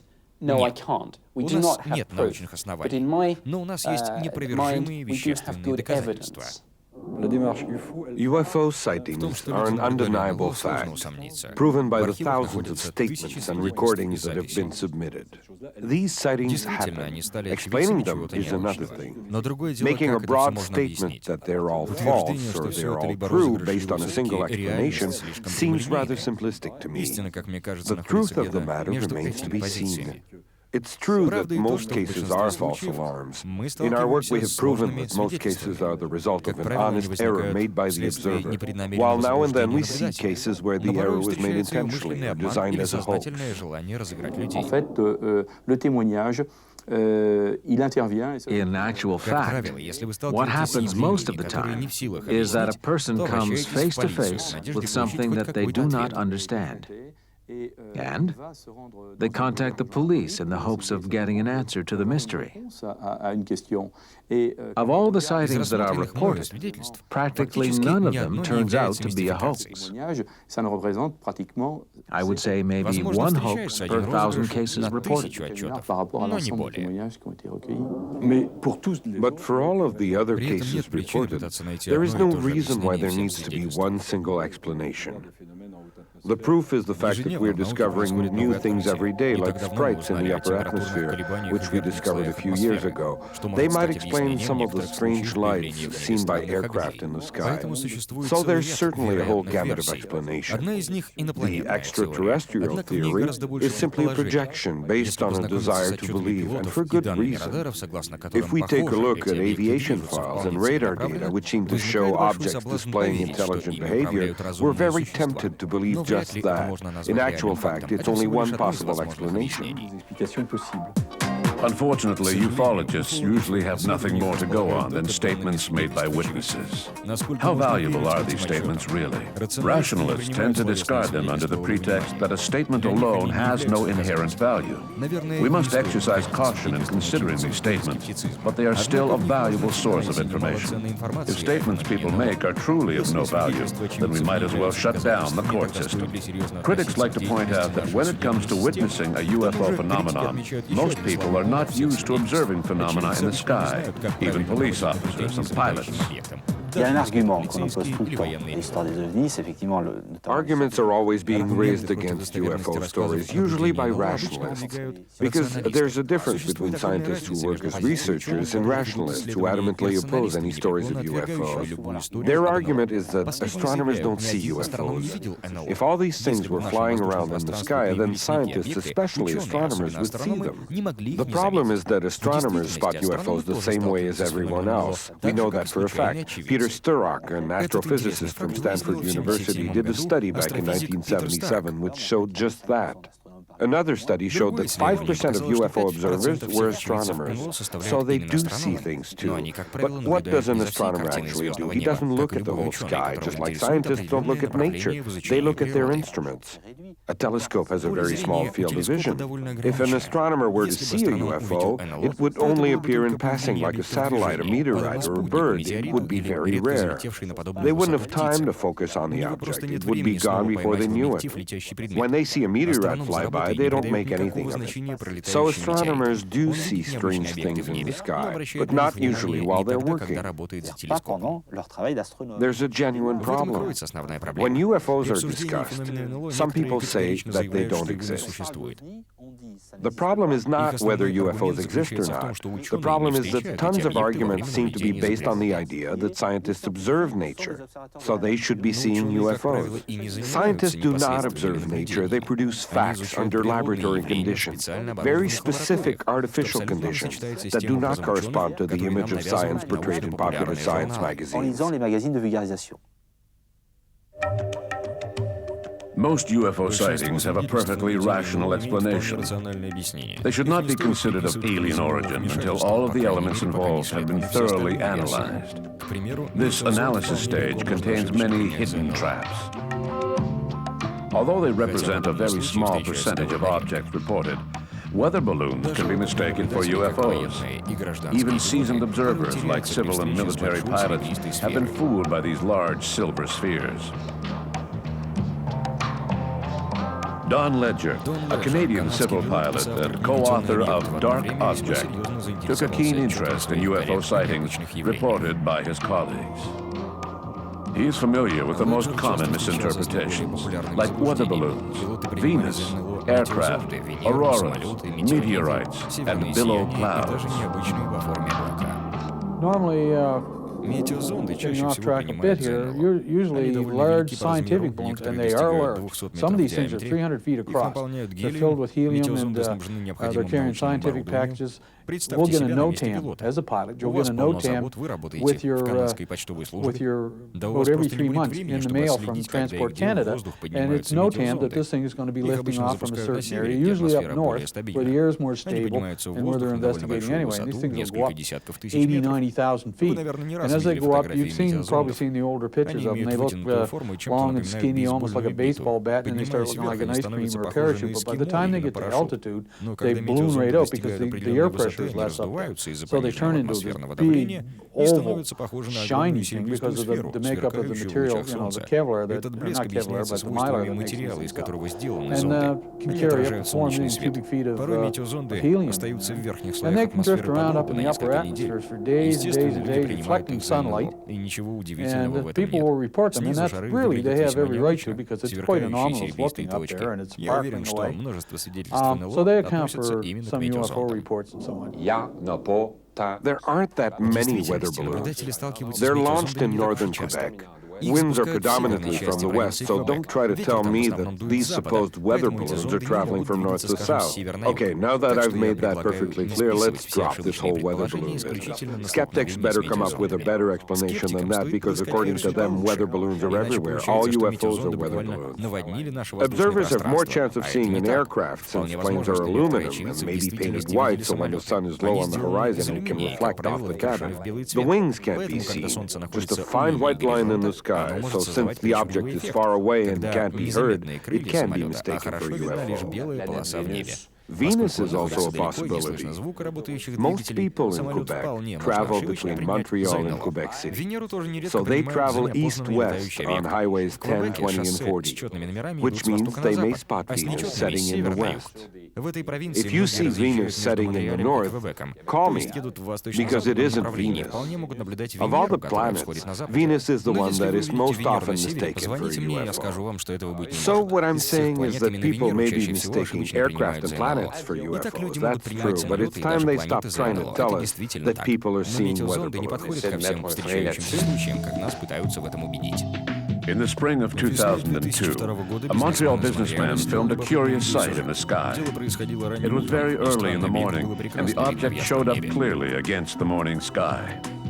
Upon analysis, it was discovered that the object was nothing more than a mail plane arriving at the local airport.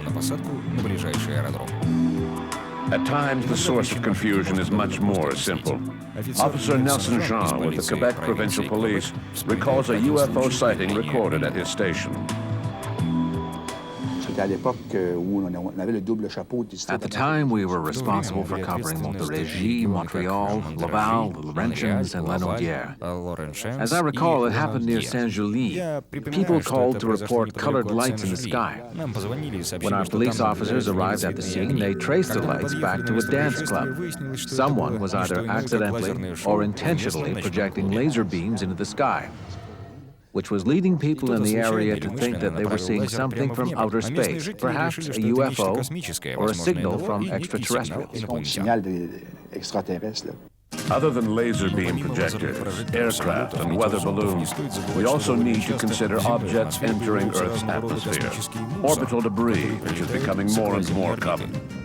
A few years ago, during a similar incident over France, the state police were inundated with calls throughout the country from citizens wishing to report a UFO sighting. At the time, Jean-Jacques Velasco was already heading up the French group CIPRA, which tracks objects entering Earth's atmosphere.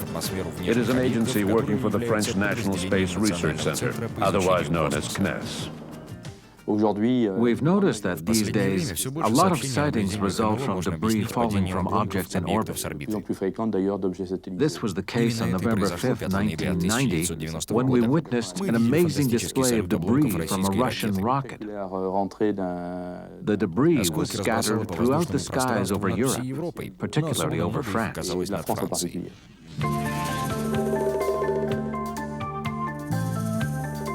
Films and photographs can be useful tools to ufologists as they try to make heads or tails out of a UFO sighting.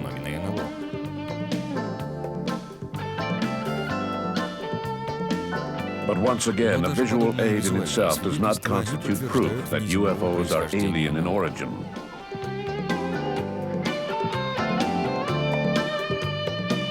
This is true even more so, now that new computer technologies allow amateurs to fake photos that look as professional as anything produced in Hollywood. Well, as you know, I'm quite familiar with the field of photography, since I worked as an expert in this area when I was with CNES. I came to the conclusion that it is one of the most disappointing aspects of UFO cases. Why do I think that? Well, first of all, it's the element that evokes the most emotional response and most expectations from the public. We often hear people say, if only we had a good picture of this, we could check into it further. In actual fact, nothing is further from being solid proof than a single photo on its own. That was true even 15 or 20 years ago.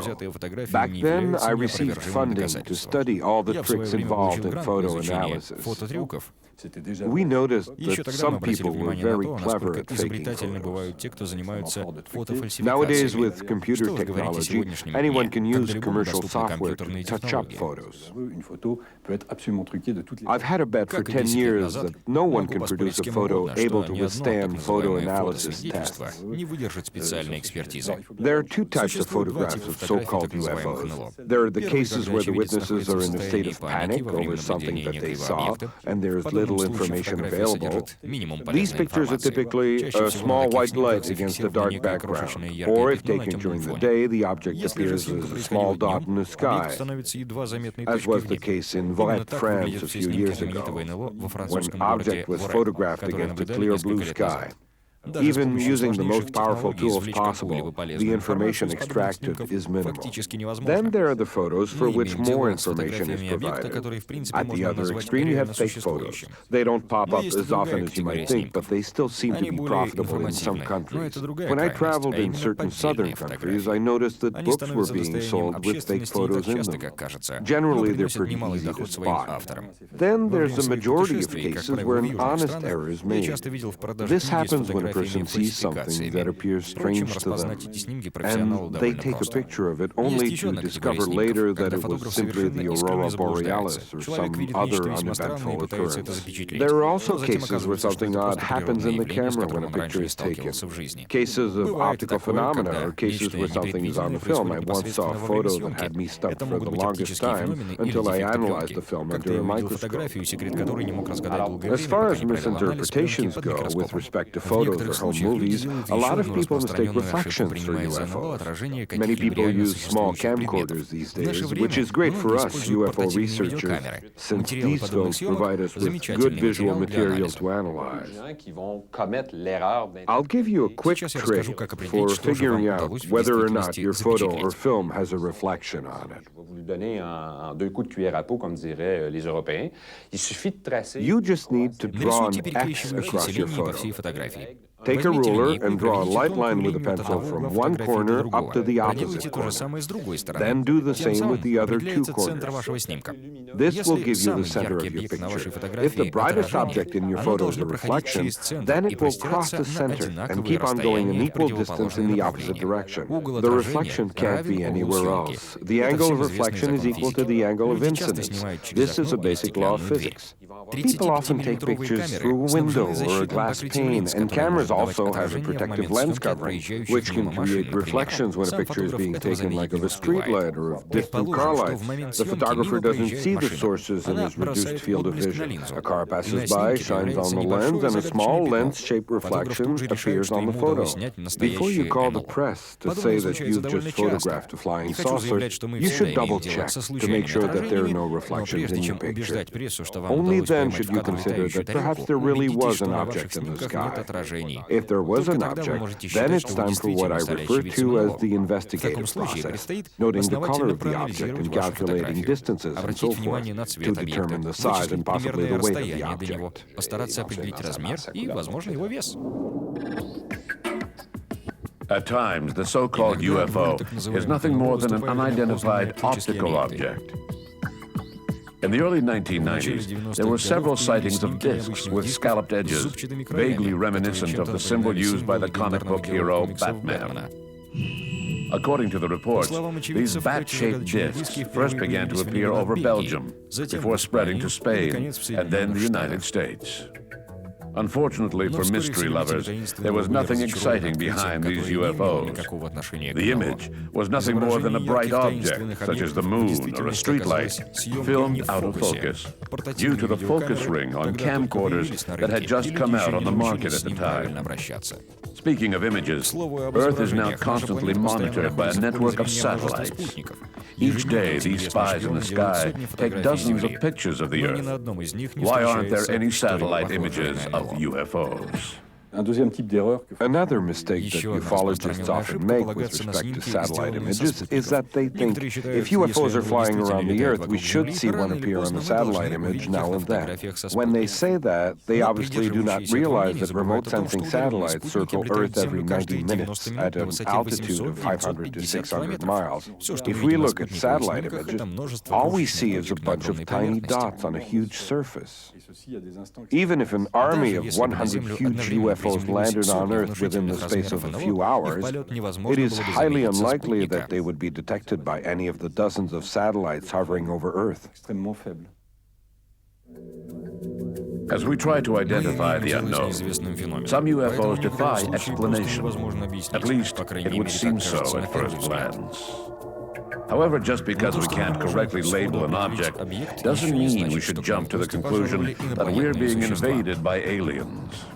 Remember, the term UFO does not necessarily mean an interplanetary craft. Jean-Pierre Farabeau was a research engineer working at a physics lab within France's Polytechnical Institute. A few years ago, he wrote a book about unidentified flying weapons. One possible explanation for UFOs is that they are secret military aircraft. A historian from the CIA even wrote a report claiming that most unexplained UFOs could be attributed to flights by an aircraft referred to as the U-2. Pouvait s'expliquer par les vols d'un avion qui s'appelle le U-2. Well, it's true that some of the U-2's flight plans did coincide with UFO sightings. But in my opinion, this happened in a very small percentage of cases. There's also the fact that the U-2 was flown for the first time in 1955, whereas UFO sightings began to be reported regularly as of 1947. So the U-2 could certainly be used to explain some of the sightings, especially since it flies at a very high altitude. And it has what you might call a halo effect. Although it is shaped like a glider, glare from the sun's rays may cause it to look circular instead. The fact remains that it appeared in the sky too late to explain the first 8 years of UFO sightings. And there's still the fact that only a few of the U-2's flights correspond to UFO sightings. There were other aircraft built after the U-2 that could have been mistaken for UFOs due to their speed and high-flying altitude. They were called Blackbirds. Two different aircraft were built that closely resembled each other, the CIA's A-12 and the Air Force's SR-71. But once again, the A-12 was flown for the first time in 1962, so it could not account for any sightings before that time. Naturally, it could account for some of the sightings reported since then. While engineers at the Lockheed Aviation Corporation were designing the U-2 spy plane, officials in charge of technical development within the U.S. Air Force were already conceiving of an even more ambitious project, named Project Silverbug. Their goal was to build a circular craft capable of vertical liftoff and able to fly at an altitude of 80,000 feet and a speed of Mach 3, or 3 times the speed of sound. Development of Project Silverbug was assigned to engineers at the Canadian firm Avro, which had designed the lightweight Arrow CF-105. The Avro car was an engineering study by the same company that produced the Arrow, the infamous aircraft that was built by the Canadian government and then eventually cancelled. In fact, there is a popular movie about it quite recently starring Dan Aykroyd. At the same time they were producing this jet aircraft, they were producing a circular vehicle that was said to be able to rise up on its own power and fly through the air. A number of other devices like this had been produced, but this was the Canadian government's own attempt. Curiously, midway through the development, it too was cancelled.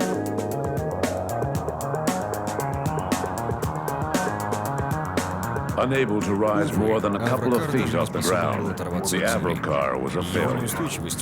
Its instability made it dangerous to fly. In 1961, Project Silverbug was terminated, and one of the only 2 models built is now installed on a pedestal in front of the U.S. Army Transport School in Virginia. Could UFO tales have been inspired by test flights of the Avro car or other secret prototypes with an unusual aerodynamic shape, like the YB-49, or perhaps the V-173, nicknamed the Flying Pancake?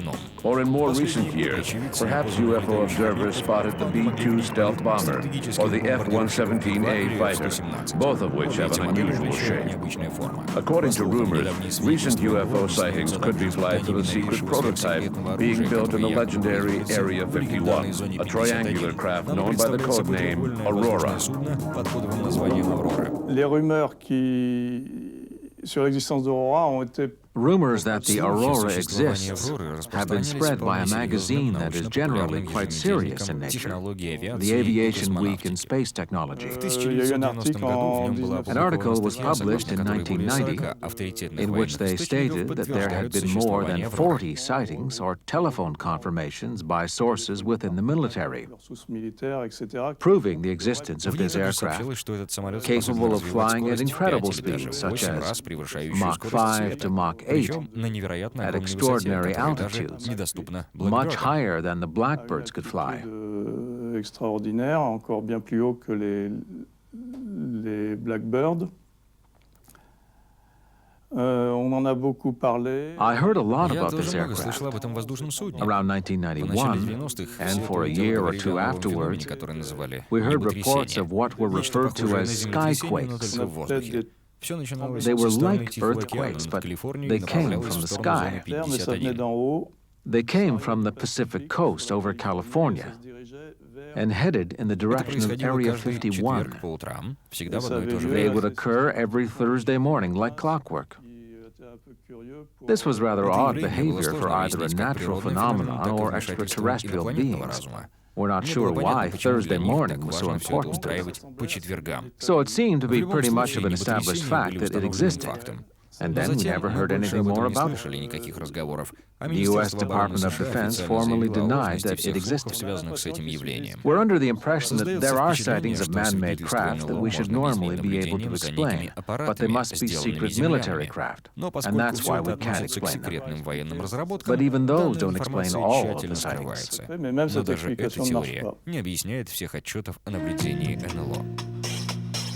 There are other phenomena which might help to explain several UFO reports, but they are more difficult to zero in on.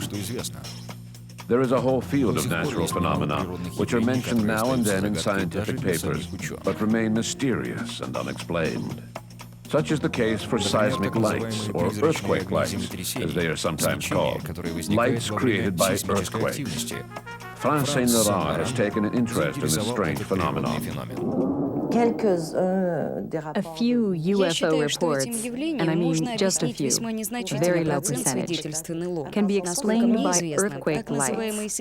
But I mean real earthquake lights. As far as I'm concerned, to be earthquake lights, they have to occur during an earthquake or immediately before or after it.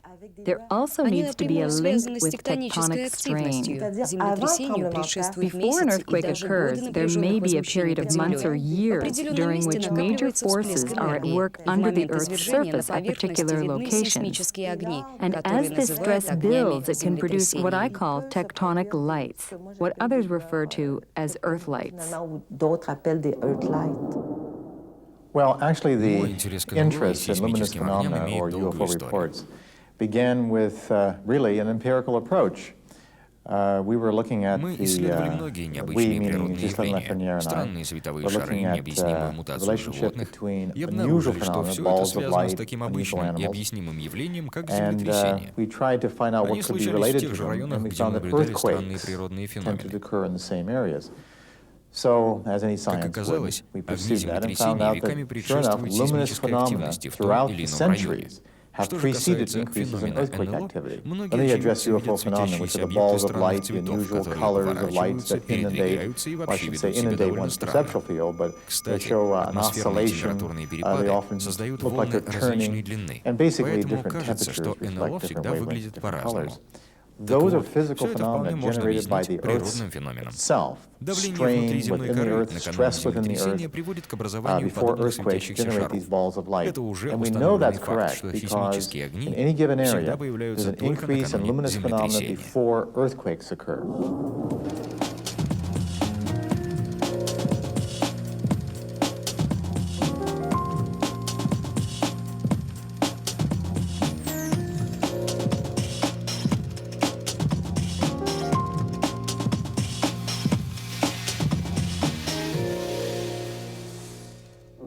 Majority of luminous Большинство phenomena случаев are появления tied to сейсмических imminent огней earthquake activity, связаны с stress возникновением strains in the давления earth. And the внутри reason we земной know коры. that Мы в этом is that in уверены. areas where there's a Возьмем buildup области с of большим water, количеством for воды, example, in например, reservoirs, естественные водные or when резервуары или people pump искусственные water into an водохранилища, area, созданные людьми для for уничтожения example, вредных to отходов. bury hazardous fluids. There's increases in Там часто earthquakes возникает locally and also an тектоническая increase in luminous активность. phenomena. A very small number of luminous Учащаются случаи phenomena are выявления associated with people having сейсмических an огней. experience Очень малый of процент свидетельств о сейсмических contact огнях with an alien or сопровождаются contact историями with о some other контактах с entity. инопланетянами. We knew that Мы in видим order то, to be что мы seeing видим. what we were Возникающее seeing, мощное there электрическое had to поле be a производит very свечение, которое strongly отражается charged в небе. electric field, producing these luminous displays in the sky. We knew that. Since the 1960s and 1970s, scientists have been trying to discover what causes these Earth lights to appear in the sky. They made some discoveries and came up with a few theories. Some scientists researched the lights in a laboratory setting, but what they often found was that their theories only partially explained what was being observed. There were gaps in their theories, but that doesn't matter, that's just normal. After all, they were just starting to research the phenomenon. Well, one thing we do know Но is that кое-что мы знаем tectonic точно. strain, Например, то, что strain building тектоническое up before an напряжение, earthquake, образующееся distributed along незадолго до earthquake землетрясения, faults, very often along распространяется по riverbeds поверхности or Земли creek так же, beds, как само on top of землетрясение. hills, Его сопровождают and a необычные variety явления, of unusual сейсмические phenomena can огни, be generated. либо Balls некий of light are светящийся simply шар. one. Also, При ultrasound этом can be под землей generated, which слышен very необычный often шум, который могут rats уловить or только крысы и dogs can собаки. hear. Sometimes odd Иногда на smells are месте generated. землетрясения Sometimes воздух if you have a наполняется Peltier необычным phenomenon, запахом. you get a decrease in Временами temperature наблюдается locally, локальное or понижение sometimes an температуры, так increase называемый in феномен spontaneous Пельтье. fires. If you happen to be Иногда, unfortunate напротив, enough to walk повышение through these температуры и fields, спонтанное it's going to возникновение stimulate your brain пожаров. directly. And very often, people experience a haunt. And in our research, Если we вам find не that повезет, wherever и you вы have окажетесь где-то luminous накануне phenomena showing землетрясения, up, эти so-called UFO таинственные силы flap, будут you also воздействовать have на an ваш мозг increase of напрямую. all kinds of Довольно other часто люди испытывают parapsychological шоковые phenomena. состояния. Мы обнаружили, что появление сейсмических огней всегда сопровождается другими паранормальными явлениями. Полтергейст. Животные собираются в стаи, всевозможные бытовые неожиданности и странности в поведении людей. Могут неожиданно перегореть лампочки, в машинах летят генераторы. Происходят неожиданные изменения в поведении людей. Может увеличиться количество самоубийств, возникать депрессивные настроения. Even though research into Earth lights is still in its early stages, some scientists are beginning to find possible explanations. One of these scientists is Friedman Freund, professor of physics at San Jose State University in California. Purely by accident, I recently came across a scientist who works at San Jose State University in California. He also works for the NASA Ames Research Center. He proposed a theory and created a model to explain how these lights were being produced. I found his theory interesting because it also explained why earthquake lights sometimes do not occur, since we have observed that they don't occur with every earthquake. What is interesting about his theory is that it is based on a discovery that he made several years ago. Below the Earth's surface, among igneous rocks, which form most of the Earth's crust, can be found something called charge carriers. I won't explain the chemistry behind it since it's pretty complicated. So he discovered these charge carriers, which he called positive hole pairs. When there is not much tectonic strain, these charge carriers lie dormant in the rock.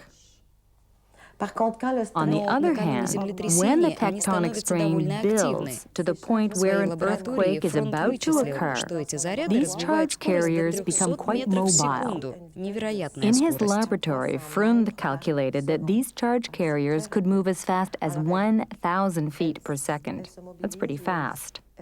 So around the time of an earthquake, we have these charge carriers moving about, spreading throughout the Earth's crust. As these charges move, by definition, each one is a current. In electronics, we call it a hole current. It has a positive charge due to a lack of electrons.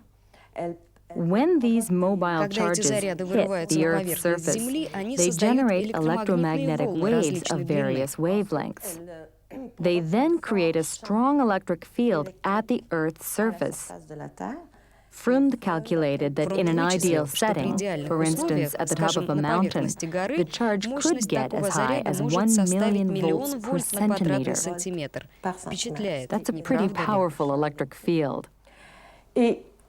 Once this electric field is created, it puts a strain on the air, which is normally an insulator, and the air changes from an insulator to a conductor and produces luminous displays in the sky.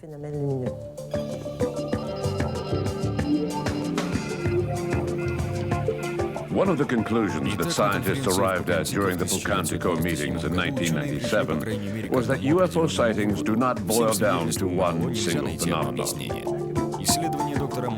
Research by Dr. Michael Persinger at Laurentian University in Sudbury shows that the assessment of these sightings goes beyond a mere "I believe in UFOs" or "I don't believe in UFOs."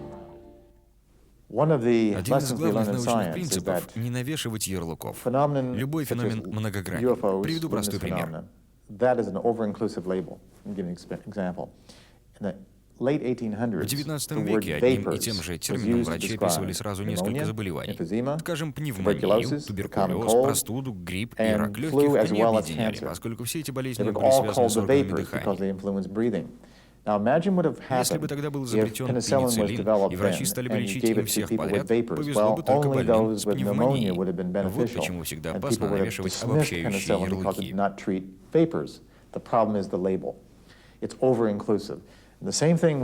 То же самое происходит с феноменом НЛО. Сегодня за этим явлением стоит большое количество необъяснимых явлений. Большинство из них связывают с природными феноменами, которым можно найти научное обоснование. Но есть и то, что мы пока не можем объяснить, и с этим стоит считаться. Впрочем, никто не мешает нам изучать даже эти необъяснимые явления.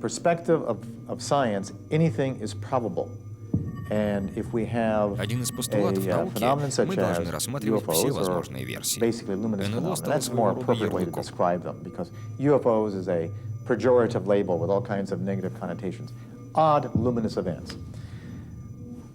Если говорить о сейсмических огнях, на 80% мы уверены, что это природный феномен, связанный с сейсмической активностью земной коры.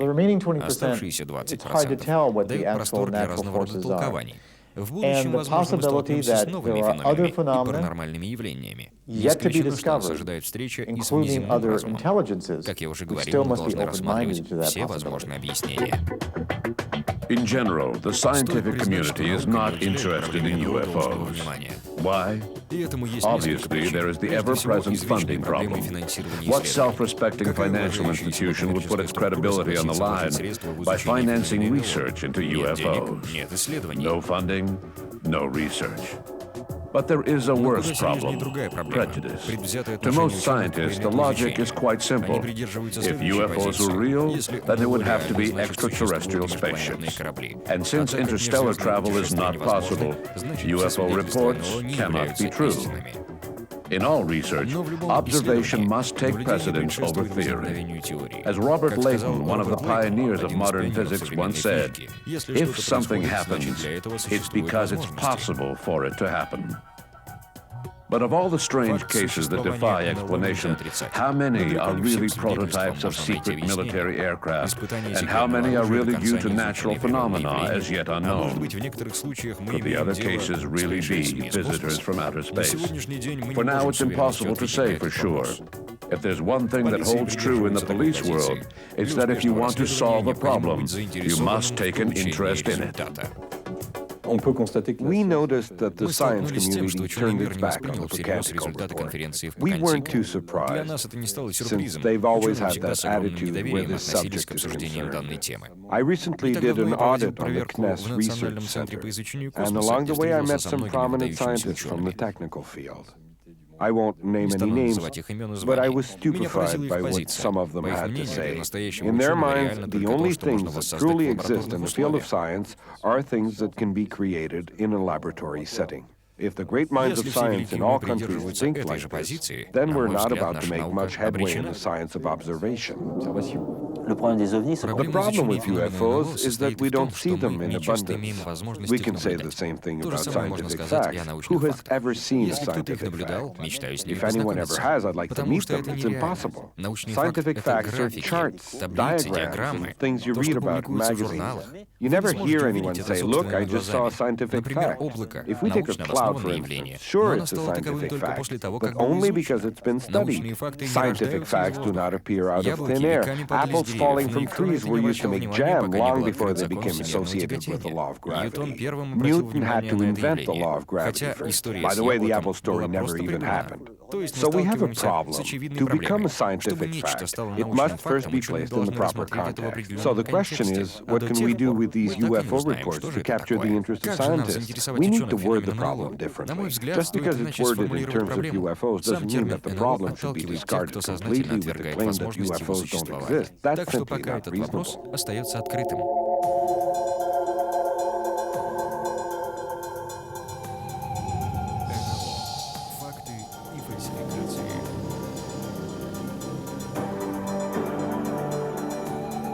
В следующей программе мы продолжим разговор о загадочном феномене НЛО и попытаемся сегодня заглянуть в свое будущее.